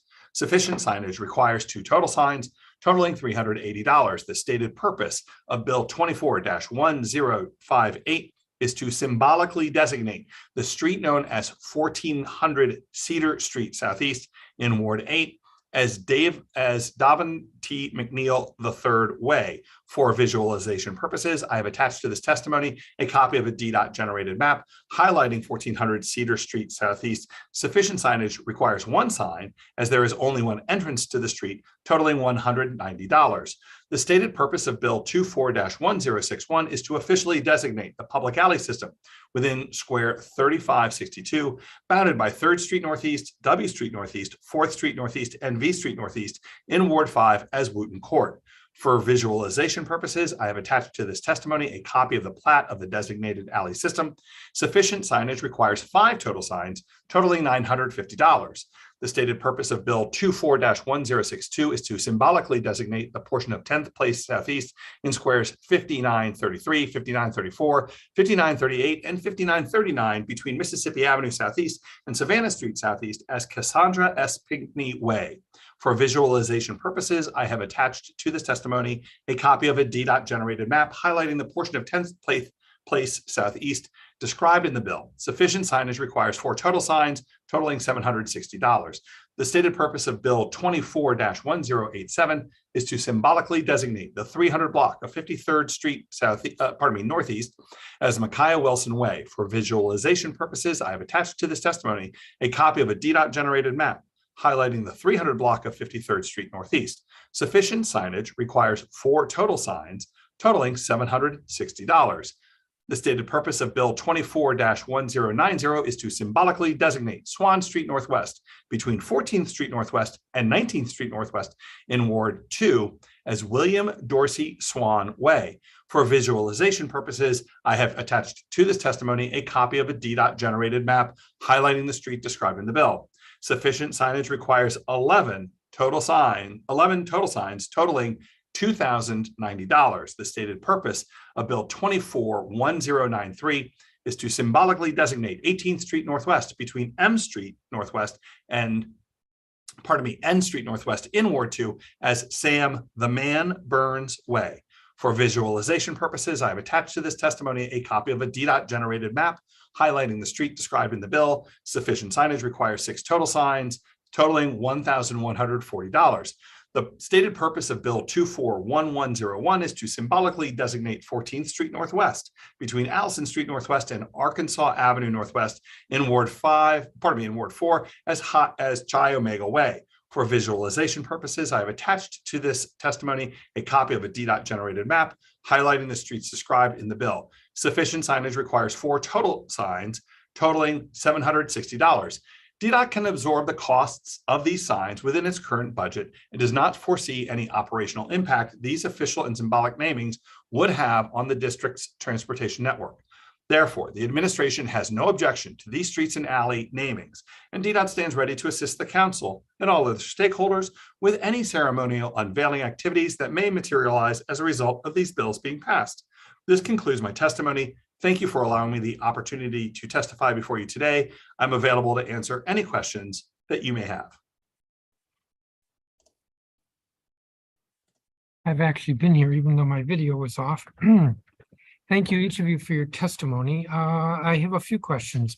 I'm going to begin with this one, which is sort of elementary and has nothing to do with any of the specific measures. Mr. Snyder, SO, is that surveyor's order or surveyor's office? It's the number on your files.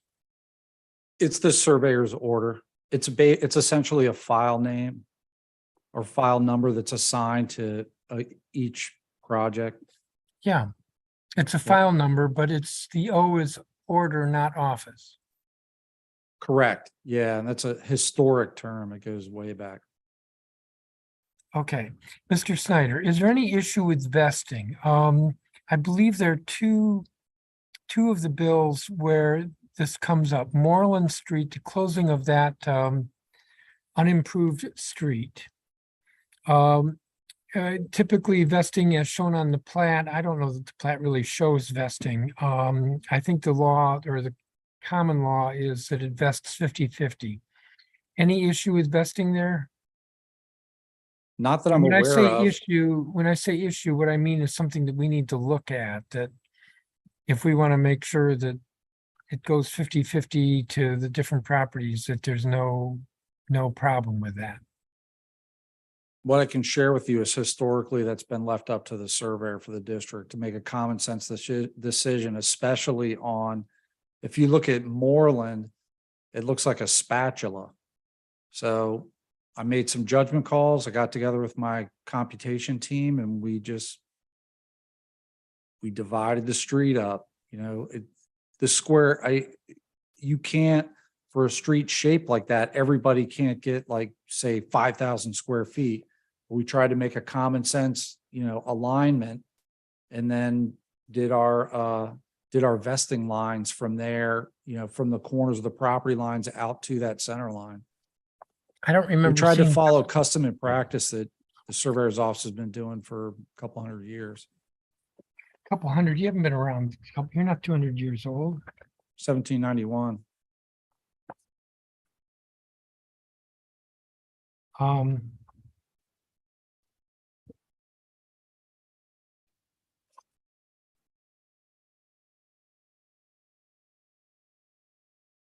Well, is the vesting line the solid line that runs sort of down the middle of the right of way? Yeah, and I tried to, since now we have the liberty of using a little bit of color, I tried to do the vesting lines in like that magenta color, you know, to try to differentiate it from other lines that are on the plat. And it should be dashed. It might not come out that way on a print, but the PDF definitely shows it dashed. I'm not sure if you have a color print or black and white print. I have a colored print and it's got a million different numbers on it. Yeah, it should have each vesting area with square footages internally. Oh, you mean like 3026 feet, square feet, 2264 square feet, 3283 square feet, that kind of thing. I guess I see that. Yeah, I don't see different colors. In any event, so with regard to that, what you tried to do was do 50-50. It may not come out the same land area, but the line is down the middle. Yeah, we And do the as best we opposed can. to, what about with the alley off of Montello Avenue? Catherine Willis was the applicant. I would think that's pretty straightforward. That Yeah, very straightforward. Just projected the line that divides the two of them out to the main alley line, and so they'll both get extended backyard, so to speak. correct. Yeah, and I believe the square footage is exactly the same for each one of the people. Do you have involved. any idea how that little niche in the alley came about? So if you know, I mean, I ran through my testimony pretty quickly, you know, I'm like, you know, recorded in plats, blah, blah, blah, blah, blah. One of the early plats, the plat that created that part of the alley was on a subdivision that terminated at the south part of the little piece that they want to close. And back in those days, developers were coming through and doing developer subdivisions. So, I mean, this is just me like giving you my best take on it, is the alley came down southwesterly from I forget what the street is on the top of the square there. Mount And then Olivet? but then the developer subdivision stopped at the bottom part of that thing. So I think they just made it a little wider down at that bottom part to serve as some kind of a turnaround, because there was no guarantee that was going to be a through alley system. It's not like the original city where stuff was done by entire square, you know, and things were sort of mapped out and planned out.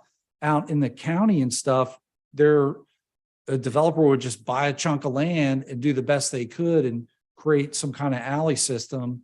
And I think that's just my best guess, is that they made it a little wider down at the bottom of that old developer subdivision to give the buggies or whatever was, you know, in transportation at that time, a place to turn around. So you're not coming down like a little 10 or 15 foot alley, and then you're just kind of stuck at the end of it.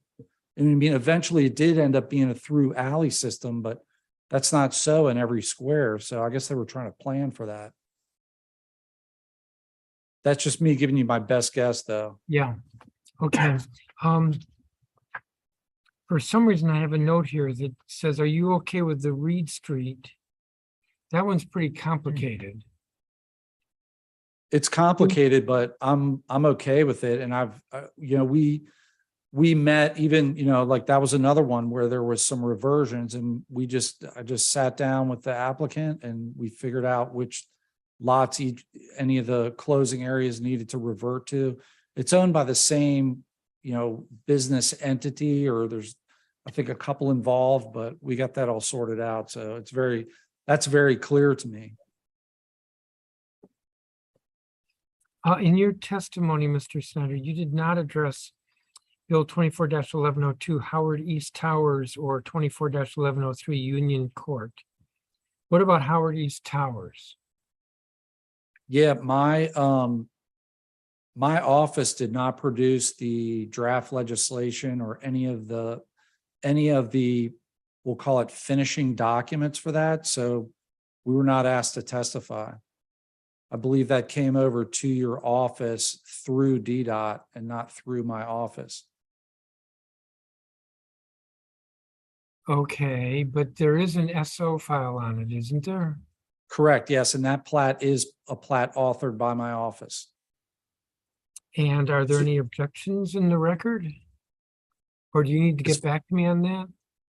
No, as far as I'm aware, there aren't any. It really, because of the way the legislation cycled to council, that's really DDOT's responsibility to gather everything in the package, whether it's from my office or any of the other utility companies, and comment on that.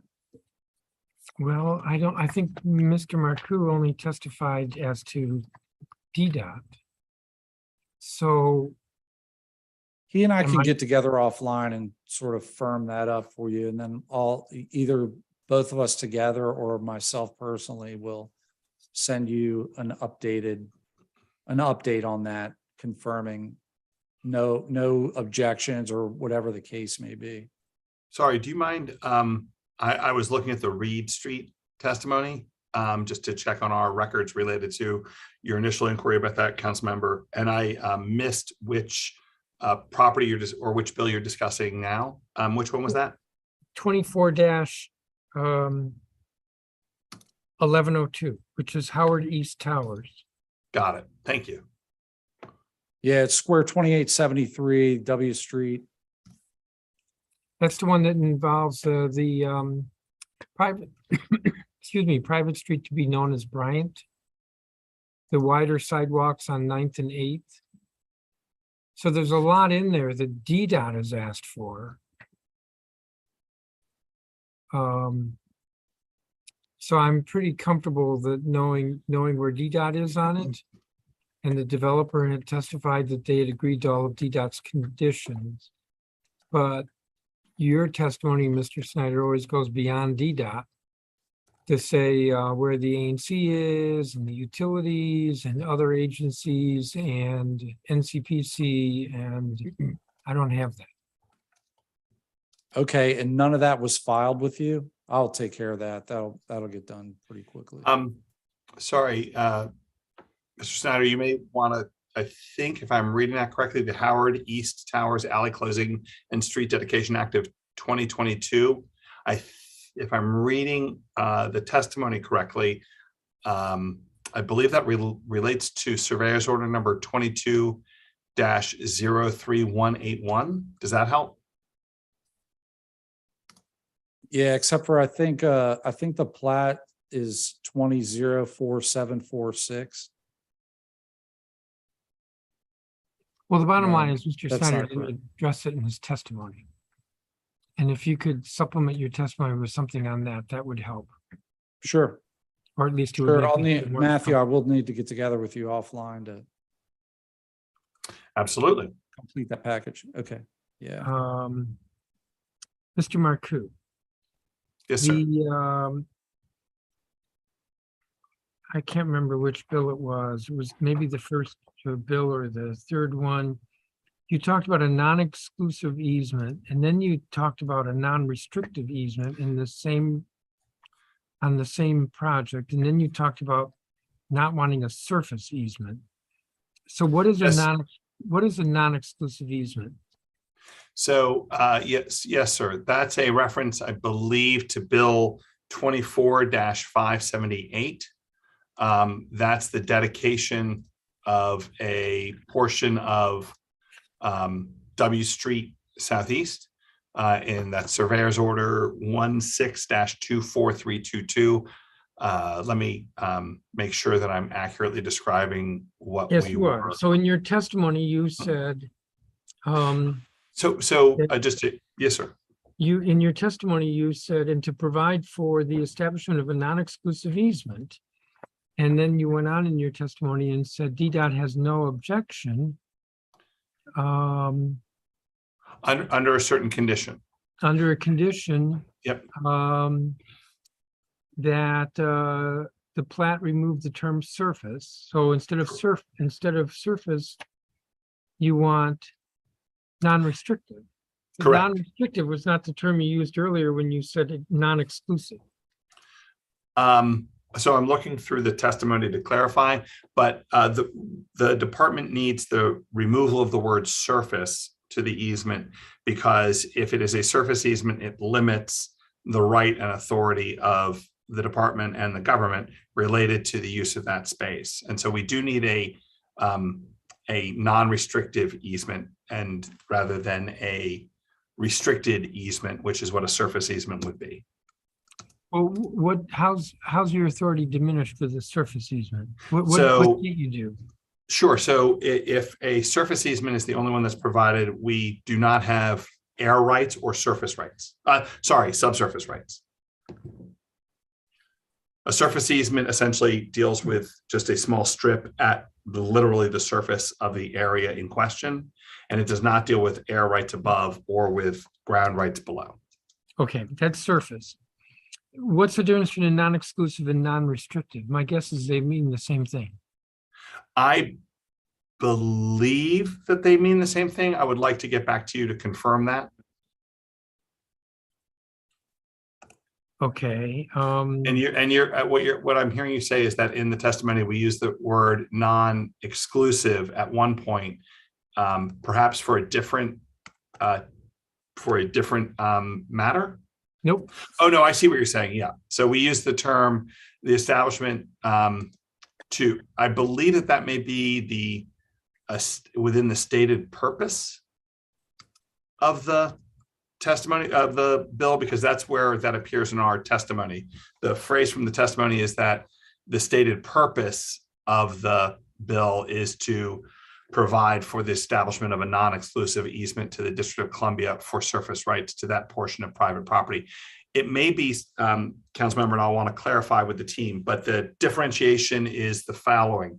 A non-exclusive easement would mean that we, if it's an exclusive easement, and this is, I want to make sure I'm going to clarify with the team, but an exclusive easement would mean that we are the retainers of the easement rights in full.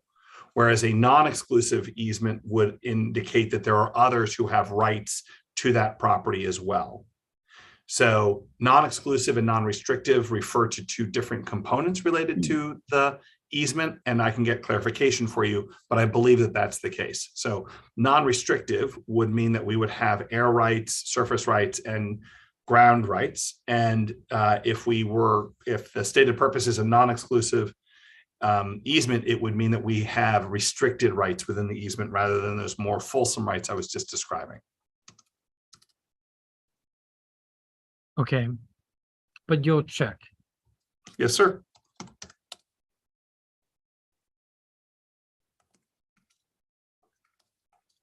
In your statement regarding PR 24-733,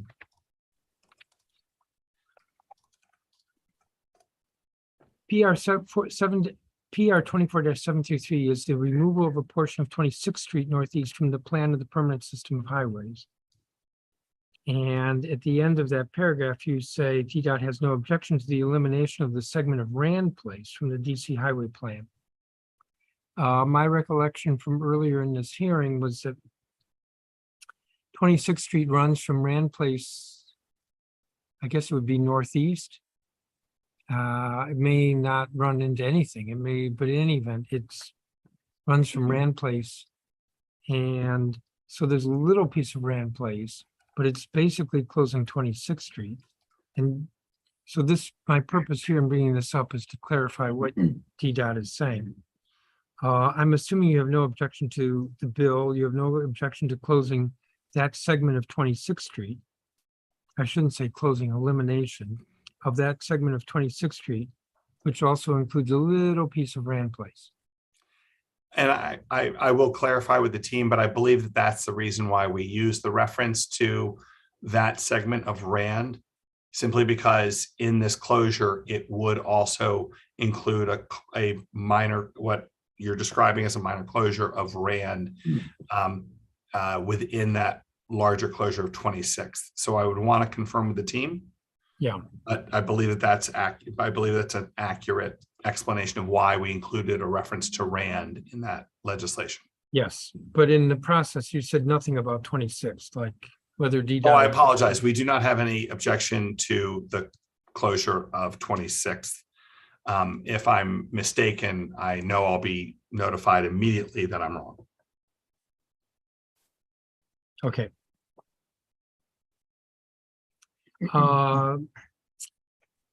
Bill 24-1090, William Dorsey Swan Way Designation Act. The bill is a symbolic naming. Yes, sir. My thinking is that we want to make it an official name, which is a little cute because we would be renaming Swan Street 1 Swan Street, but it's a different Swan. If we go that route, do you think DDOT's position would change? I'm not certain that it would change. I would certainly want to check with the team. I do know that in general, official designation changes do create more complications that are unrelated necessarily to transportation, but they do affect things like delivery services, mail delivery, addresses for property owners along the block, et cetera. But I would want to confirm with the team, but instinctively, I would say I don't know that we would object to the official renaming. Well, I'm not sure anybody would have to change their name because we probably would, as I said, it would be a different Swan, but it would be Swan. Yep. So everybody living on Swan Street would still be living on Swan Street. And only those who read the record would know that it's a different Swan. We wouldn't put the full name into the official name.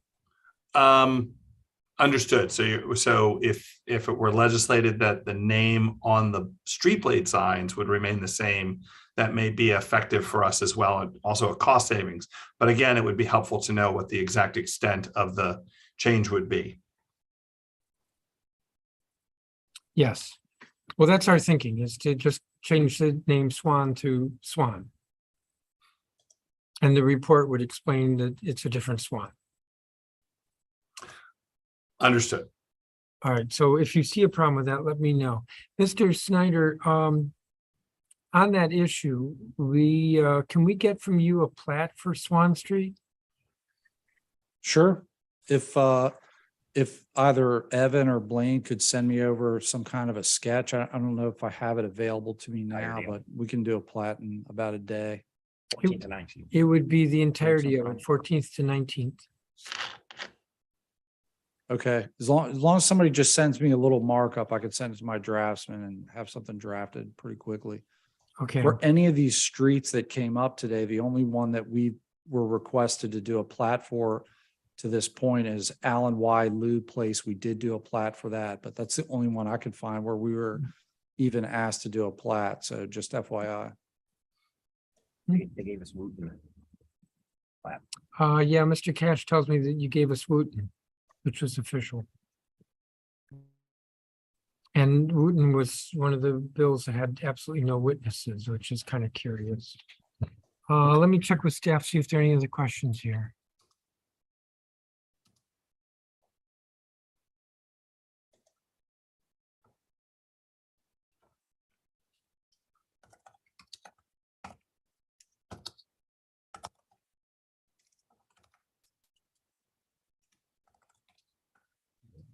I don't have any other questions for you.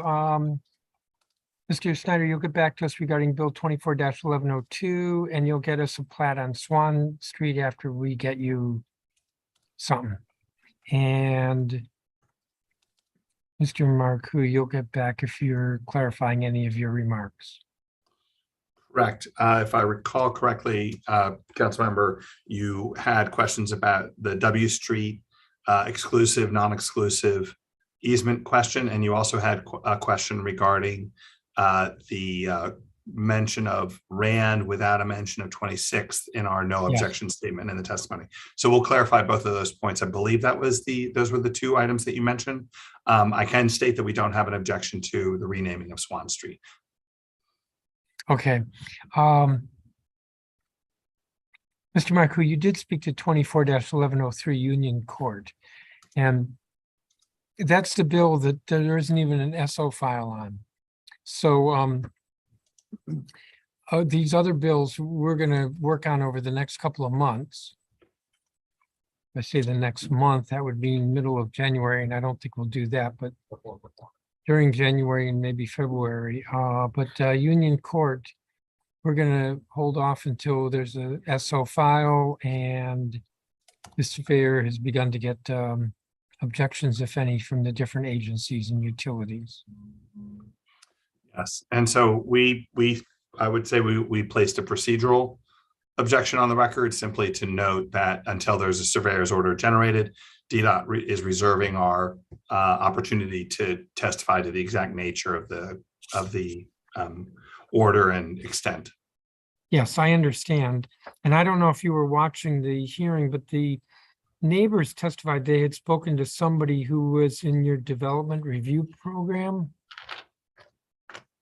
Unfortunately, I came to this meeting a little late. I apologize. Okay. Did they have a specific name or a specific concern or matter that they raised with you? They had talked to Aaron Zimmerman, who had said you need to remove a street light.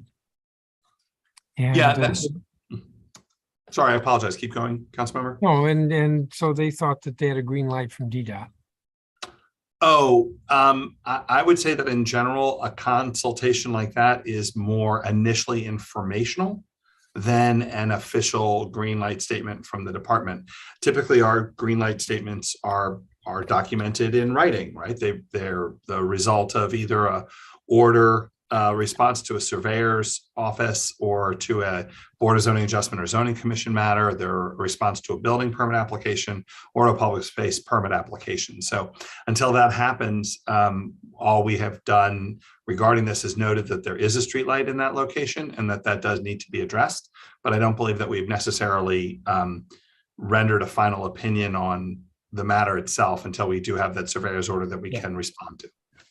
Well, and I'm taking it that way. So great. Thank you. Thank you, Mr. Marcoux. Thank you, Mr. Snyder. Thank you to all the witnesses who were testified earlier. That's going to conclude this hearing. It's been a hearing on, I believe it's 19 measures. And as I've said many times, the record will close in 2 weeks. That is at 5 p.m. on Tuesday, December 27th. The time is 6:17 in the afternoon, and this hearing is adjourned.